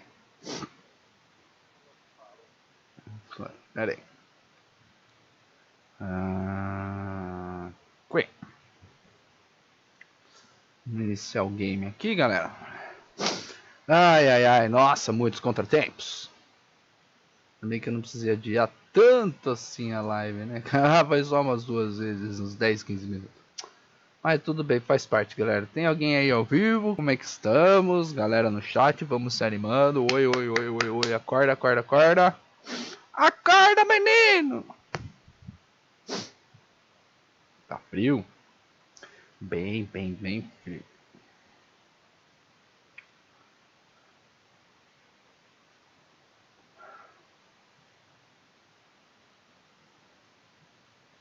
No, no. There's no Bliss assistance available. Ferzer goes in, gets stunned. Nice engagement with the Dragon Rush. Zealot has to peel back. Sobi is just sitting there. They're starting to chip into Rayquaza as well. Rex is trying to separate Kadu from their squad. Big engagement by Zarina back into the middle. That's a nice Unite move on Zealot. They are isolated. Dragon Rush down back towards. Rex is trying to split the team. What a block. 3 players are pushed away. Rayquaza's getting low. Kata picks up his P-Berry back to the middle. Absol takes it. T3 needs to scramble and score. Take a deep breath. Watch your shields. 3 players down. Did T3 just do it? Okay, we have the scores coming in 144 to 200. Unfortunately, Ferzera not able to break the shield, not able to use that piercing damage. Sobi into the main goal zone. 144 to 400. Caraca, tá 400, cara. Os caras já fizeram 400 gols. More points raining in. As T3 is going to take game 3. Caraca, que jogo, hein? No idea how huge the Rex block was on 3 players. It separated DreamHack completely from what was happening in the middle of the pit. We saw great tank work before to buy time on the rip. We just saw it right there. I don't know, maybe Rex is a defender main here, and they're certainly flipping the script for themselves as T3 has just taken down Group Ô, mano, voltei pra live, tá ligado? Se você tiver a fim de jogar, cola aí, tá ligado? Eu vou começar a jogar agora. Tentei agora pra fazer live. Mas eu só precisava avisar os grupos, né, cara? Nunca aviso ninguém. No surprise that both of them are moving through to day 2. But of course, if you're DreamHack, I mean, you had a tough run. Muito bem, you're one of the teams expected to already have your world slot, and now you're kind of beat down by one of the, I guess, you know, tier 3. GG Easy. Deixa eu mandar GG Easy aqui no chat. Pera aí. Tier 2 teams in North America in T3. Galera, GG Easy agora tá liberado pra galera que é inscrito. Inscrito não, seguidor, não precisa mais ser inscrito. O seguidor agora também consegue mandar o GG Easy. E aí ajuda no contador, colocando 3 GGs na sequência, com espaço entre eles, claro. Ele aumenta o contador de GGs que tem aqui no botzinho, tá ligado?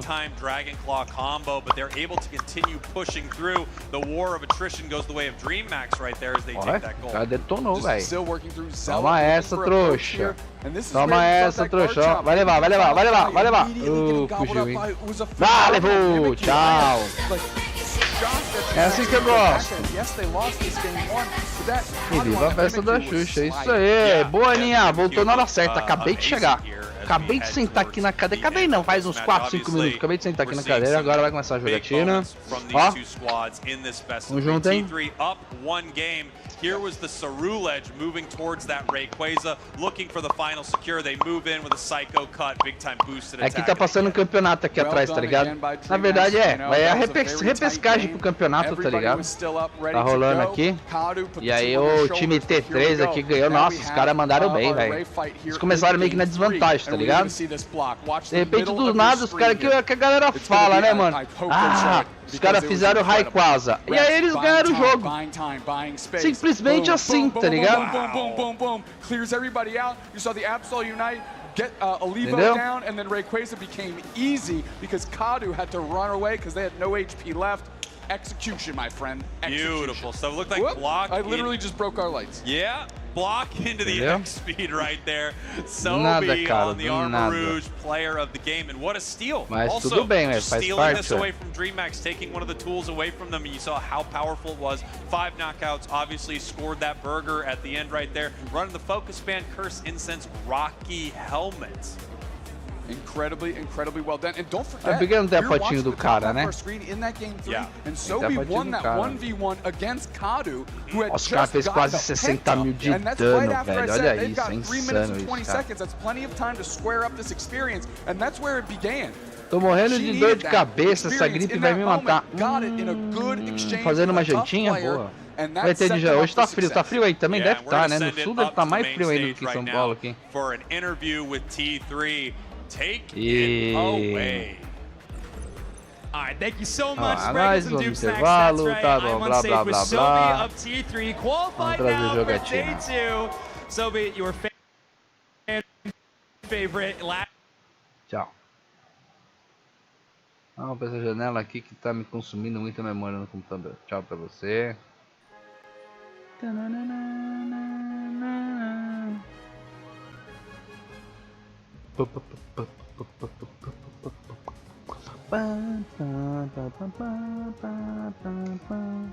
Aí eu vou fazer uma pergunta bem básica, tá ligado? Que nem daquelas quando o cara fala, o computador tá com problema, tá ligado? Primeira coisa que um técnico em computador pergunta é, já reiniciou o computador?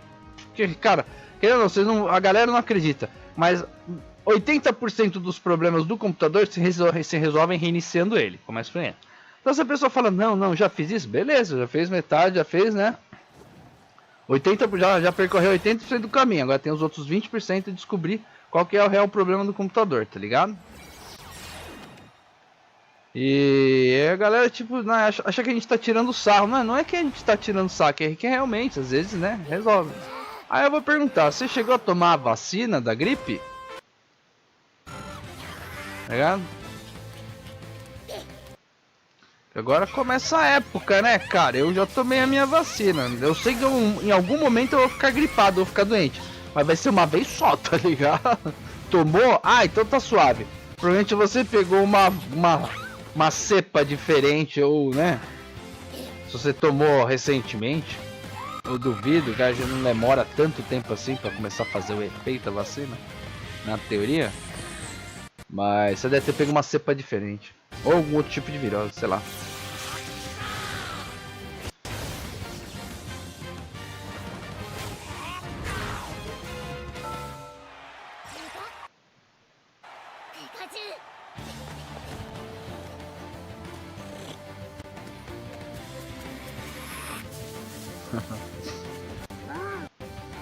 Pera aí. Deixa eu responder o mano aqui.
Vou dar aqui um Pokécat.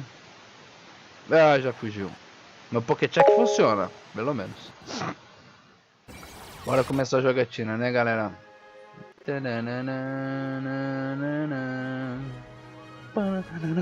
Quase peguei o mosquito. Mosquito.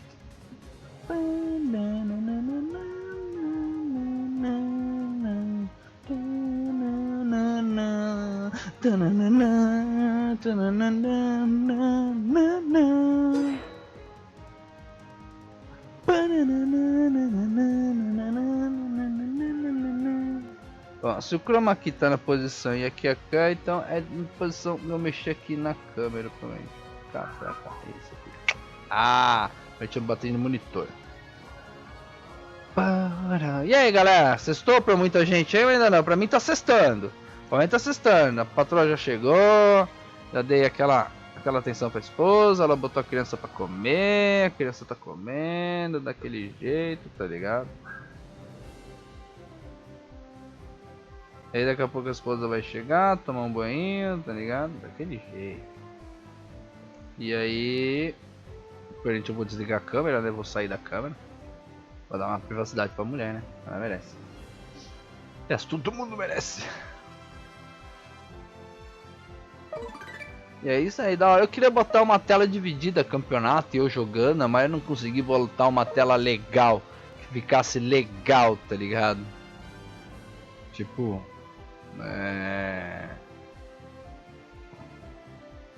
ia ficar os dois pequenininhos, tanto a minha gameplay quanto... O que foi, filha? Você quer fazer lição de casa? Faz amanhã, filha. Você tem terça-feira, você tem 5 dias pra entregar a lição. Não precisa fazer hoje. Faz outro dia, vai pintar um desenho, vai brincar, faz um quebra-cabeça. Criança dedicada, cara, quer fazer lição de casa. Recebeu hoje a lição de casa. É, sextou, filha. Sextou, cara. Esquece a lição. O que foi? Ô louco, gato. Eu não sei o que você fez, mas para com isso. Esperta, cara, esperta. É que ela acha divertido fazer a lição de casa. Por incrível que pareça, a lição de casa não é tipo, fale sobre o quadrilátero ferroso. Não, é tipo, fazer contorno de C, fazer o 8, pintar as letras que começam com D. Aliás, os objetos começam com D, algo assim, tá ligado? Ó, galera, eu vou fazer o seguinte. Agora que a patroa chegou, então eu vou fazer aquele combinado que a gente falou, tá? Vou trazer o meu Bloomster. Bloomster, cadê você, Bloomster? Meu Bloomster aqui, não tá achando ele, velho. Aquele daqui embaixo. Achei! Vem cá. Vem cá, rapaz! Vem! Olha ele aí. Tá bom? Que aí a patroa fica mais suave. Você que ajuda ela? Ah, na verdade eu deixo ela fazer sozinha, né? Como ela tem, tipo, né? Tá na escolinha. E a professora, a outra escolinha já tinha falado, tá ligado? Que ela passava, eles não chamavam de lição de casa, eles chamavam de atividade, né? Aí falava, não, atividade é pra eles explorar, pra eles aprenderem, pra eles pegarem o costume, porque aí na próxima série eles vão ter lição de casa, que eles já ficam mais acostumados. Mas deixa fazer, se errar, errou, se não quiser fazer, não faz, não tem problema, não é avaliativo, tá ligado? É só uma pra eles acostumarem com a ideia, beleza. E aí na reunião desse ano também a professora deles lá, a Gleice, tal, não sei o que, eu falei, olha galera, tá, agora a gente vai passar a lição de casa. Também não é avaliativo, tá? Mas seria interessante que as crianças fizessem. Então tenta lá fazer um momento, senta com elas, fazer a lição de casa e deixa elas fazerem a lição de casa. Se elas errarem, não tem problema, deixa errado. Se fizer torto, elas estão aprendendo a pegar coordenação motora, tá ligado? E isso faz parte também da professora entender aonde que ela tem que, não vou dizer consertar, mas onde que ela tem que prestar atenção. For para a criança, ela faz um set que parece um L de ponta cabeça. Não, então ela vai tentar fazer com que a criança faça o set de maneira certa. Então por isso que é importante também deixar o errado no caderno, a não ser que a criança apague, mas também você não vai falar, não, filha, não apaga, a professora não quer. Não, Tipo, a gente adulto não corrige, tipo, foi o que ela falou, tá ligado? Não precisa, nós adultos, você fez errado, corrige. Porque não é lição de casa pra entregar perfeito, não vai valer de 0 a 10, tá ligado? É só pra realmente a criança saber, etc, a professora fazer um acompanhamento mais, assim, em cima da onde que a criança tá, não vou dizer errando, porque ela não usou a palavra errando, eu tô tentando lembrar aqui a palavra, mas não tô lembrando. Então, eu sento junto e oriento ela na lição de casa. Falar, aqui é a lição de casa, tá pedindo pra pintar as coisas que tem lá, a letra C, que nem foi da última lição de casa. Aí eu apontei pra ela, falei assim, carro começa com a letra C? Ela, não. Falei, não, tá bom. Dado começa com a letra C? Não. Aí eu falei lá, ela falou, não, professor, não, filho, ó, não é possível. A professora deve ter ensinado alguma coisa na sala de aula, deve ter mostrado que algum desses aqui começa com C, não é possível. Aí eu falei assim, esse aqui, ó, tem um caracol. Ela falou assim, como é que chama isso aqui? Ela falou, caracol.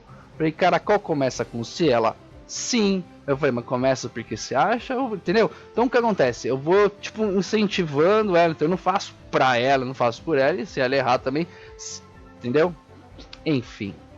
Aí eu ensinei, tipo, a sílaba, tipo, C mais A, a gente fala K, né?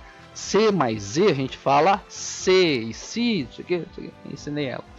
Aí ela depois pegou mais o jeito da lição, que aí eu mostrei lá e tipo, sei lá, tinha lá o outro casa, entendeu? Cebola, aí eu ensinei pra ela cebola, começa com C. E SE também tem o mesmo som, então tentei falar, não confunde isso aqui, o seu papai tá mostrando pra você, mas... Entendeu? Tem que deixar ela fazer. Tem uma lagartixa na parede atrás de você, tem mesmo? Aqueles caras que olham pra trás, né? Ah, tem uma lagartixa na parede. Ai, meu Deus. Não tem, não. Entendeu, galera?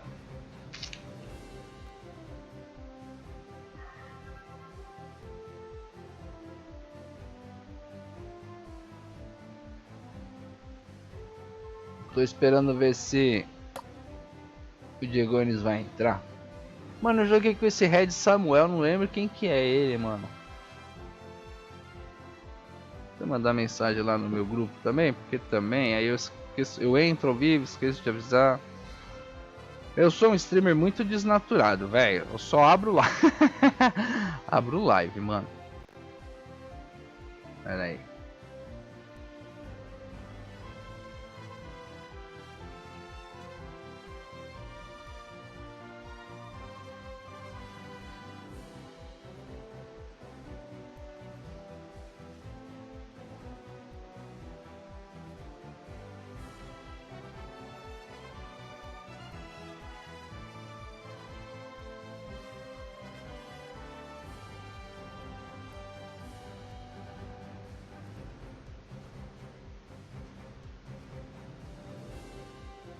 Liga aí na Twitch que o pai tá on. Pera aí, deixa eu pegar um. Copiar, né? Fica mais fácil.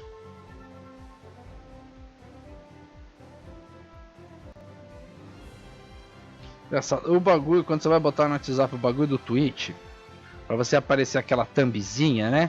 Às vezes você tem que colocar com tipo www.twitch.tv/ e o bagulho. Às vezes você tem que tirar o www. Então antes de mandar você tem que sempre conferir, velho, se vai pôr ou não vai pôr. É de lua, cara, é de lua. É de lua. Vou dar banho no neném. Vai lá, vai lá. Vou estar aqui jogando. Vou estar aqui jogando. Depois eu anuncio nos outros canais. Tchau, tchau, tchau. E dar comida? Beleza, beleza. A jogatina promete ir até altas horas. Coisa de sexta-feira também. Deixa a nenê também dormir o quanto quiser, porque ela não tem que acordar cedo, então tá suave. Entendeu? Se ela começar a encher o saco que ela tá lá, né, acordada lá e querendo incomodar minha esposa, tá querendo dormir, aí eu trago ela pra cá. Aí a gente brinca um pouquinho, até ela ficar com fome. Até ela ficar com fome não, até ela ficar com sono. A Red Samuel agora tá offline.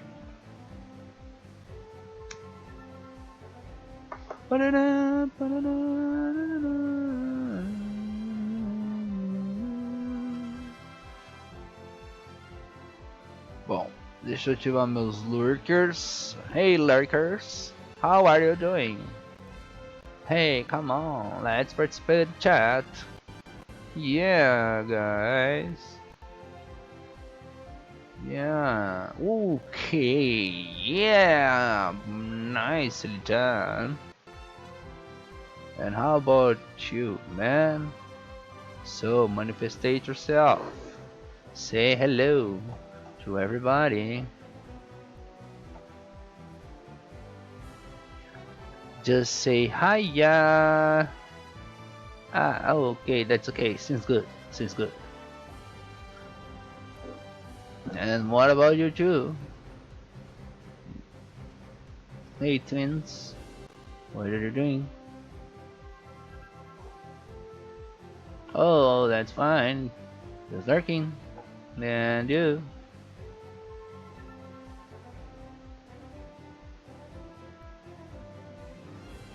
Na na na na na na na na. Ah, okay, you're just fighting. Yeah, nicely done. Da da da da da da.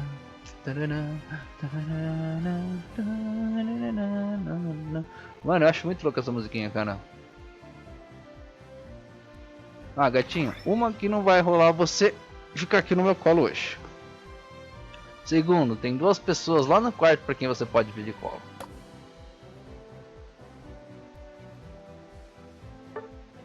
Olha aí, batalha rápida.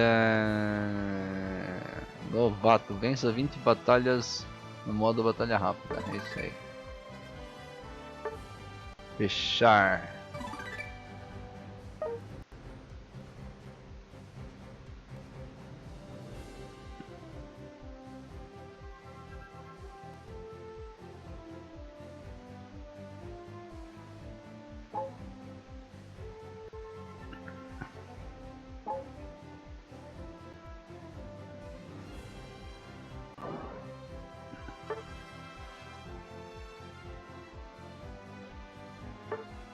Verdade, né? Era pra eu ter ganho um... Eu vou ter que ganhar um Twitch Drop, velho. Cadê meu Twitch Drop?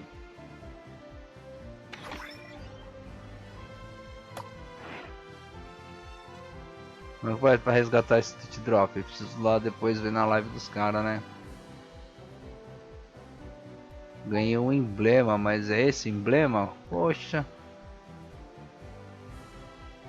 Roubaram. Ah, um correio?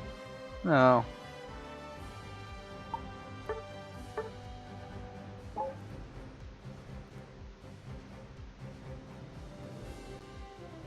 Bom.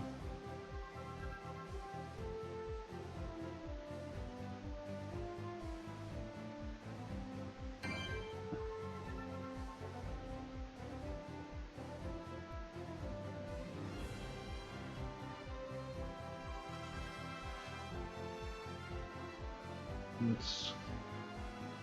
Ah, vê se o controle tá funcionando.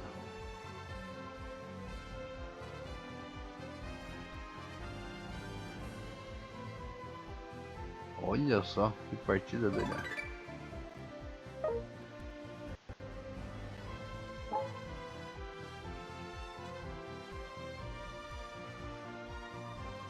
Mas, na verdade, deixa eu ver uma coisa aqui.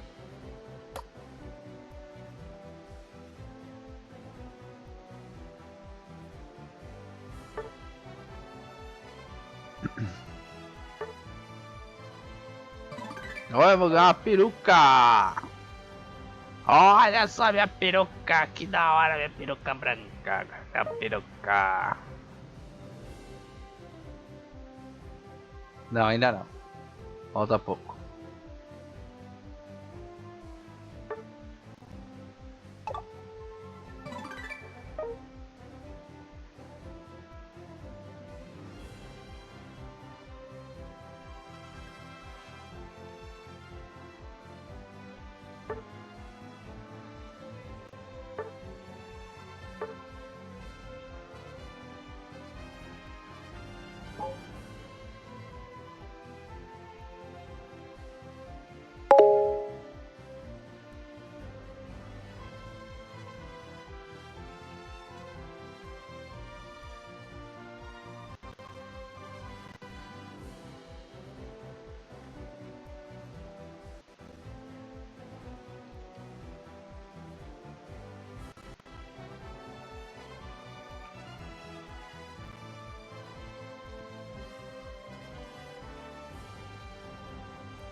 não, eu sei.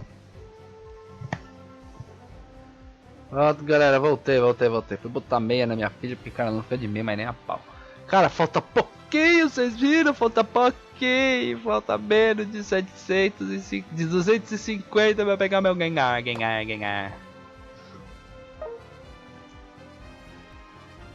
Hombre voltou! Sim, o hombre está de volta. E aí, fiscal, você vai querer jogar aqui? Farmar mais um pouquinho? Você viu? Falta pouquinho aqui pra mim, cara, ó. Falta menos de 250 aqui, ó, pra conseguir, ó. Pegar o meu Gengar. Aí vai ser top.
Bem, menciona todo mundo, sem dó nem piedade.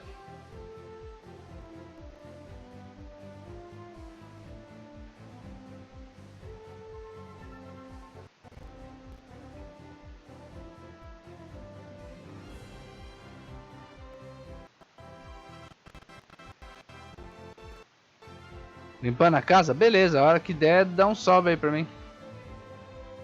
Aí nós joga, ó.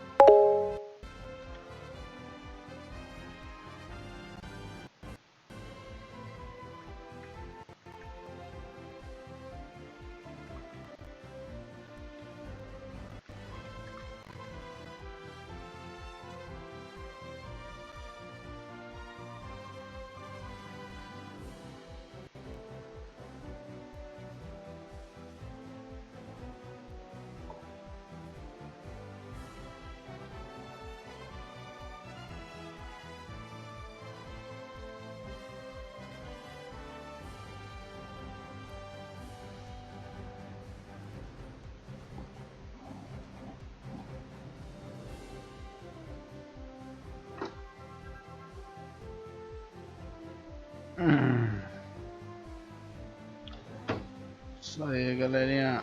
Bora aqui, ó. Só terminar de me ajeitar aqui. Tá meu ambiente de trabalho, né?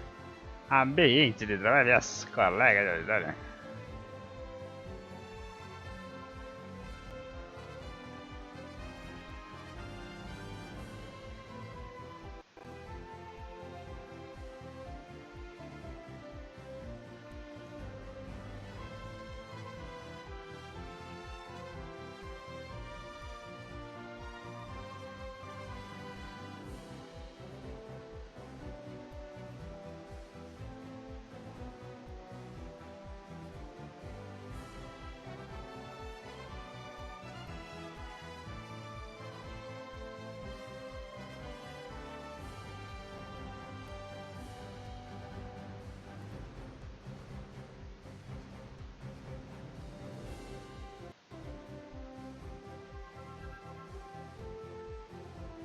Isso aí, galera. Deixa eu agilizar aqui.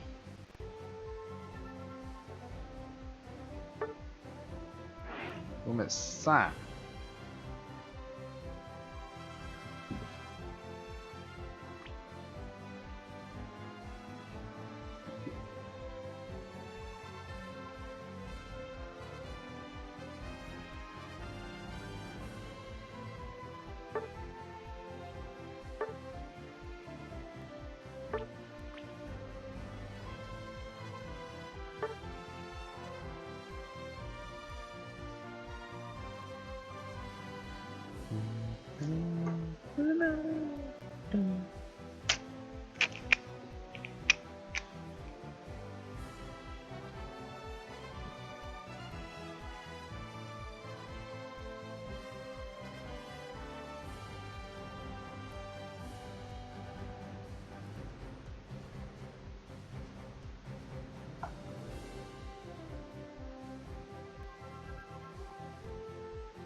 Seis, 9, 12.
Ah, eu jogando aqui no controle do mouse, que já.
Ah, matei o lobo, tio, tá tirando. Pena que acabou minha vida.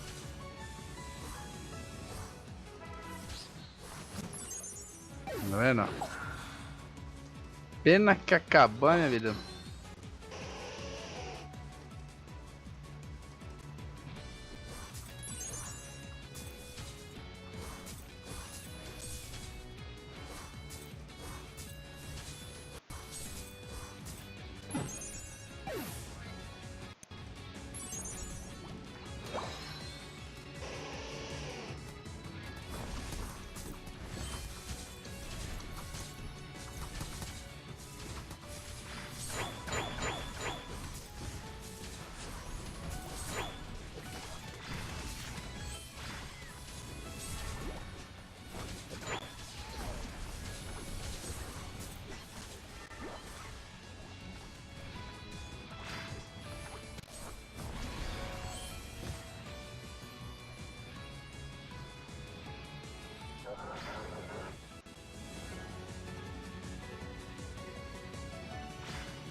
O jogo tá bugando demais, velho.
Em cima da bola dela também não dá certo, né?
Nossa, quase, cara, quase passando essa onda, hein? Por muito pouco.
Achei que quando tava de bola de neve ficava invencível, velho.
Moitinha, meu bom. Boa, cara. Nossa, cara, só se for uma moitinha quente, velho. Porque tá frio, mano. Só senti frio no pé. E nem chegou a noite ainda. Tá começando. Ah, meu Deus. Hoje vai ser bem frio, tá ligado? Bem. Aquele jeito sinistro da sexta-feira 13. Tá ligado? Bom, será que já foi suficiente? Eu consegui os pontos pra bloquear o meu Gengar. Gengar. E aí, Duzeira, bora jogar?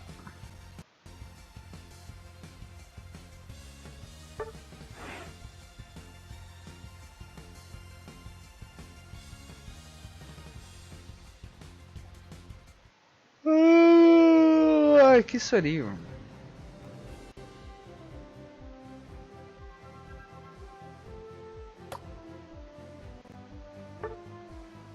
Vamos ver quantos... Nossa, faltam 26 pontos para mim. Ah, se essa partida tivesse sido um pouquinho melhor. É mais uma, vai. Então pra eu desbloquear o Gengar, vai. E aí eu vou comer, vai. Vou jantar uma coisinha, vai. Estrela, pô, os caras tá atacando expert, velho. Vai se fuder. Os caras tudo ruim.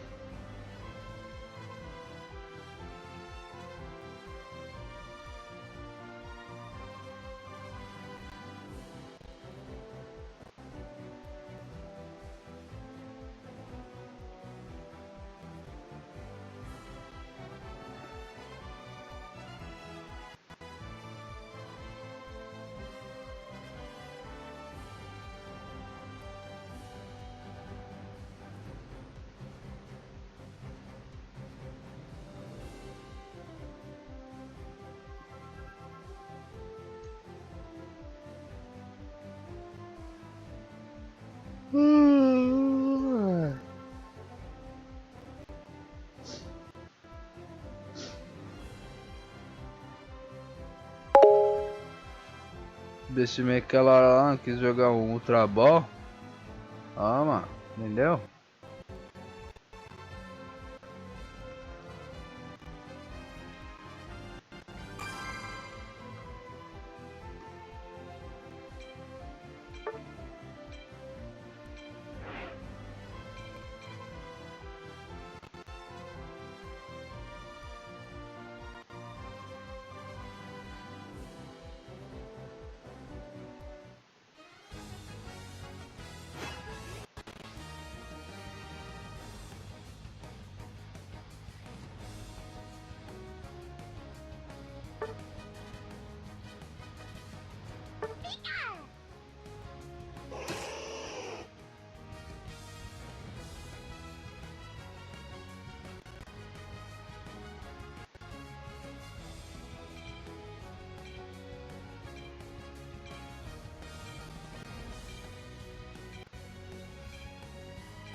Perdeu o Pokémon? Puta, cara. Que zica, mano. Acontece, velho. Pra você ver a cara lá. É, tá vendo? Perdeu o Pokémon.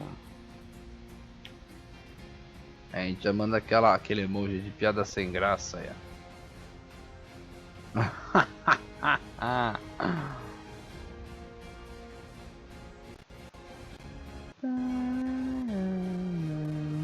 Mano, eu só preciso de 26 pontos. Será que eu consigo 26 pontos aqui? Não é possível que eu não vou fazer 26 pontos aí.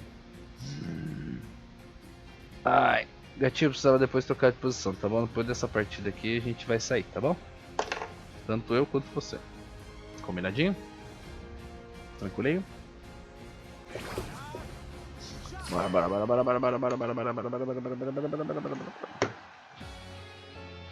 Vai.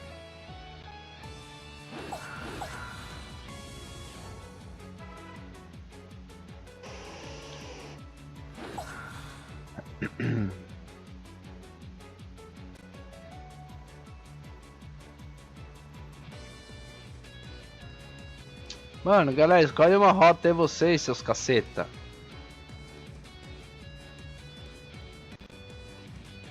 Lá em cima, lá.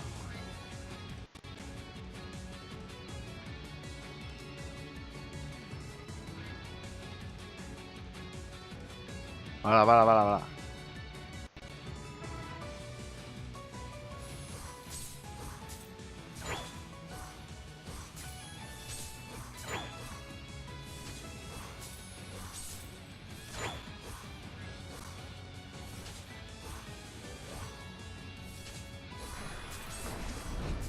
Ai, não consegui impedir o lobo, velho.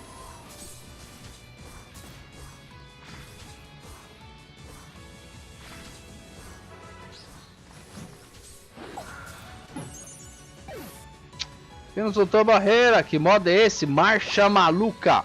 É o evento que tá rolando, tá ligado? E dá que ele desbloqueia o... um holochrome lá, holochrome, sei lá como chama o holo qualquer coisa aqui, do Gengar, tá ligado? Tipo um avatar, skin.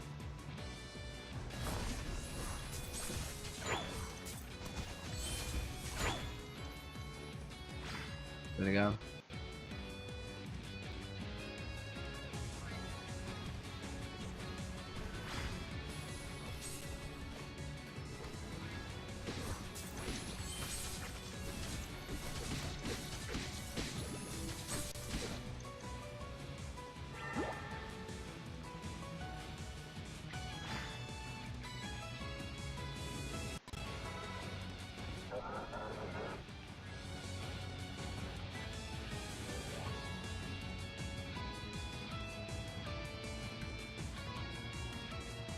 Como assim ele surgiu antes de eu conseguir pegar ele? Ah, não corno, não corno!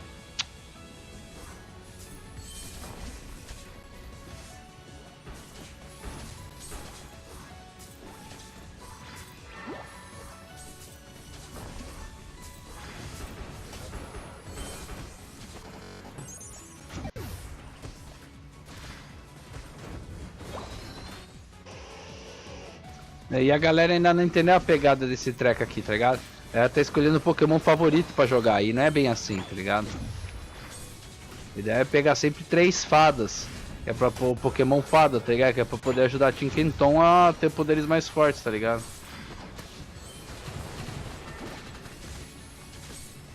Porque a galera tipo escolheu aleatoriamente, o Ninetales é um Pokémon fada, pelo menos eu trouxe um Pokémon fada aqui pra ajudar, tá ligado? Mas a galera é foda, mano.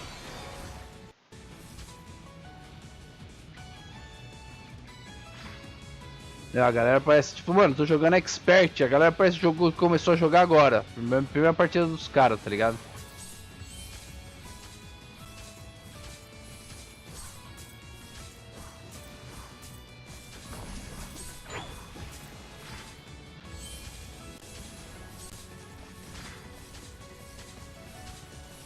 Abra. Ô louco, como assim desconectou do nada o bagulho, velho? Alô, alô, live, alô, lá, live. Ah, eu não acredito. Puta, caiu minha live, velho.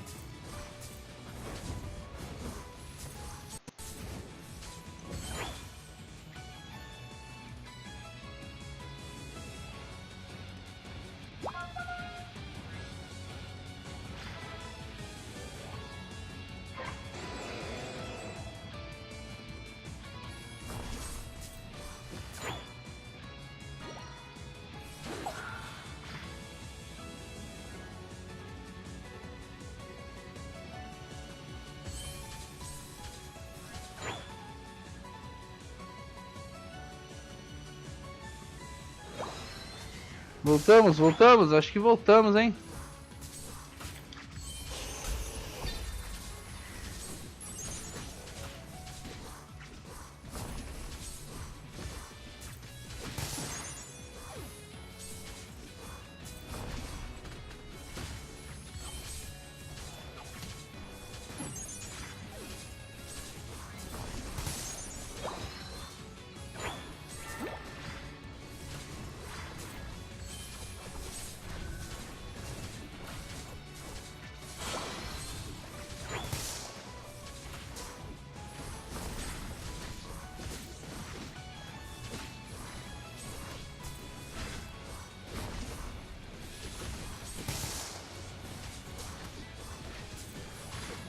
Mano, acho que a live caiu por um tempo, mano. O OBS aqui bugou.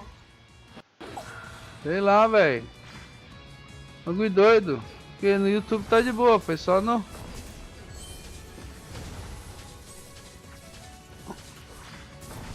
Na roxinha aqui.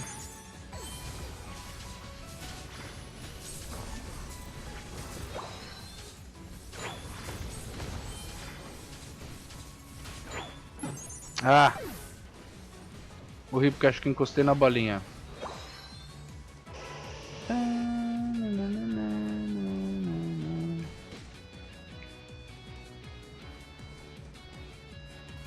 Droga.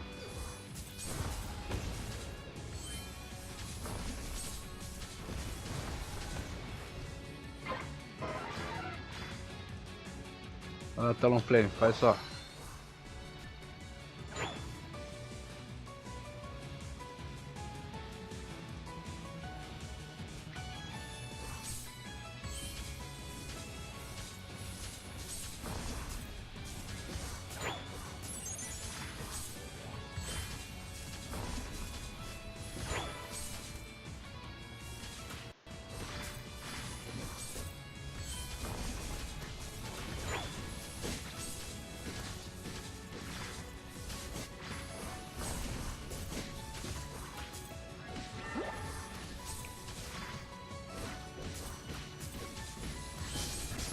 Ah, eu tinha que pular pra cima do cara, né?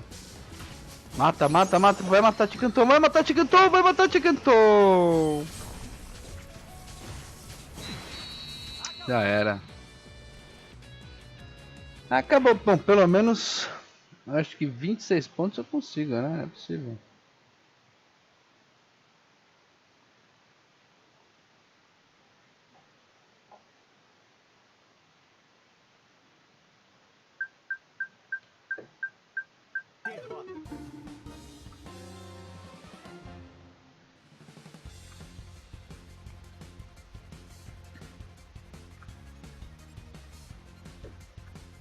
Ah, 80 pelo menos. 80 pelo menos.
Aê! Vou até aparecer aqui, ó. Vou até aparecer aqui, porque agora eu fiquei feliz. Agora eu fiquei feliz. Agora eu fiquei feliz.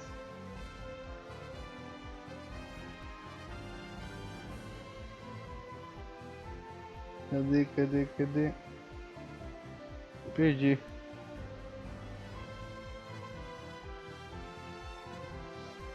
Aqui, aí, galera, até que enfim eu vou desbloquear o meu Gengar.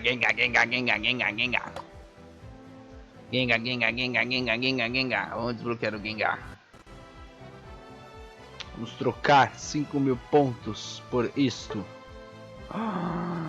Quero um, por favor, um. Não, quero 2, 3, 4, 5, 6, 7, 8, 9, 10. Ok. Eu agora tenho Gengar. Yes. Ele gira. Gengar estilo teatral. É isso aí. Vamos compartilhar. Gengar. Vamos salvar.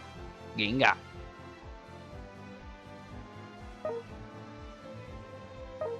Isso sim, agora estou felizão, hein?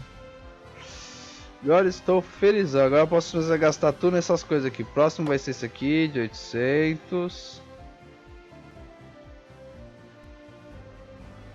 E depois vai ser esse aqui, de 600. E aí o próximo vai ser... esses treca aqui, vou upar todos esses treca aqui.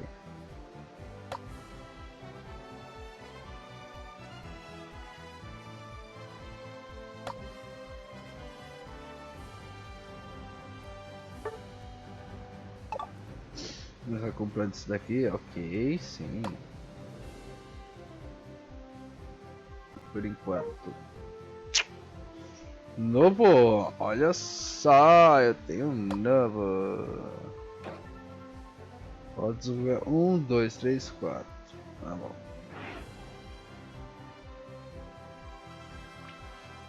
Galerinha, vou buscar algo pra comer porque eu estou com fominha.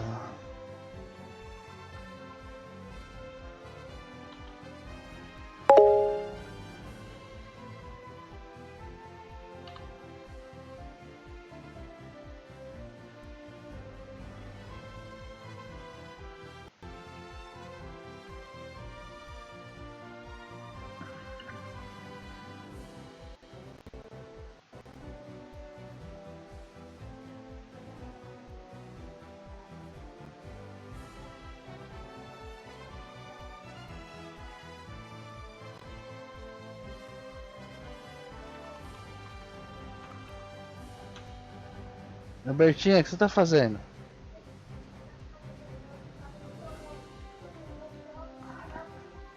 Não é pra você mostrar o chinelo pro Bruce. Deixa o Bruce em paz. O que você quer, filha? Fala pra mim. Você quer passar? Só passa. Fala, dá licença, Bruce. Ele não vai bater em você.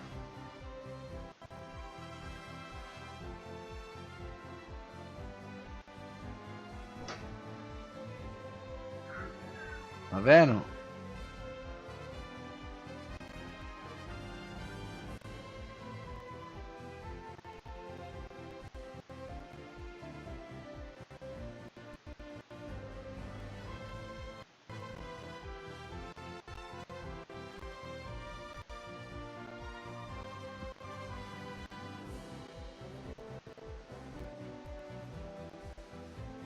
Então, cara, não entendi. O OBS de repente mandou mensagem aqui falando que tava...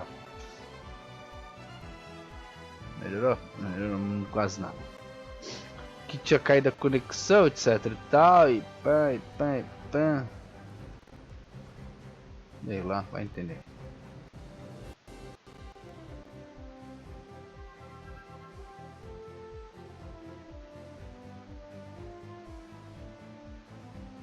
Eu nem vou comer.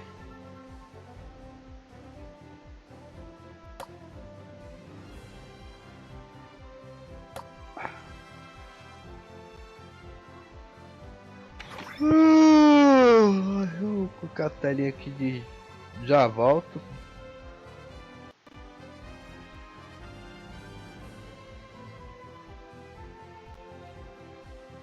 E aí eu vou deixar aqui, ó, pra galera curtir. Eu quiser entrar no meu... na minha guilda.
Acho que não vai dar, hein?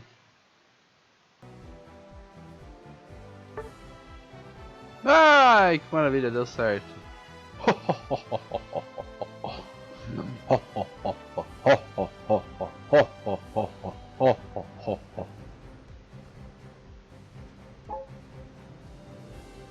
Isso aí. Opa, volta lá.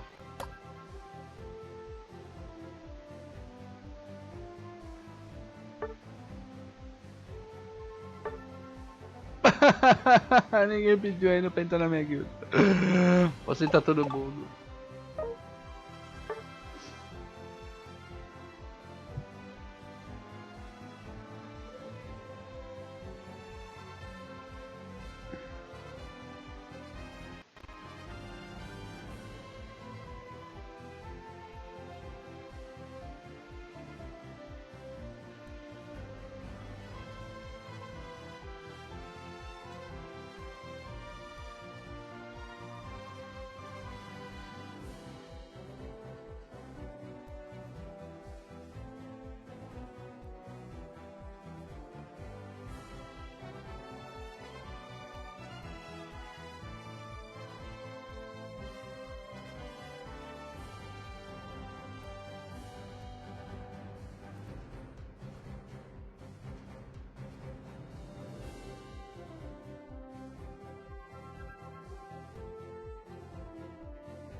Salve, salve, galerinha. Voltamos.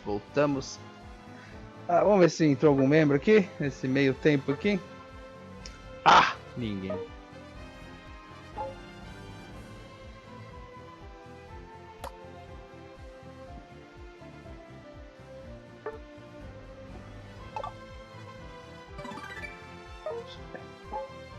Isso aí, pontos de fair play, porque eu sou um jogador justo.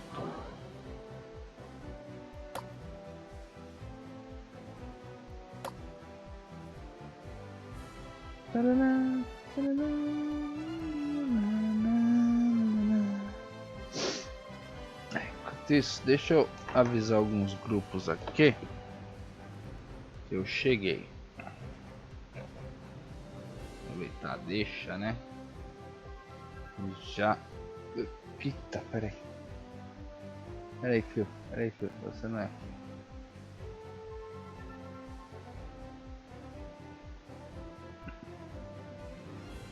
Ixi, tem algum problema aqui. Isso.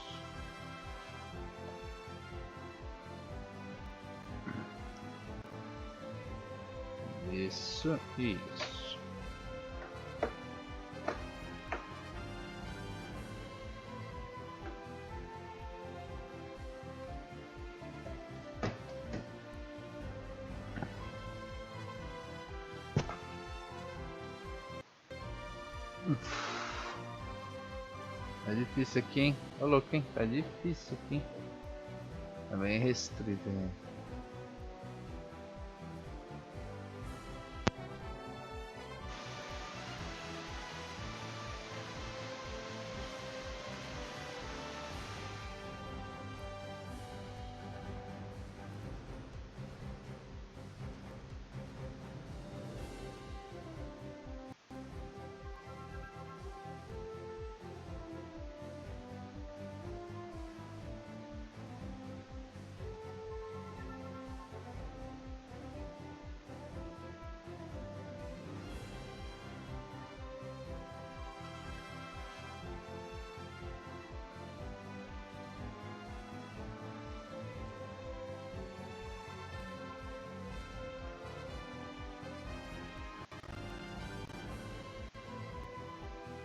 Olha quem chegou!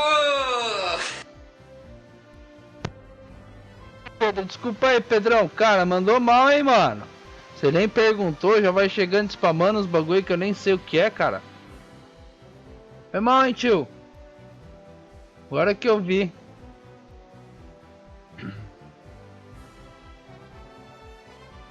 Salve, salve, Vital. Tem uma novidade pra você, Vital. Você vai ter que entrar aqui, ó. Aí, esse código, digita esse código aqui, pessoal.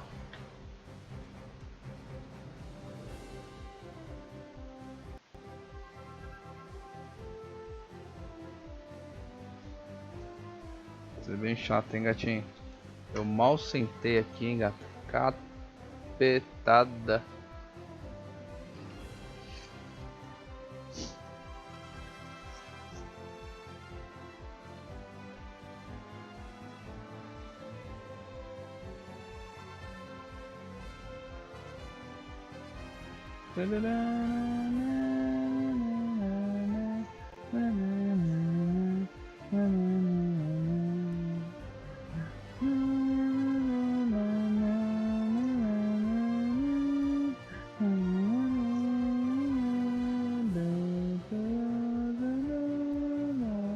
Você tá me ouvindo, né? Porque às vezes eu falo, a galera não responde.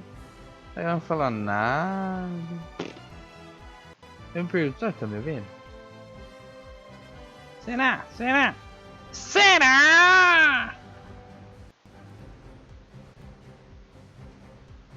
Ah, vai cara de meme, ó. Opa! Pokécat. Primeiro um Pokécheck. Pokécat outra bola. Vem cá aqui você também. Eu mando um Pokécheck. Eu mando aquele Pokécheck. Cat. Vai ver você aqui também.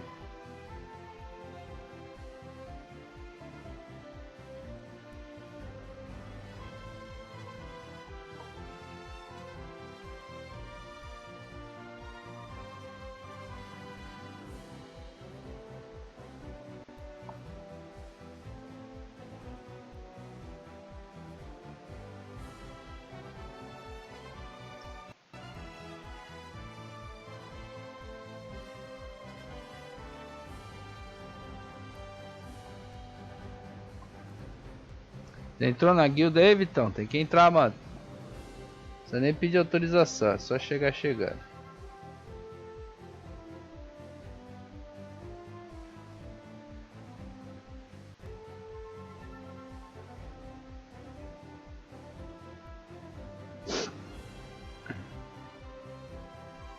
Ô, louco, eu catei ainda. Boa! Hahaha! Toma essa Pokécat Pokémon.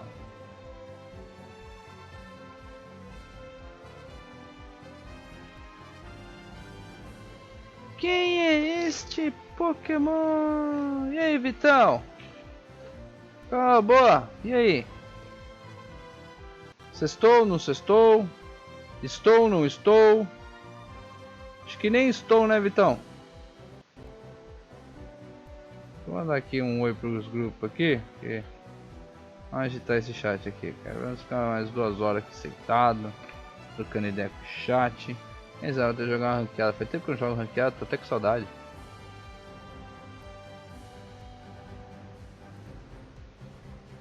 Tá ligado?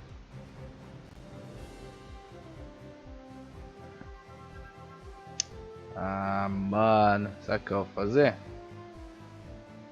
Tem uma mandinga aqui.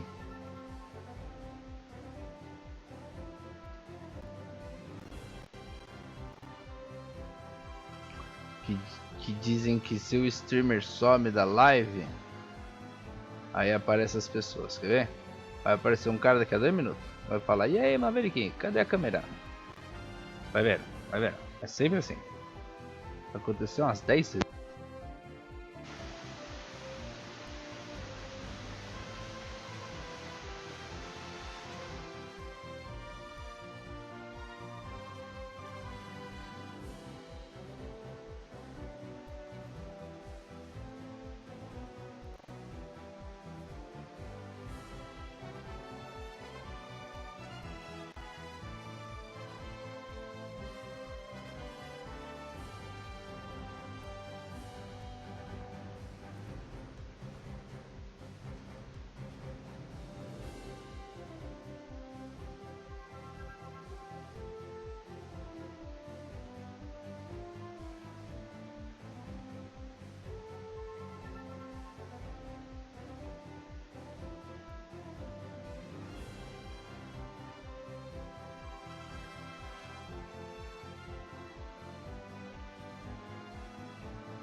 Não aparece, meu querido. O que não aparece? Não aparece no jogo, não aparece na tela aí que você tá vendo.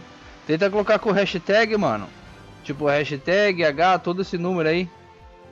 Tem exclamação Lobochorros. Eu já até ativei o comando aí, cara. É só copiar do chat.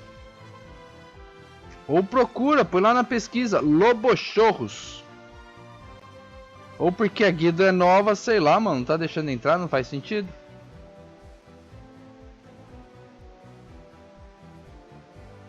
Obrigado.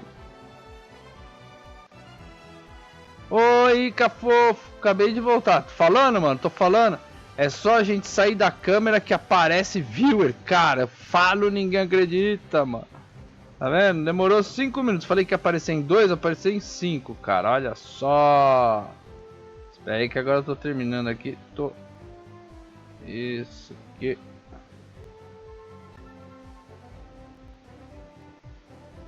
Só um minuto, hein, galera.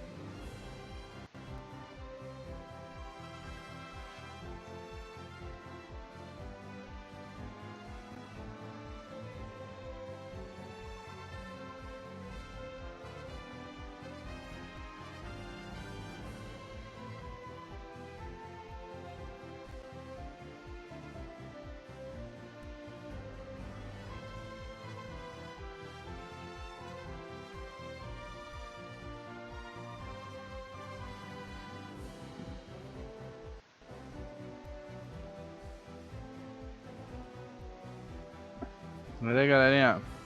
Nossa, pera aí, voltei, mas já vou indo dar banho no neném de novo. Outro banho?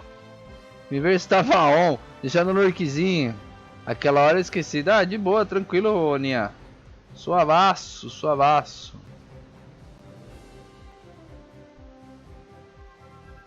Eu tô terminando de mandar umas mensagens aqui. E aí eu já aí.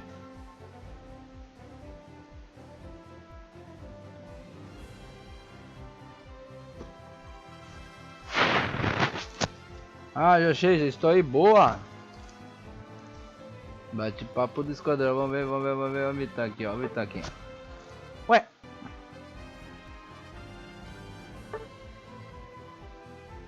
Será que tem que reiniciar aqui? Ué, cadê? Lá.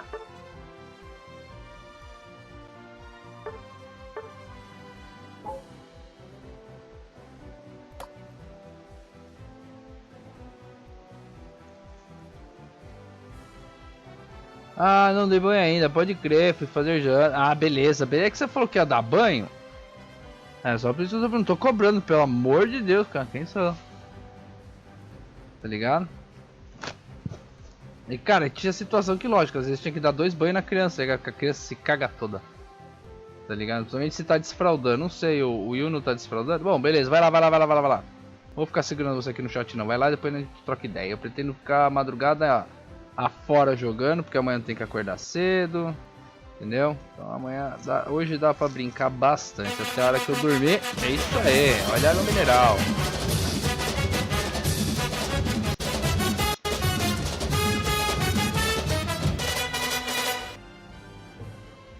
É isso aí, Vitão, é isso aí. Aê, Vitão!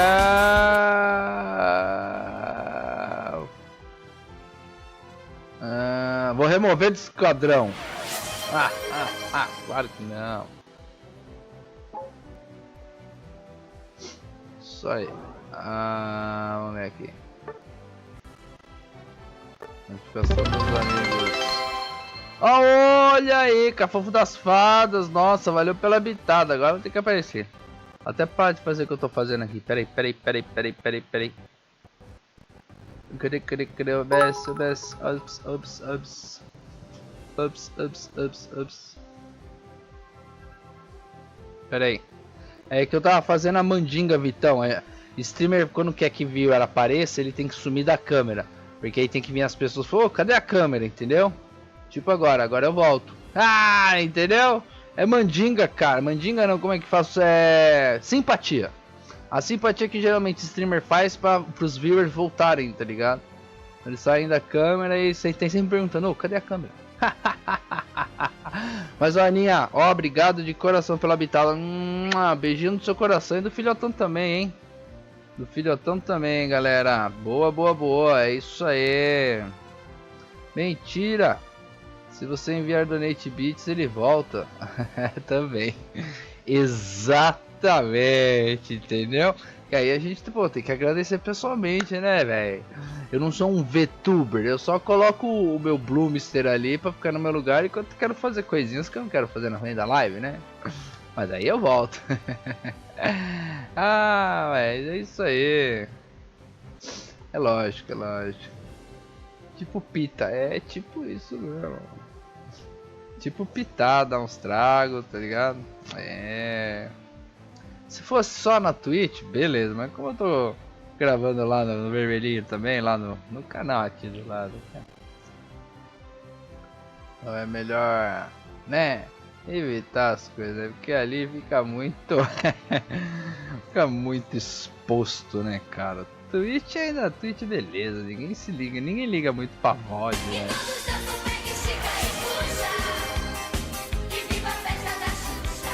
Então vai lá, Aninha, vai lá de boa. Eu vou estar aqui, vou jogar com o Vitão. Você recebeu um Elze, amigo, receber tudo. Ui, que delícia. Ai, que delícia. O ano do sou sempre. Agora entendi. É que acho que deve estar no cooldown, né? Cadê? Ai, muito difícil meu computador, cara.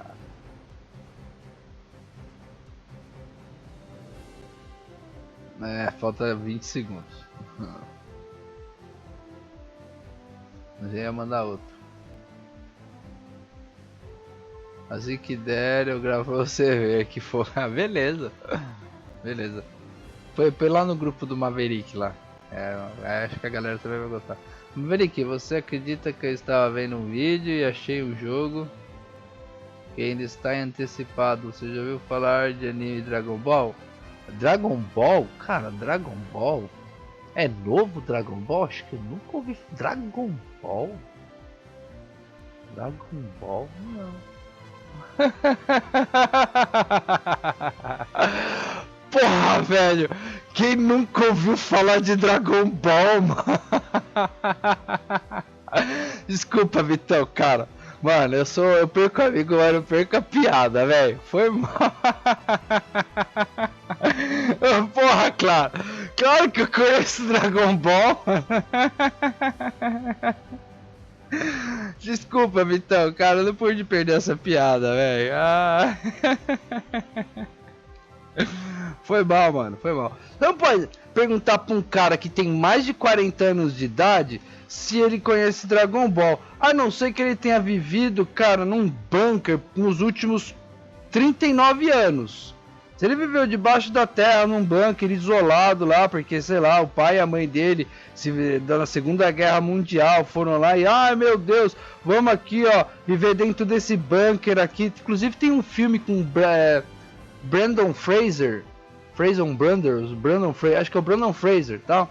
Que fala exatamente isso. O cara ficou durante 25 anos e viveu lá, sei lá, na década de 50, durante a infância inteira dele, tá ligado? E a juventude também, de repente ele sai do bunker. Tá ligado? Tive que voltar pra falar.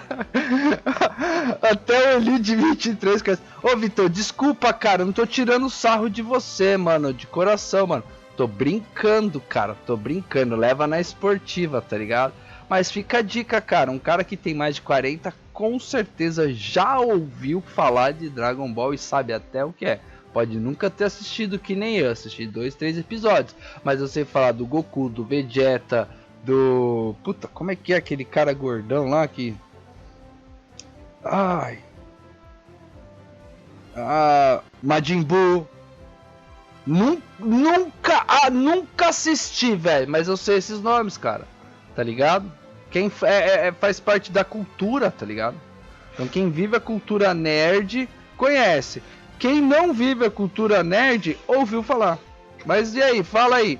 Eu tô ligado, vai sair um MOBA que vai ser a união. Meio que a galera tá falando que vai ser um MOBA de todos os animes. Então não vai ter só Dragon Ball. Galera tá, tipo, esperando que, tipo, vai ter bagulho de One Piece, não de uma vez, tá ligado? Que a galera vai soltar aos poucos. Vai ter bagulho de... o Punch Man, tá ligado? Parecia na TV Globinho, passava direto na TV Globinho, bicho. Passava direto na TV Globinho. Qual é o seu personagem favorito do Dragon Ball? Nenhum. Não assisto, então não posso opinar, velho. Não posso ter personagem favorito. Tá ligado? Aí você me perguntar, dos Cavaleiros do Zodíaco, eu falo, mano, aí a gente vai entrar numa conversa épica. Eu não vou nem jogar, tá ligado? Porque eu vou só querer ficar falando dos Cavaleiros do Zodíaco. Inclusive, galera, eu vou lançar, tipo assim, coisas tipo pra resgatar de points. Que é tipo coisas que, tipo assim, fale sobre... Eu vou inventar, não existe essa história, mas... Fale sobre a caneta roxa. Aí eu vou, durante a live, aí o cara vai resgatar e eu vou falar sua história sobre a caneta roxa, tá ligado? Inclusive uma vai ser, e cara, vai ser caro isso. Lógico, vai ter uns baratinhos, vai ser aquelas histórias tipo história de anedota, tá ligado? Praticamente, tá ligado? Eu adoro o Cavaleiro do Zodíaco. Então, mano, porra, assistia, chegava em casa correndo da escola, velho, porque eu estudava, tinha uma época que eu estudava tarde. Chegava em casa correndo, fazia minha mãe acelerar lá o trânsito, lá, vai, passa por cima dos carros, vai, tá ligado? Pra poder chegar em casa e assistir Cavaleiro do Zodíaco na manchete, velho. Você tá doido? Era mó da hora, velho. E o meu personagem favorito é o Ikki, cara, porque na verdade eu me identifico muito com a Fênix, tá ligado? Sabe, da mitologia grega e tal, não sei o que. Meu canal, velho. Meu canal é uma Fênix. Eu devia mudar o meu sim, em vez de Batman, eu devia botar uma Fênix, tá ligado? Que tem muito a ver comigo. Eu sou muito dessa de tipo renascer, surgir das cinzas, morrer e nascer de novo, tá ligado? Ficar um tempo sumido e do nada renascer das cinzas. Tem muito a ver com. Inclusive eu tenho a Fênix tatuada aqui no braço. Não vou tirar porque eu tô cheio de blusa, tá ligado? Não vou mostrar porque eu tô cheio de blusa. Mas eu me identificava muito com o Ikki. E o Ikki, cara, ele era o irmão mais velho do Shun. E o meu irmão era irmão mais novo, lógico, né? Então, lógico que meu irmão não se identificava com o Shun, eu nem enxergava o Shun no meu irmão, tá ligado? Mas eu me identificava muito com o Ikki pelo fato de ele ser o irmão mais velho, tá ligado? De tentar naquele jeito, todo Ikki assim, vocês vão morrer, porque eu sou amaldiçoado, mas ele ainda assim tinha todo um zelo, todo um cuidado pelo irmão dele, não só o irmão dele, como também os outros 4, né? Seria o Sei, o Yoda e o Shiryu. E 3, né? Eles eram 4, 5 com o outro lá. O meu Sei, mas o Sei é o protagonista, né? Então a maioria é fã do Seiya. Santo Seiya! Santo Seiya! Shuriken Seresa!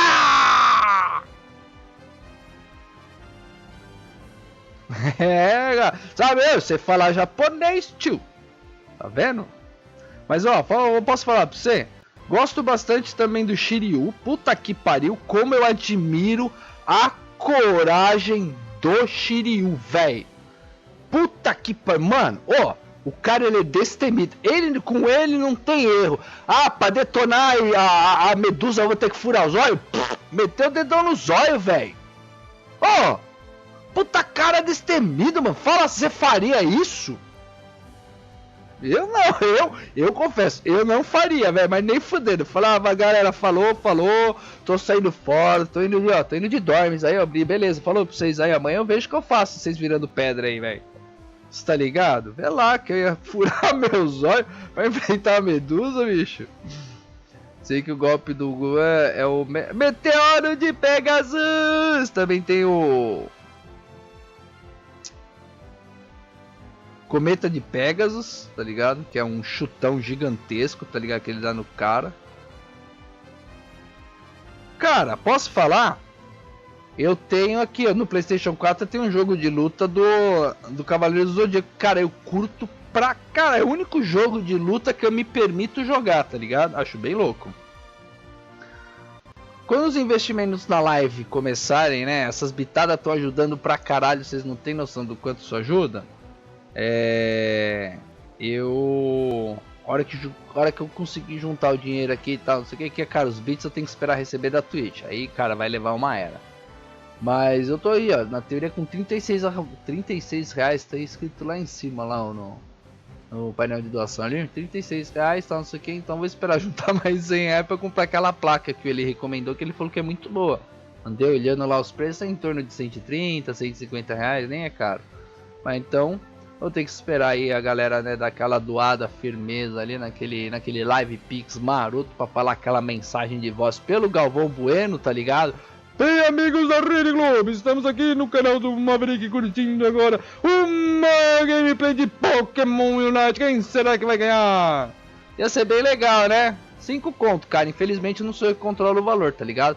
É o Live Pix que controla esse valor de 5 reais. É pra usar inteligência artificial, pra usar a voz. Mas se você quiser fazer um TTS simples, R$1, você faz aquela zoeira na live marota, tá ligado? Então, hora que eu tiver aí, cara, aí a gameplay vai ser extensiva. Ah, mas Maverick, dá pra você conectar o seu PlayStation 4 na conta da Twitch. É fato, isso é fato. Mas aí eu perco todos esses layouts aqui, eu perco todo o meu overlay, eu perco a câmera, tá ligado? Eu não consigo mais fazer live multi-streaming, tá ligado? Só por isso. Tá ligado? Eu poderia, já pensei em fazer live do PlayStation 4, mas porra, cara, eu gosto da câmera aqui, eu gosto de todos os meus gadgetzinhos aqui, ó, todos meus gadgetzinhos ali, ó. Tudo ali, ó. Esse treco aqui, ó, passando aqui em cima, ó. Mas na real a minha mãe acha que eu sou parecido com o líder da patrulha canina e era o meu desenho favorito. Eu sempre assisto todos os dias. É isso aí, cara, é isso aí. Sua mãe acha que você tá parecido com o Ryder? Patrulha canina se apresentando para Senhor, Ryder Senhor! Se apresentando para ação, Ryder Senhor. Pô, minha filha ama a patrulha canina, velho. Eu também, consequentemente, assisto Patrulha Canina. Patrulha Canina, nós estaremos prontos. E basta ter problemas, não tem pra ninguém. Vamos salvar o dia.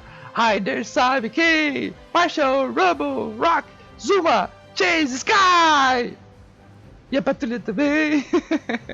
Patrulha Canina. É, tio. E o pior, sabe qual que é o pior, cara? Eu já assisti os 2 filmes da Patrulha Canina, daqueles que eles lá vão lá e tipo, né? Tem lá o bagulho daqueles integram a Liberty, né? Que aí conta a história do Chase. Nossa senhora, mano. Como é triste a história do Chase, cara do céu, bicho. Ó, eu lembro, me emociona, cara, de verdade mesmo, de coração. Se eu falar que eu não chorei, eu tô mentindo, velho. Sabe quando, tipo, você tem que segurar aqui na garganta, o olho começa a, tipo, ficar ardeiro. Você fala assim, caralho, eu não vou chorar. Segura a lágrima. E você, tipo, o olho faz assim, ó. Chupa a lágrima de volta, tá ligado? Porque, cara, eu senti dó dele, mano. Tadinho, coitadinho, abandonado, tá, não sei o que. No final, ele todo descrente ali do bagulho. E, cara, o Ryder é top, mano. Ô. Se falar pra mim, pô, facetas da ficção. Quem pra você se acha que é um líder? Ryder. Mano, esse cara é líder, vou falar pra você, bicho.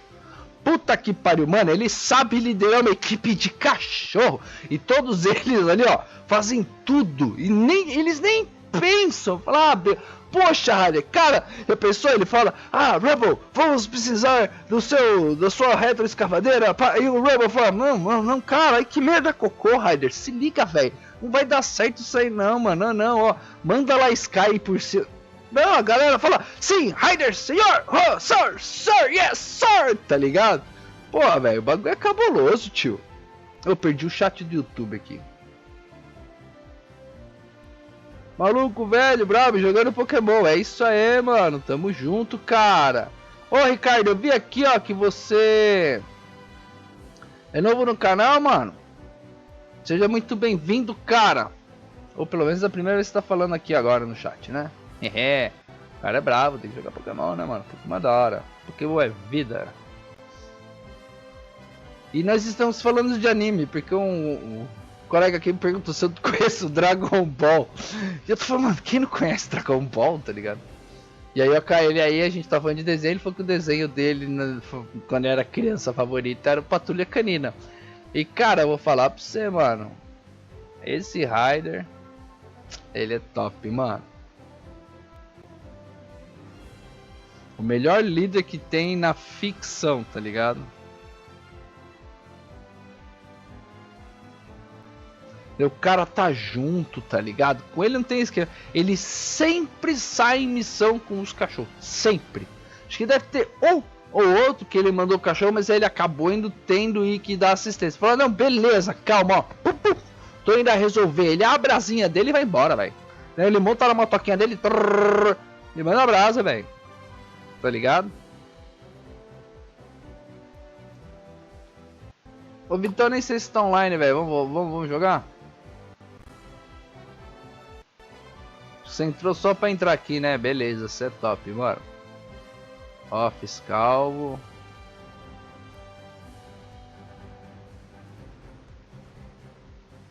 Samuca. E aí acho que só vai dar mais um, que é o Diego. Cadê o Diego?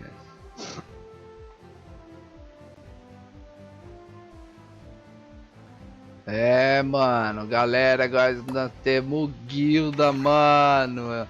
Olha só, vai, a guilda é top, mano. Ah, eu curti, hein, mano. Fala aí, Lord Velton. Aí, ó. Chegou o cara que é mais chapa quente da internet inteira, tio. Ô, então vai deixar no lurk? Beleza, mano. Tamo junto, cara. Bom trampo aí pra você, cara. Valeu, ó. De coração, mano. Decorações. Só dar uma olhada aqui.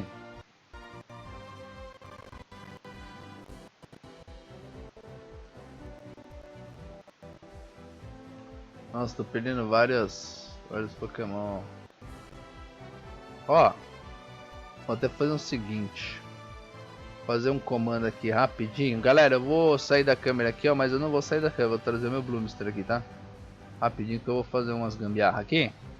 E eu vou ficar pra lá, pra cá, vou ficar... Sai da câmera, entra na câmera, sai da câmera, entra na câmera. Pra não ficar aquele vai e vem de ioiô, eu já volto. Mas eu tô aqui, hein? Não sai daqui, não.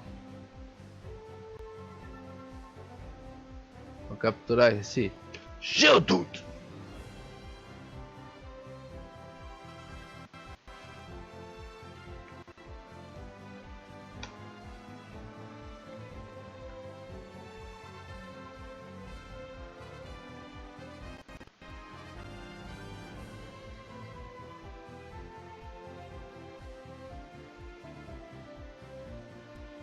É isso aí, todo mundo no Pokécat. Todo mundo no Pokécat. Geral no Pokécat! Ô, louco.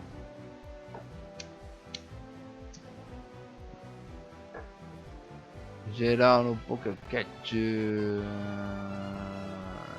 Isso aí, alguém vai pegar. E de preferência que seja eu. Cadê Ricardo? Eu perdi o Ricardo, velho. Pior que ele falou faz tempo, mano. Aí eu esqueci de tirar o chat do YouTube. Aliás, esqueci de ativar o chat do YouTube. Vamos ver, membros. Só o Vitão por enquanto.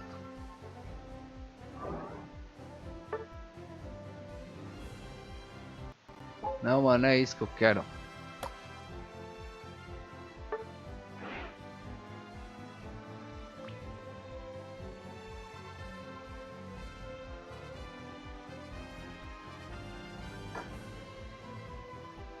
Boa!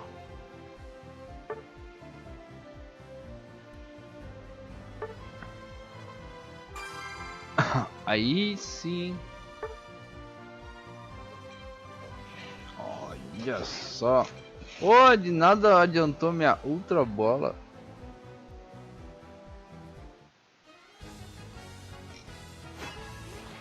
Eu vou de Nine Tails que eu tô me dando bem com esse bicho aqui, ó.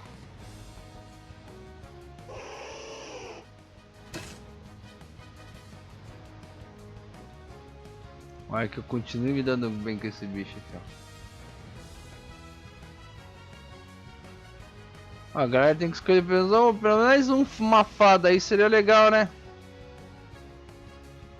Aí, boa! 3 pra fechar? 3 pra fechar? Seria bom, hein?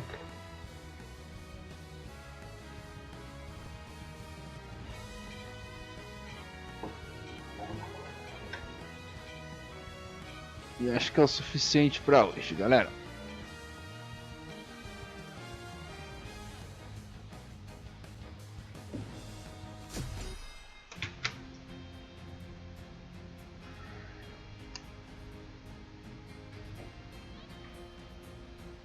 Seja muito bem-vindo, Orca, meu querido. Orca, cara, eu tomei, não sei se você ficou sabendo aí, eu acompanho a live e tal. Eu tomei ban do chat de voz do Pokémon, tá ligado? Não posso falar por 12 dias, já passou 3, tá ligado? Então eu tô usando o Discord pra conversar com a galera, tá ligado? Fazer chat de... fazer a call do jogo, tô usando o Discord lá. Não sei se você já é do Discord, você é o Fox Cloud lá? É você? Jogando Tibia? Não, não é você. Tá ligado? Então... se quiser pelo menos me ouvir, tá ligado? Não precisa falar não, mas se quiser ouvir e tiver Discord.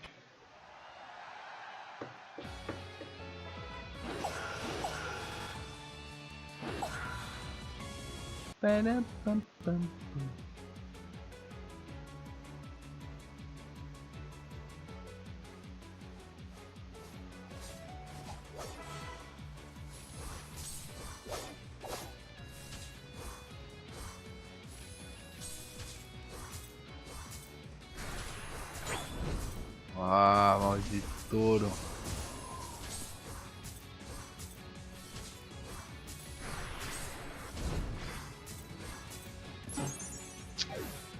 Droga, não tanquei o touro, cara.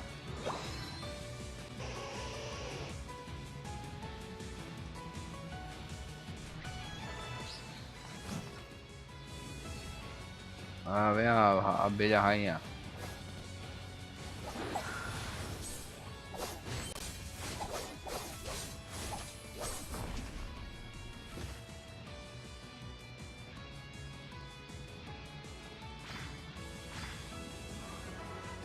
Aí que agora é só farmar, velho.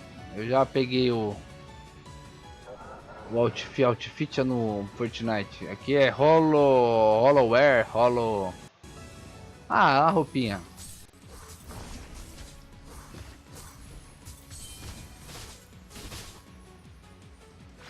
Boa, tio.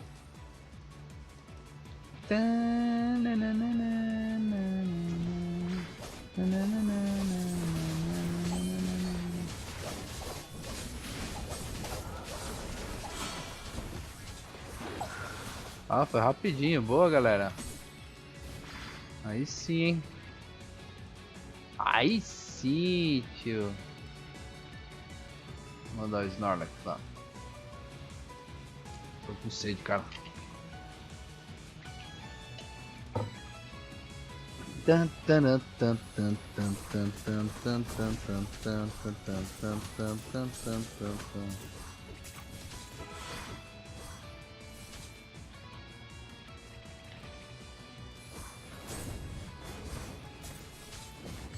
Ai, que corna.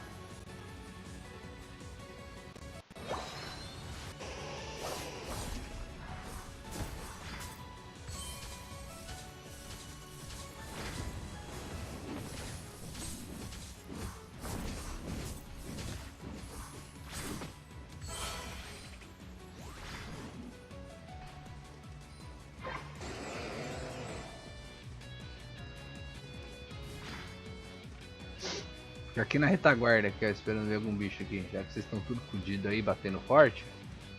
Vou ficar aqui.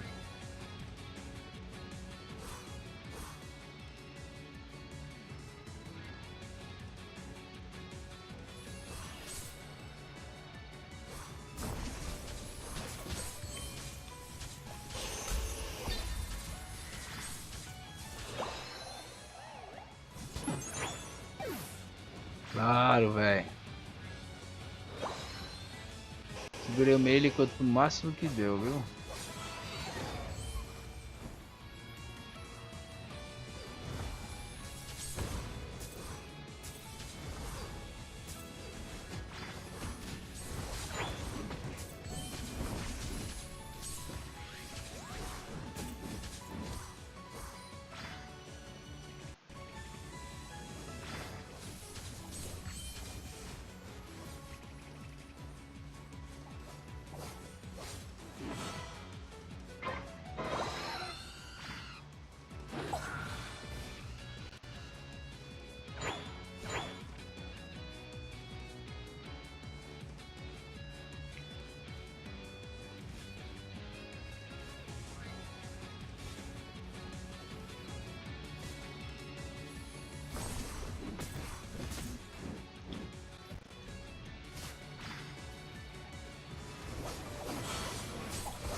Ai, ai, ai, ai, ai.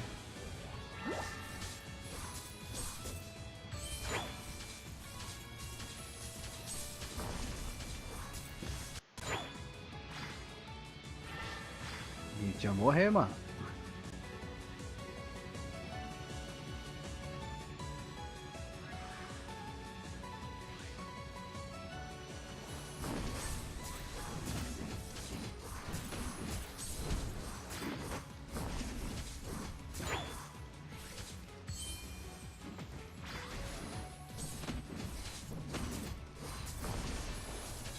Ah, seu corno maldito.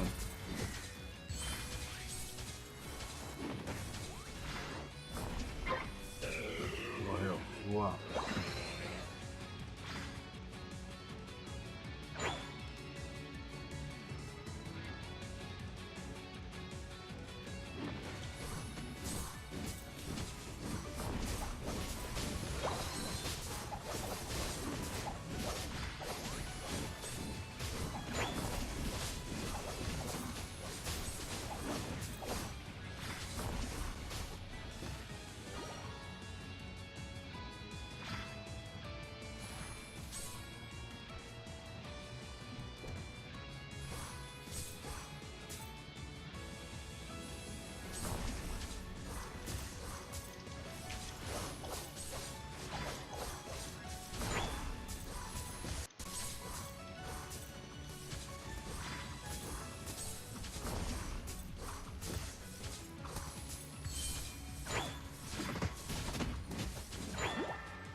Que corno.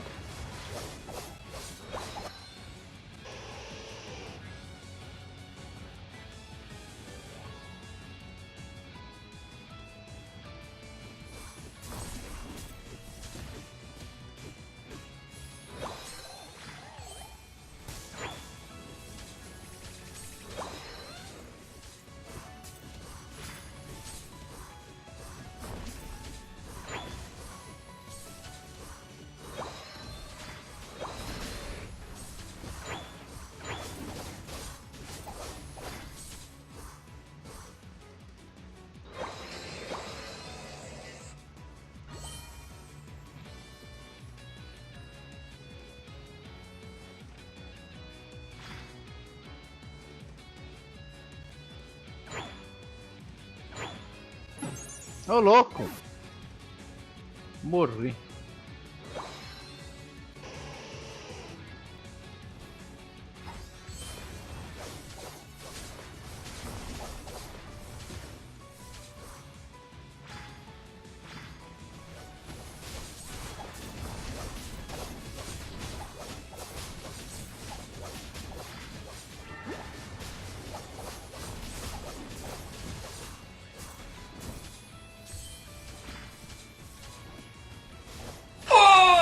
Oh, salve, salve, Martinzeira. Tudo de boas, mano. Qual a boa pra hoje, meu querido? Ai, morri, porra. Qual que é a boa pra essa sextou já, mano? Tem que é quase sábado, né? Cadê a can, cara? Pois é, ainda. Tava dando uns pitos aqui, aí eu tirei a câmera. Tá vendo? Aqui que eu falo, galera. O que que eu falo? É só tirar a câmera que aparece viewer. É, cara, é uma simpatia que eu tava fazendo aqui. Pra aparecer alguém trocar ideia comigo. E aí, salve, salve, mano, Martinzeira! Tudo de boas, mano?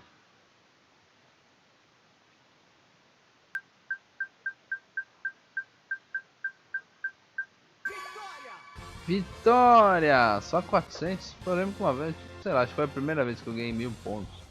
Eu não ganhei mais. Isso aí, galera. Boa, boa, boa, boa, boa, boa. Boa. Boa. E boa.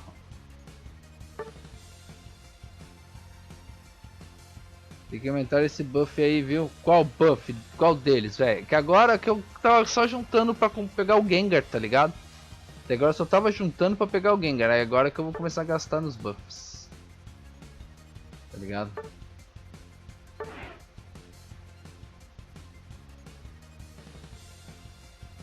Pinta barba de loiro? Você é doido, cara?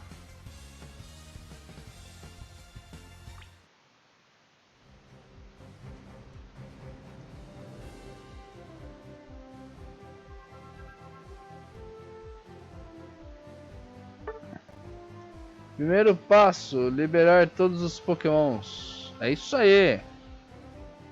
Esse é o primeiro passo.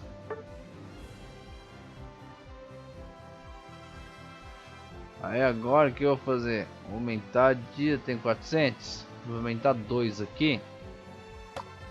Reduz moderadamente a secagem de movimento do seu Pokémon.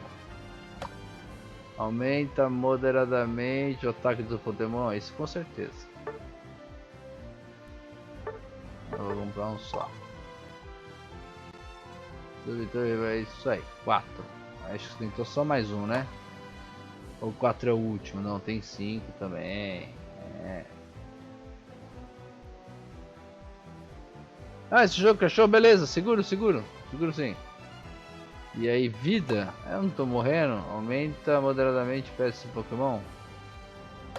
Isso aqui seria legal. Reduz moderadamente a secagem do movimento do seu Pokémon. E aumenta a velocidade do ataque do seu Pokémon. Então vou botar um desse aqui, ó. E aí eu vou aumentar tudo agora, que isso aqui tudo tiver no máximo, aí eu começo a farmar direito pra pegar esses bagulho aqui, ó. Tá ligado, mano? Nível 5 é o último?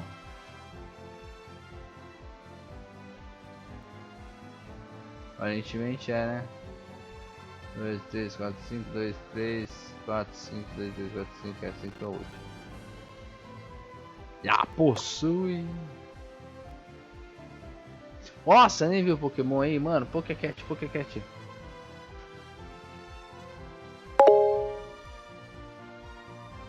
Vamos jogar Ultra Ball. Ah! Não tem mais Ultra Ball, saiu uma bola, Pokémon normal. Pô, preciso comprar Pokébolas. Vamos ver se eu consigo. Pokéshop. Ultra Ball. Vou comprar 10 por enquanto. Compra bem sucedida. Isso aí. Aí nem fala. O quê? Por que? Não entendi. Great Ball? Great Ball não pega? Um bufalante? Acho que não pega não, hein.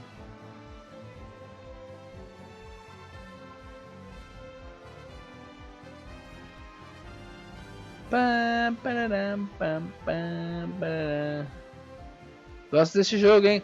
Puta, cara, eu gosto de Pokémon, não vou mentir pra você. Gosto de MOBA porque eu gostava de jogar LOL, tá ligado? Não vou mentir pra você, gostava, só que eu atrapalhava a gameplay dos colegas porque eu não sou bom, minha falta de habilidade. LOL realmente ele tem uma certo nível de dificuldade alto. E esse jogo eu até gostei, mano. E outra, cara, Quem não gosta de Pokémon, né, velho? Quem não gosta de Pokémon?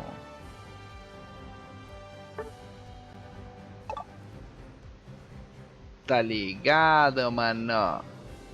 Eu tava passando muita raiva na ranqueada esses tempos atrás aí, ó. Tanto que, ó, eu não consegui nem entrar no chat de voz, porque ó, me bloquearam, mano. Os caras lá ficaram bravos comigo, me denunciaram e eu tomei, ó, um nervoso aqui, ó.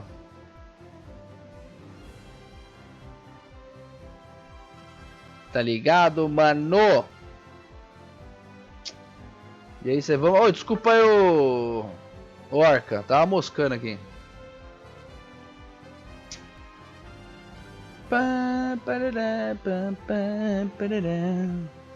Yeah. Ai, pera aí, gatinho. Deixa eu ajeitar. Ai, minha perna aqui. Ai, só pra vocês entenderem, o meu gato tá no meu colo. Boa! Bora, bora, bora, bora, bora, bora, bora, bora, bora, bora, bora, bora, bora, bora, bora. Ai! Isso, agora sim. Estou bem ajeitado. Estou confortável.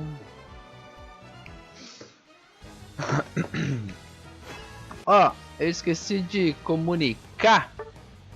Mas, cara, não posso deixar de fazer o jabá do bem, tá ligado? Aquele arroz e feijão com básico, tá ligado? Posso deixar de fazer? Galera, se ainda alguém não foi lá naquele vídeo que está rolando ao vivo lá no canal aqui do lado, no vermelhinho aqui, ó, puder ir lá nesse link que eu tô mandando aí, ó, olha aí que combo bonito. Quem puder mandar um link, acessar o link aí, ó, daquele joia maroto lá para favorecer o canal, a gente vai fazer aquele algoritmo entender de uma vez por todas que Maverick veio para ficar. Ha! Beleza, mano? E aí, quem sabe ele não acaba recomendando também o nosso canal e a nossa comunidade. Cresce, todo mundo sai ganhando. Principalmente vocês. Não é não?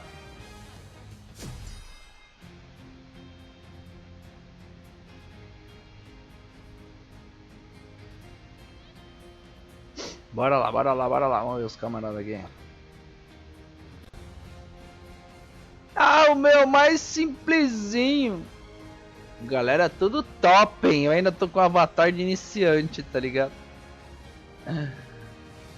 Fazer o que? Faz parte.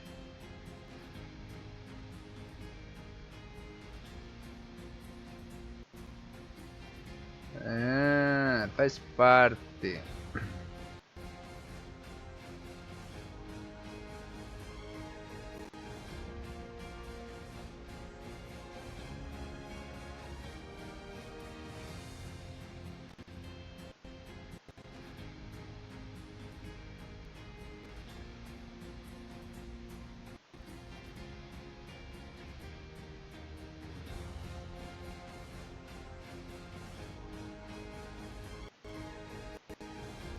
Tá salvo com o Cat.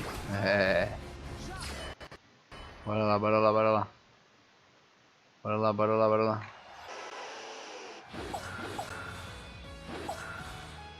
Ai, que lag, cara.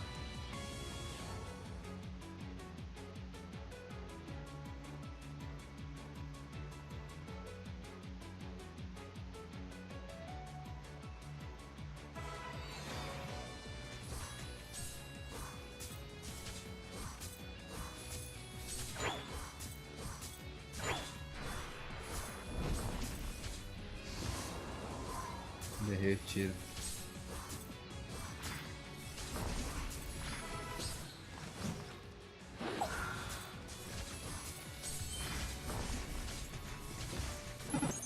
Ai. Aí não dá, né, meu?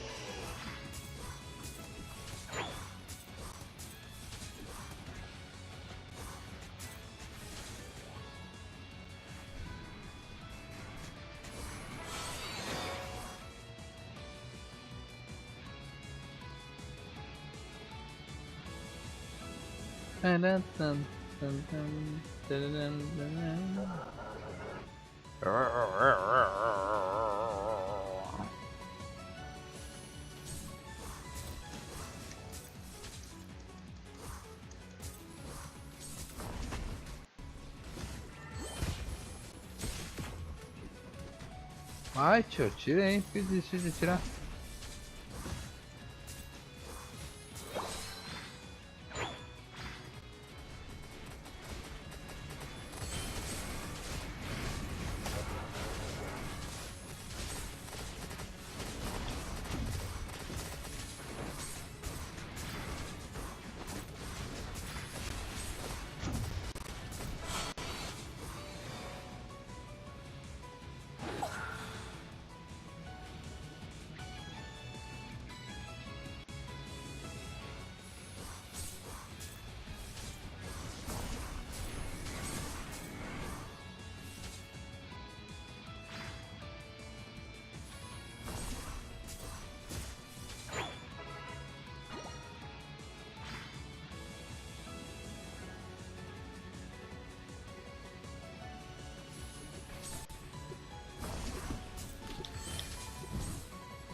Ah, não entendi.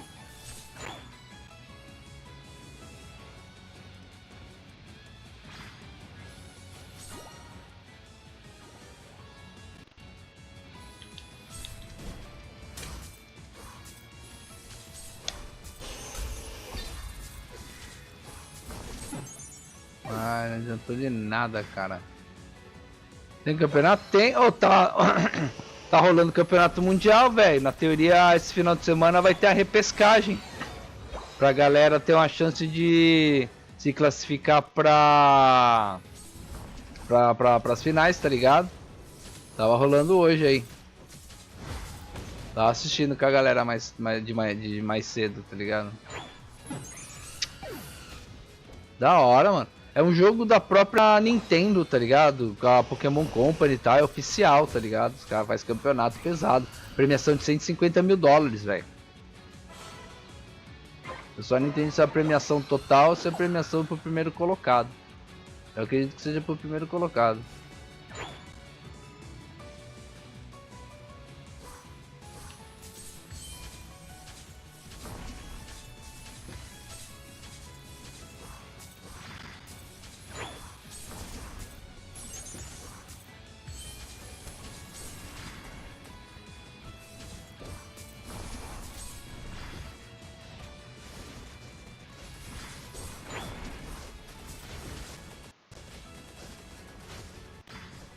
Legal, mas é top sim.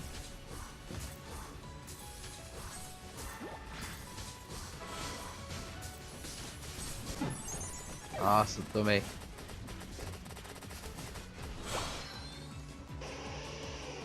Boa.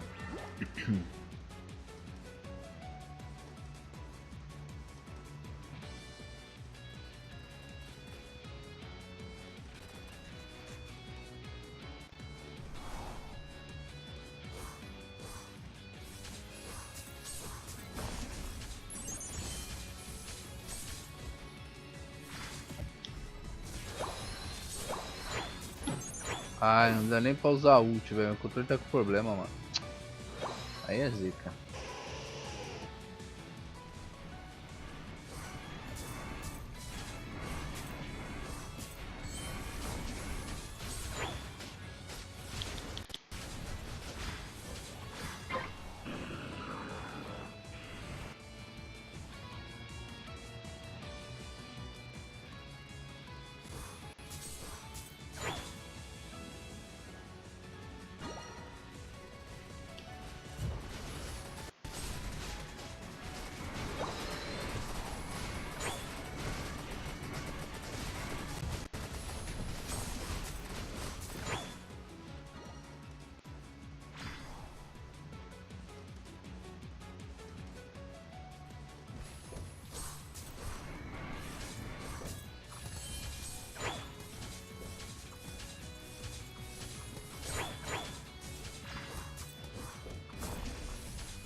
Aí complicou, hein?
Aê, vitória! Vitória!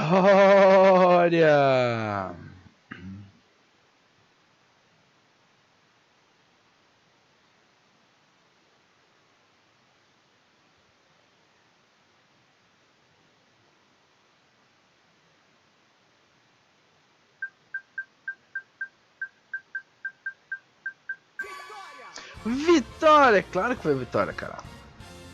Belíssimo.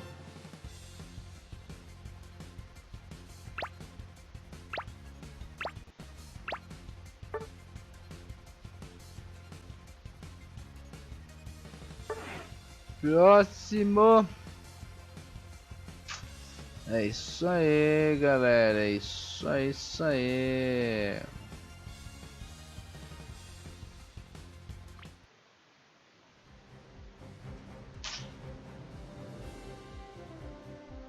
Bateria tá morrendo? Beleza, cara. Beleza. Depois você volta aí. Você vai jogar mais uma ou não? Não entendi.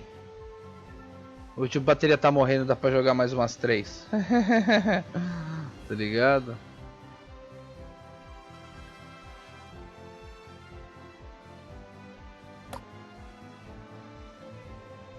Um por... Ah, não, aí não tem como. Aí aí não tem como mesmo. Aí é bye bye, até daqui a pouquinho.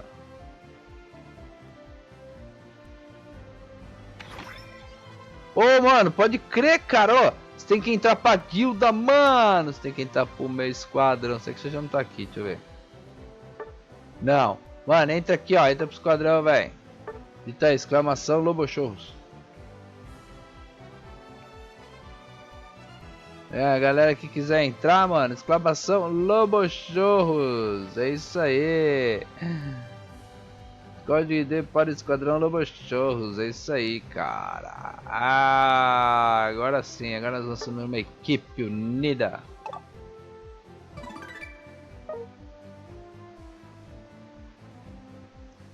Ah, beleza, então, tranquilo.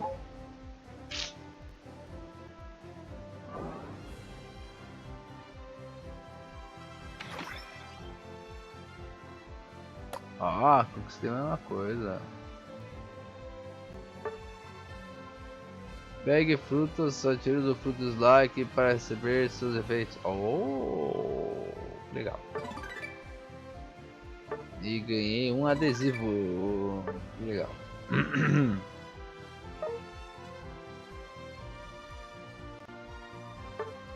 É adesivo de fruto dislike. Depois olha na loja dos tickets laranjas. Que é a loja dos tickets laranjas aqui? Não. Pera aí, loja. A loja dos tickets laranjas. Pera, não viaja. Pega uma loja. E pegue umas roupas. É de graça? É de graça eu quero. É de graça eu quero. Cadê aqui? Não, vamos lá.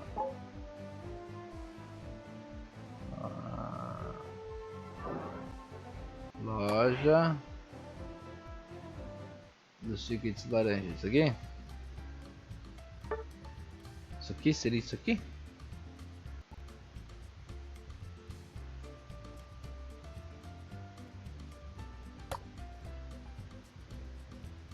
Não, mano, não tem dinheiro pra ficar gastando com isso aqui não.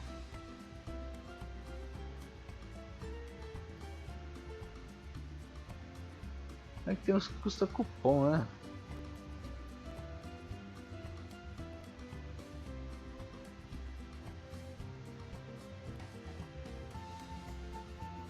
Troca de cupons de moeda?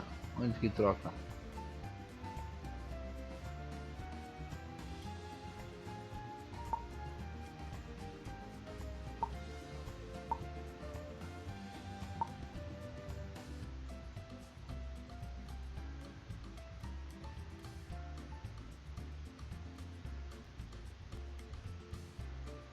Aqui.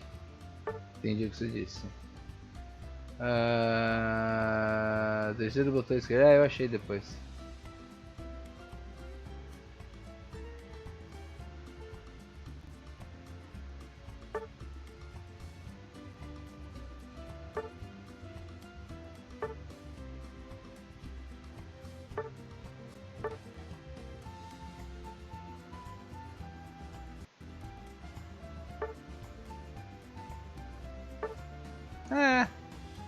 Mais ou menos.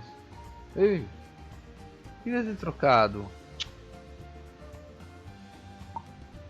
Você recebia esses tickets a todo direito antes. Ah, é? Ah, e agora não recebe mais. Eu nem sei. Tenho 2 e não sei como eu ganhei. Troque por certos itens fashion de transporte. Nem sei como eu ganhei isso. Retrato Night. Isso aqui é retrato? Não, adesivo. Ah, coisa que vão pro retrato, tá entendendo? Olha que legal. Só isso, tem retrato Night.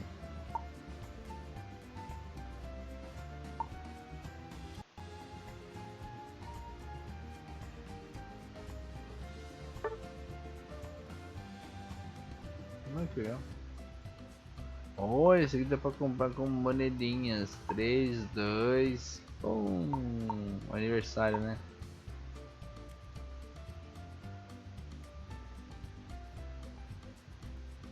Halloween 2021, provavelmente. 22, 23. 24.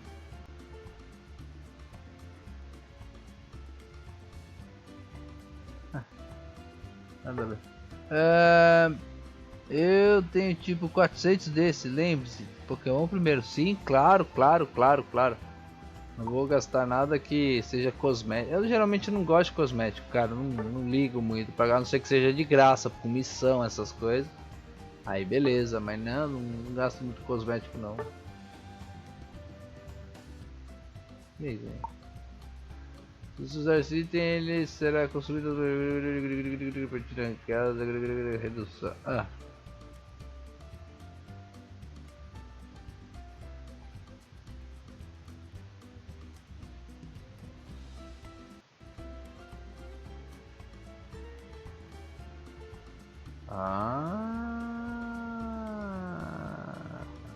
Olha que legal isso aqui. Nossa, custa caro. Esse jogo já deu muito skin de graça por missão. E até como prêmio de ranqueada. Eu imagino. Aí a galera, alguma galera deve ter reclamado e enchido o saco. E aí eles foram cortando, velho.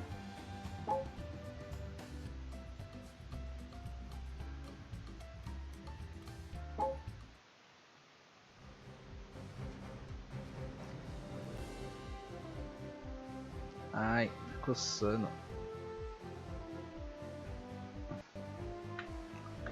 Coçando meu joelho. Ai.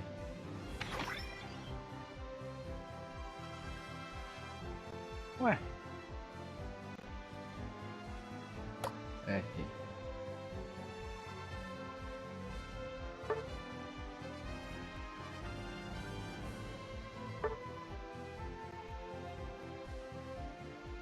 Qual adesivo novo que eu ganhei? Pô, eu queria esse adesivo aqui.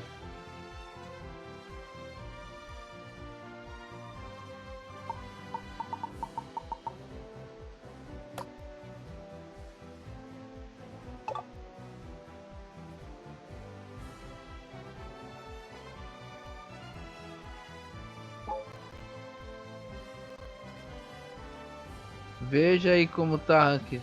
Não é possível que ainda esteja ruim. Você quer que eu jogue uma ranqueada? Não, mano, hein? Você é doido? Tenho medo de jogar ranqueada sozinho, cara. Eu vou tomar um pau, vou cair de elo, já tô ruim de elo. Deixa eu ver, nem sei que elo eu tô. Como que rank eu tô.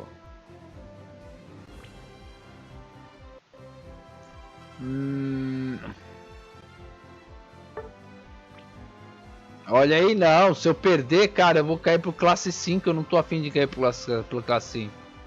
Eu vou jogar só a hora que tiver uma galera pra jogar, pelo menos uns 5. Tá ligado? Eu não tô com pressa mais de jogar ranqueada não. Nem curti jogar ranqueada desse jogo sozinho. A gente tem muito palhaço aí que não sabe o que faz. Eu jogar entre amigos pelo menos. Só se eu quiser, né? Não quero não. Pode ter certeza que eu não quero passar raiva tão cedo. Nossa, que soninho.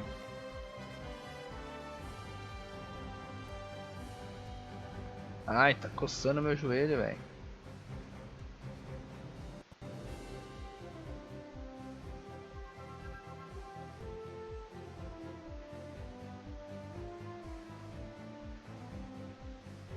Ah, pronto. Deixa eu ver aqui. Vou fazer de novo aquela. Vou fazer de novo aquela simpatia, hein?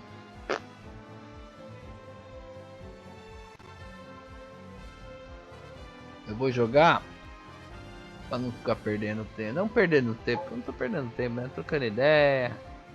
Fazer aquelas missões assim. Já peguei a Cynthia, mas eu vi que tem um monte de licença temporária ali. Eu vou ver se eu consigo pegar as licenças temporárias. Deixa eu ver qual que é a missão de hoje aqui. Missões diárias. Vença a batalha com o atacante. Vença até 300 pontos ou mais. Atacante? Beleza. Então vamos jogar com Lapras. Lapras não é atacante, né? Vou jogar no casual que é pra ser fácil.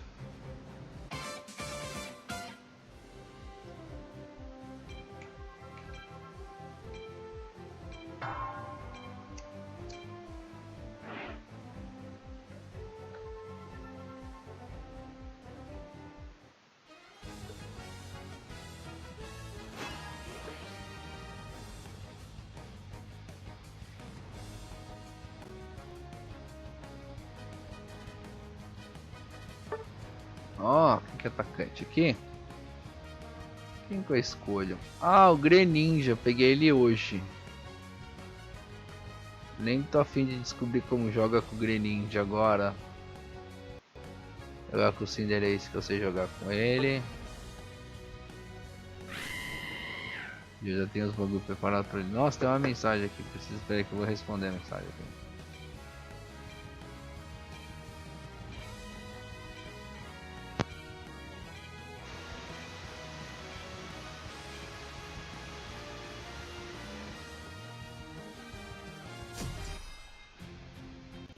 Olha quem chegou!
Poxa, está mesmo, cara, e faz uma cota que eu tô falando aqui, bicho. Faz muito tempo que eu tô falando aqui, cara. Nossa senhora, que mancada. Ah, galera que puder dar aquele follow maroto ali, ó. Eu mosquei. Caralho, não acredito.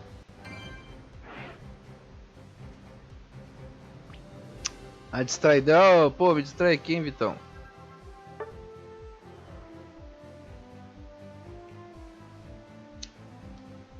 Falou, quem galera que puder seguir lá o vídeo que tá rolando ao vivo lá no canal da Vermelhinha lá, nossa, você é muito agradecido, hein, galera. Dá aquele apoio moral lá pro canal do Maverick. Vamos fazer aquele algoritmo entender de uma vez por todas que o Maverick veio pra ficar.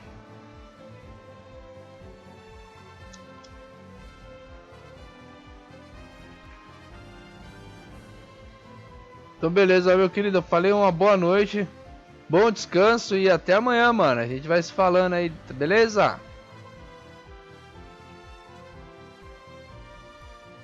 Beleza, valeu meu querido, valeu. Valeu pela participação, valeu pelo apoio maroto. Você é o cara, hein, mano.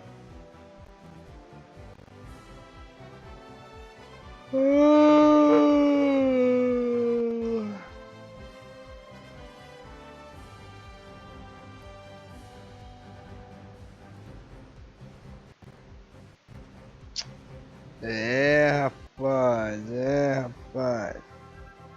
Eu ganhei uma aqui agora, né?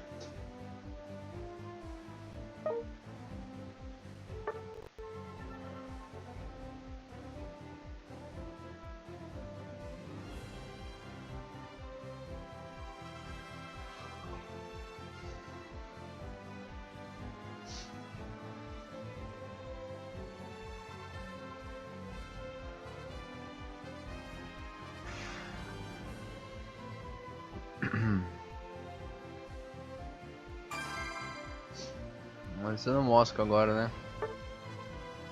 Aí.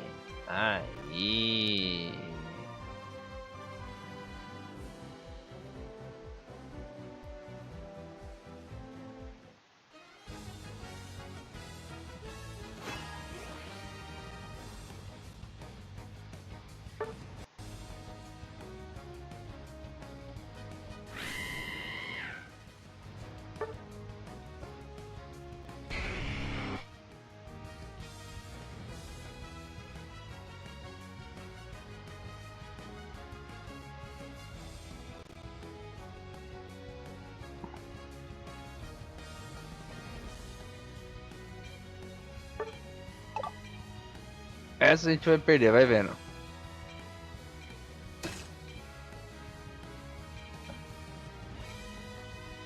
Ou talvez não.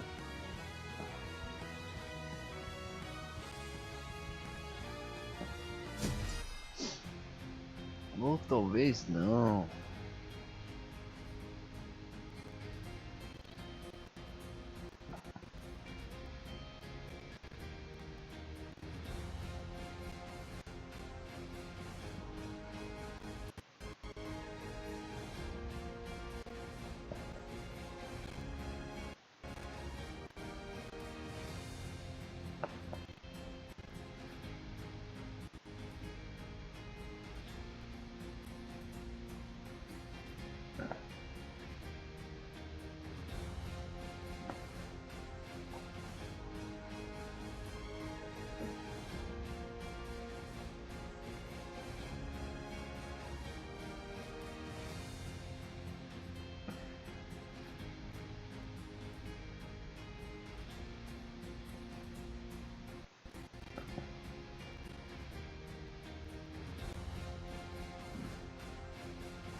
É isso aí, a galera vibrando, a galera vibrando, a galera vibrando. Vamos lá.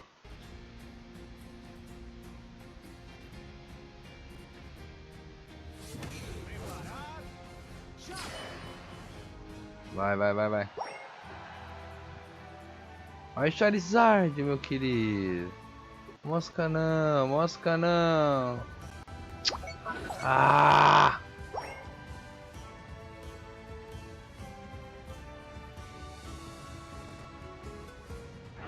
Ué! Eu juro que eu não entendi, cara. Eu juro. Eu juro que eu não entendi. Foi por culpa minha? O que aconteceu? Alguém explica? Quem pode explicar, por favor? Lá, lá. Fiquei sem entender. A batalha terminou porque uma de seus companheiros não puderam continuar. Hã? Que tosco. Pera aí. Que bagulho tosco, velho.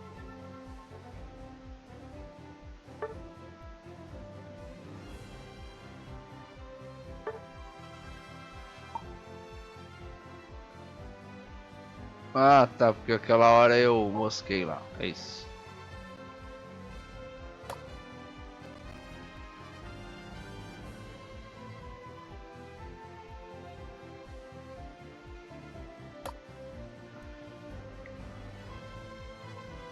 Acho que é isso, né?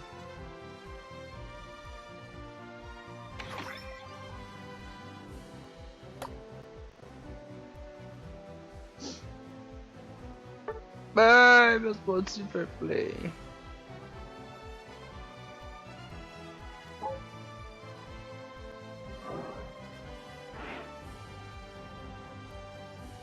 Hoje fiquei triste agora, hein? Só que eu ia ganhar.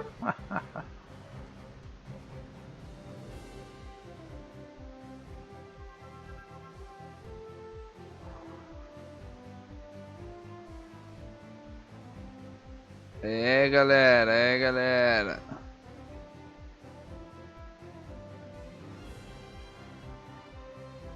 Olha só, aí eu perdi o tiquezinho por causa dessa porra do inferno dos caras que não... Ah, que raiva, cara.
Que coisa doida.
Ai, que atrevido.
Mata, mata, mata, mata, mata.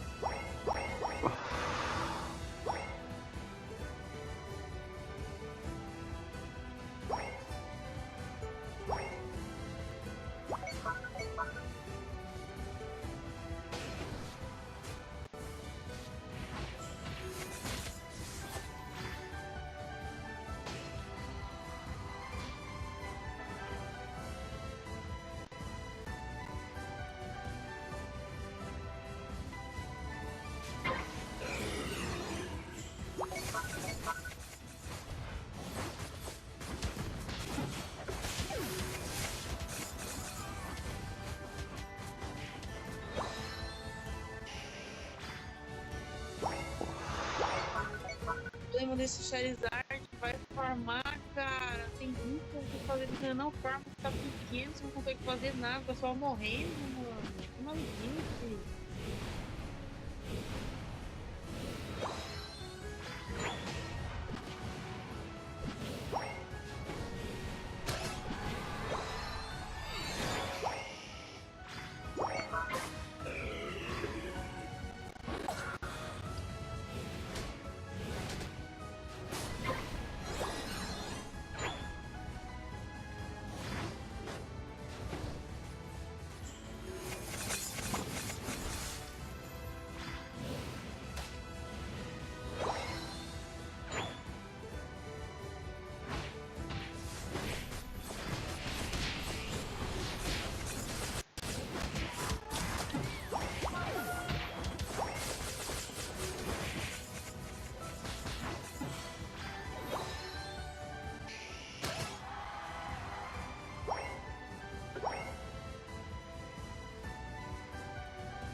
Salve! Carzin, KRzin, whatever. Salve, salve, seja muito bem-vindo.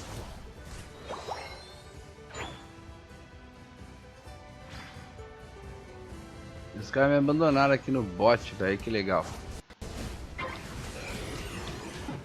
Tá vendo? Olha que legal. Passando aqui rapidão. Bem, e aí, como tá? Tamo indo, cara. Tamo indo. Também indo daquele jeito de sempre, né?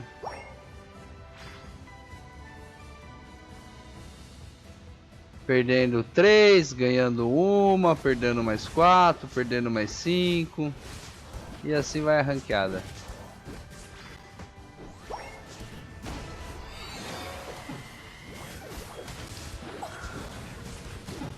Ah! Tá ligado? Daquele jeito. Ai, cáspita.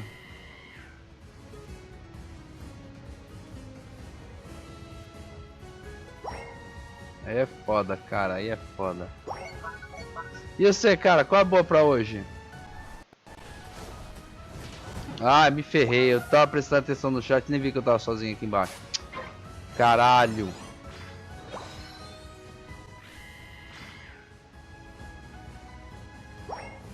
Nada de bom? Oh, que pena, cara.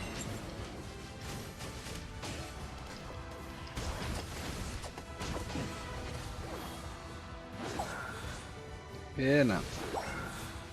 Sono tá vindo já? Ah, cara, eu vou falar pra você que eu também tô com sono, cara. Tô jogando aqui só pra meio que me manter acordado, fazer a live e tal, porque vou falar pra você, eu não tô muito sono, não tô com muita disposição mais pra jogar não, tá ligado?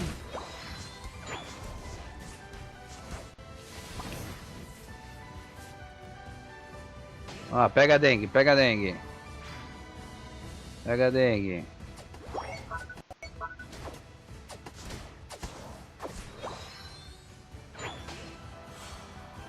Pega a tincantinha aqui, ó.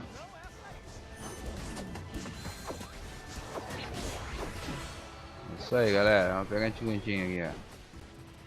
Esse dói tá lá embaixo. Eu vou fazer o gol aqui. Vou fazer o gol. Ai, mas aí é sacanagem. Ai, é sacanagem, bicho. Pô, ter sigo a mocota. Doideira. Tu jogava Hearthstone? Sim, não entendia nada. Cara, você mudou o nick também, porque eu não lembro muito do seu nick, não. Jogava Hearthstone, jogava Magic the Gathering, tá ligado? Mas eu nunca tive muita habilidade em nada. Essa é a realidade. Vale mais pela resenha e a gameplay, tá ligado? Duvidosa.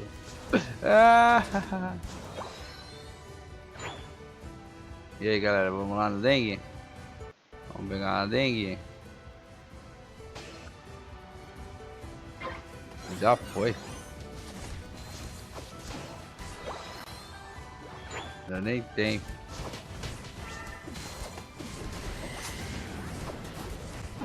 Ai, eu morri, não sei como, cara. Ô, esse bicho não morre, bicho. Nossa, o bicho é invencível. Acho que a gente jogou... Nossa, verdade, Creative Destruction. Com certeza a gente jogou muito Creative Destruction junto, velho. Você é o Iago, mano? O Iago sumiu, mano. Ele era um cara que a gente jogava pra caralho direto e sumiu, mano. Nunca mais vi.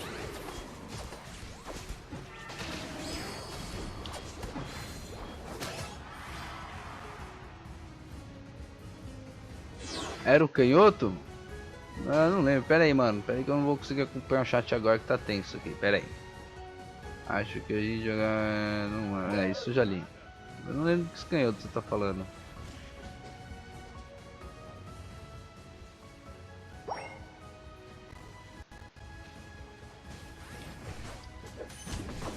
Nossa, eu me... Droga, meu controle travou na hora que não devia travar. Ah, então sei quem é não. Eu não sou canhoto. Não lembro se tipo tinha alguém que jogava com a gente que era, se pá, acho que tinha. Eu era mó criança, né? Mas quem é você, velho? Qual é o seu nome, mano? Fala aí, fala aí.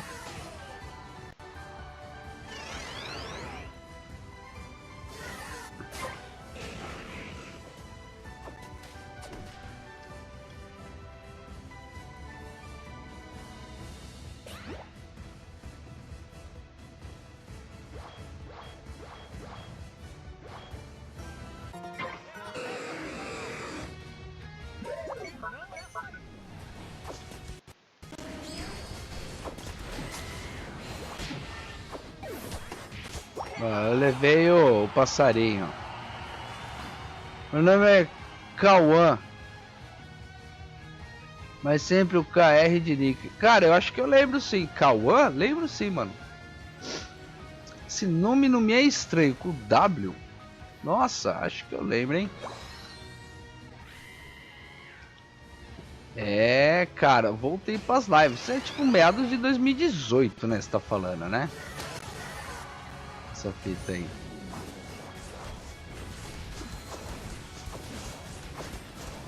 Morre, morre, morre, morre! Não morreu, cara! Não morre esse bicho! Puta merda, cara!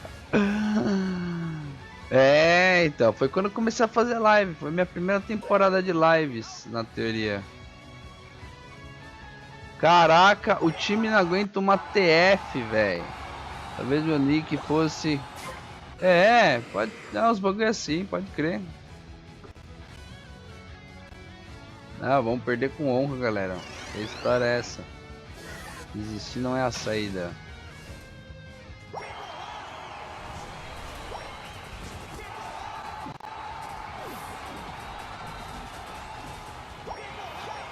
Aí do nada nosso time tava indo mó bem. De repente do nada os caras deixam os caras crescer, velho. Isso que é foda, bicho. Tu sumiu do nada, devo ter umas mensagens no Discord com você. Sim, pode crer, mano. Pode crer, cara. É, cara, eu sumi assim, né, cara? Comecei a namorar e tal, não sei o que. Sabe como é as coisas, né, cara? Então, aí depois eu voltei a fazer live de novo quando teve a época da pandemia, tá ligado? E aí minha filha nasceu, aí depois eu fiz live de novo, aí eu parei de novo, porque aí ela, né, tava começando a não chamar atenção, mas tipo, precisar de muita atenção, tá ligado? Tipo, comida, não sei o que, não era só mais leitinho e fralda, tá ligado? Era outras coisas.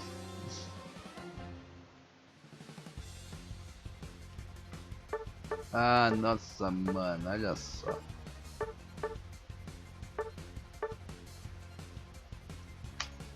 É.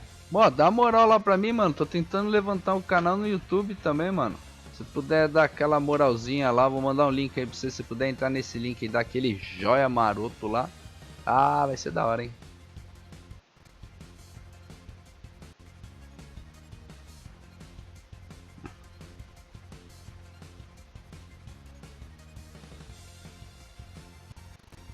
É, demorou. Valeu, mano. Valeu.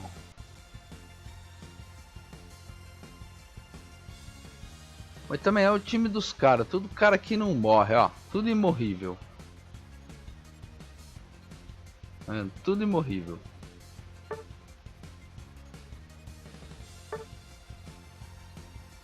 Aí meu time é um bando de cara que não sabe nem o que tá jogando, pra ser honesto. Tá vendo? Caí de classe aí, que legal. Cara, tô pensando em trocar de jogo, mas eu tô vendo aqui que a internet tá falhando um pouco. Então o que acontece? Eu queria reiniciar a live, tá ligado? Só que eu vou levar o que? Sei lá, uns 10 minutinhos, tá ligado? E aí eu tô com medo de perder essa audiência, tá ligado? Porque é coisa de tipo 10 minutos. Tudo modem leva esse tempo. É isso que eu... Sei lá, cara, eu nunca vi o modem demorar tanto. Na verdade, cronometradamente, ele leva 7 minutos, tá ligado? No momento que eu, por exemplo, plugo ele na tomada, ele vai levar mais 17 minutos. Joguei 3 partidas, cara. Voltei no mesmo lugar que eu tava. Olha que maravilha. Olha que maravilha. Não presta jogar ranqueada, velho. Ranqueada é muito lixo.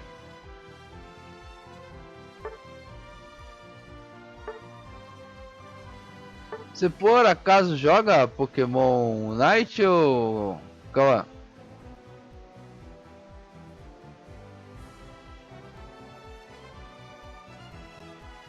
Vai que, né? Aí eu já te chamo pra você entrar no nosso time, mano. Estamos recrutando. Jogo nada? Gosta de MOBA, pelo menos? Tipo, né? Esses jogos tipo League of Legends e tal. Ou você fica só no FPS? Olha que legal, o Charizard tá bugado, né? Nem tá bugado, hein? Nem tá bugado esse Charizard, hein?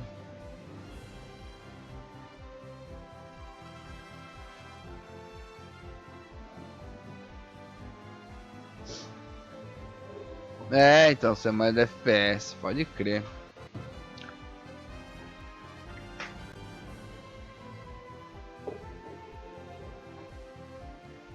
Eu não sou muito bom no FPS, bom, nunca fui, né? Você lembra disso, né, cara? Era só pela diversão mesmo, tá ligado? Pela trollagem com os amigos. Nossa, mano, mais engraçado que a gente ficava escondido dentro daquele carrinho lá, tá ligado? Ficava os 4, que eu chamava carrinho de pipoca, tá ligado? Ou carrinho de cachorro quente. Ah, era mais engraçado, velho. A gente ficava tudo escondido lá no final da fase, lá no final da safe, né? Na última safe. Saía todo mundo lá e matava o cara. Ah, era mó da hora. Isso eu lembro.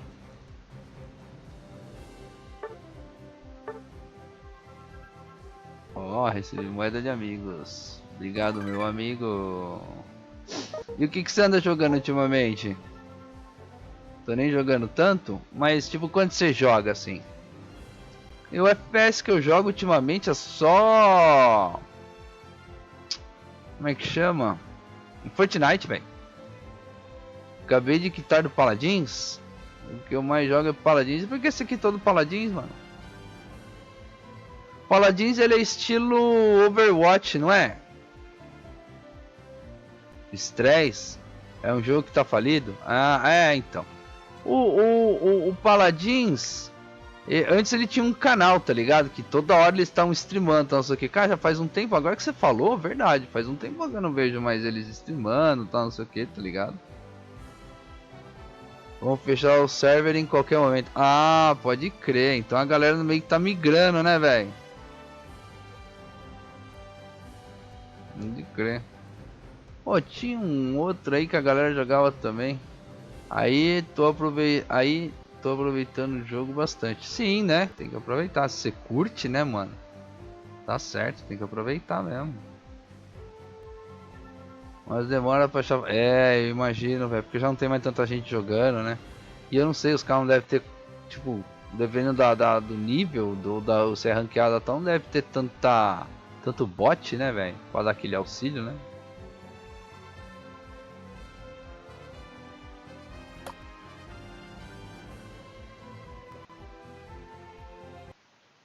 Sim, sim, ranqueada não tem, então. É foda, né? Tá vendo? Meu jogo tá muito ruim. Aí eu não sei se é o meu player. Sei se eu reiniciar o player vai funcionar. Se é realmente a internet. Que uma hora o OBS falou aqui: ah, sua internet caiu. E aí eu confiei, né? Vou fazer o seguinte: vou reiniciar esse player aqui.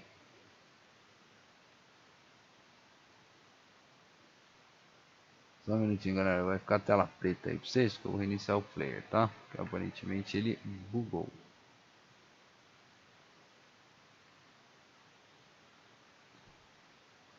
Mas vamos trocar ideia aqui. Bora lá, bora lá, bora lá.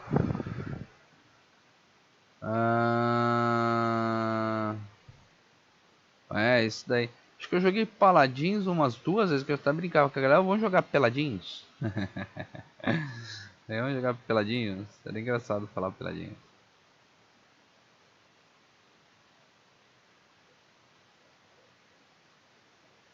Acho que eu teve uma vez que eu joguei também um que se chama, acho que da mesma empresa, se não me engano, que é Realm Royale ou algo assim, tá ligado? Realm Royale, algo assim, tá ligado? Até era legal, mas tipo também não foi um jogo que me cativou muito não. Achei legal os gráficos e tal, eu gosto de gráfico mais cartunesco, tá ligado? Acho legal, acho bacana. Nossa, mas até o player crashou.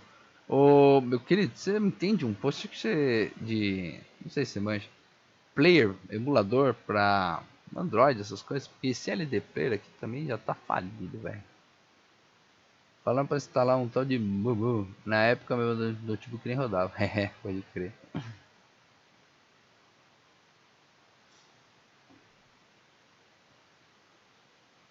você ter ideia, o bagulho ele é tão feito pra travar que que a hora que você fecha o aplicativo aqui do emulador, ele fala: ah, mano, você quer reiniciar ou você quer fechar mesmo? Tá ligado? Vixe, nem sei desse instalei os Blue. Ah, você usava BlueStacks? É porque eu preciso achar um que seja fraquinho. E aí eu queria, tipo, a galera falou do Mumu. Eu queria saber se você conhece o Mumu, se já ouviu falar, se já usou o Mumu Player. A galera fala que ele é em japonês, tá ligado? E é meio que às vezes difícil configurar. Não conhece?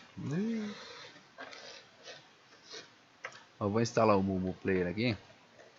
Vai ficar top. Mas não sei se é bom ou não. Conheci o MSI. Nunca ouvi falar também. Tá reiniciando aqui.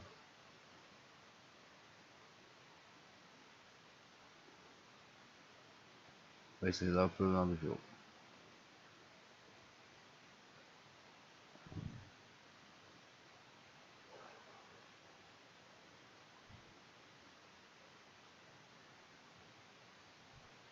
Ele tá ocupando a memória aqui. Nossa, meu CPU tá no talo, velho.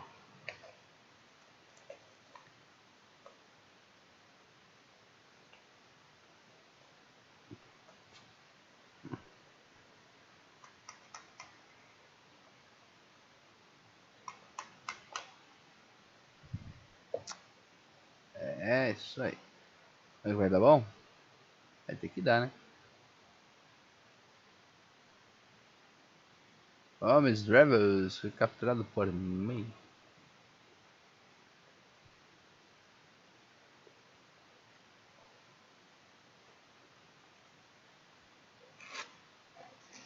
Aí, calma, aquela pergunta que não quer calar.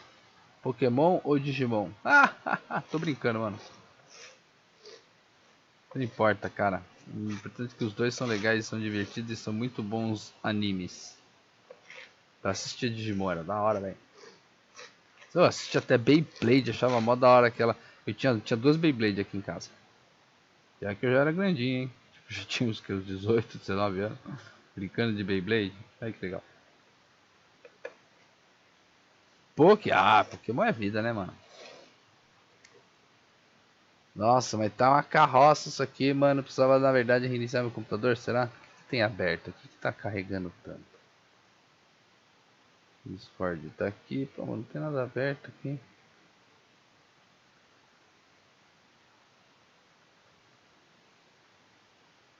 É o emulador mesmo. Que coisa.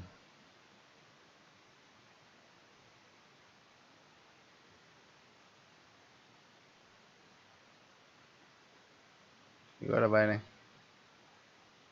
Iniciando sessão travou no 50%. Ai, que legal. 80%. Ai, que bom. Foi. Próximo.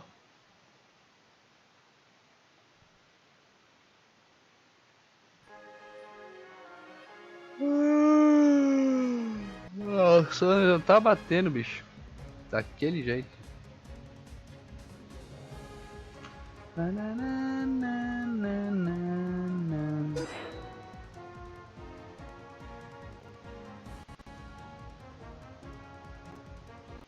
Beleza, mano. Valeu aí por ter passado na live, cara. Acho que você provavelmente viu a notificação no Discord. Não sei se você ainda tá lá no Discord, tá ligado? Se for que tem as mensagens minhas no Discord, você provavelmente viu no Discord. Mas valeu pela presença. Deixa eu até aparecer aqui e me despedir decentemente de você, cara. É que eu tô fazendo umas outras coisinhas aqui, fumando cigarro. Aí eu não gosto de aparecer porque eu tô lá no YouTube, tá ligado? E aí pega mal.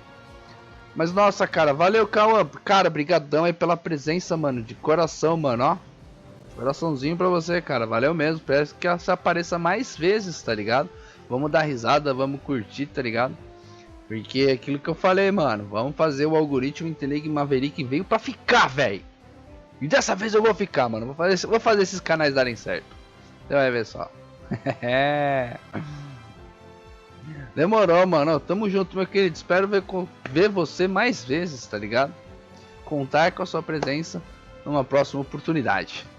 Beleza, meu querido? Um bom descanso, cara. Durma bem. E ó, amanhã é nóis, hein? Amanhã tem mais livezinha aí. Valeu, valeu. Beijão, meu querido. Ah, boa, valeu. Tamo junto, lindão. Boa noite aí.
Ah, mais uma conquista.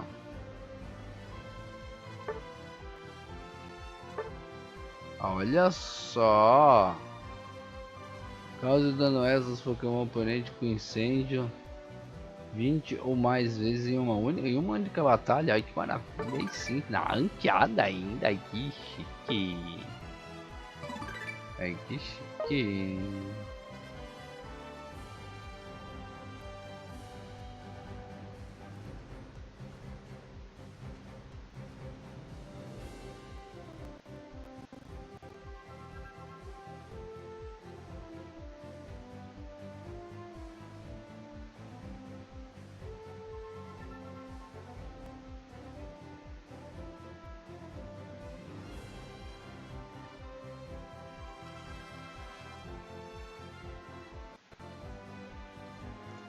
Mas sabe o que eu vou fazer? Eu vou fazer uma pequena pausinha aqui, tomar um cafezinho, tá ligado?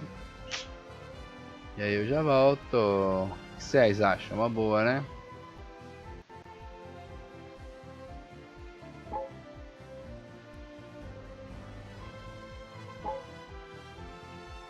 Verdade, quer saber, galera? Eu vou fazer um encerramento aqui, ó.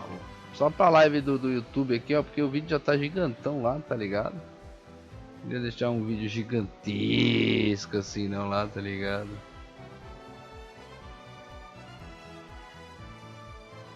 Então acho que eu vou encerrar só a live lá. Só dar uma olhada aqui nas trequinhos aqui. Isso aí, 15 marcação de gostei, aí sim o valor, hein? Então é isso aí, galera. Né, bora que bora.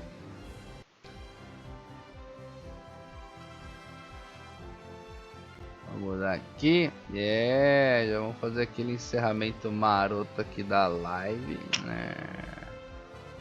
Tá ligado?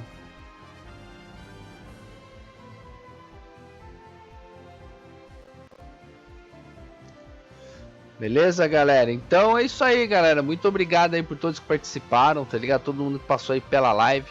É claro, como de costume, não podemos deixar de passar aqueles créditos finais para agradecer e deixar registrado todo mundo que de uma certa forma participou aqui da live, esteve presente, conversou, doou, sei lá, tá? É que todo mundo que participou, seja tanto na live da Roxinha quanto na live do Vermelhinha, que essa galera que chegou, trocou uma ideia, mandou um lurk, mandou um oi, mandou um tchau, trocou uma ideia. Nós tivemos a bitada na nossa incrível Ana, muito obrigado pela bitada, né? Nós fortalecendo sempre o canal, muito obrigado mesmo de coração, Aninha, você sabe que você é parceiraça nossa aqui, beleza? É isso aí, galera, certinho, sem muitas delongas, tá? Cara, é o que eu falo toda a live, tá ligado? Eu não sei como você chegou nesse vídeo aqui, caso não esteja no ao vivo, não sei como você chegou nesse vídeo aqui, né? Você assistiu as 10 horas e 53 minutos de vídeo praticamente que nós estamos ao vivo aqui, cara. Você é guerreiro, muito obrigado de coração, cara. Quer dizer que você gostou do conteúdo, quer dizer que você curte o conteúdo do Maverick, velho. Provavelmente você já deve ser inscrito, mas se você não é inscrito, cara, tá perdendo tempo. Se inscreva e deixa o sininho ativo, que nem muito inscrito aqui no canal. Que eles, na hora que eu entro ao vivo, eles já estão aqui, ó, mandando aquele calor amoroso, aquele amor caloroso, desculpa, aquele amor caloroso no chat, mandando aquele salve, mandando aquele oi, já participando desde o começo da live ali e apoiando o canal, tá bom, galera? Sem mais delongas, espero que fiquem todos muito bem, um forte abraço e fui!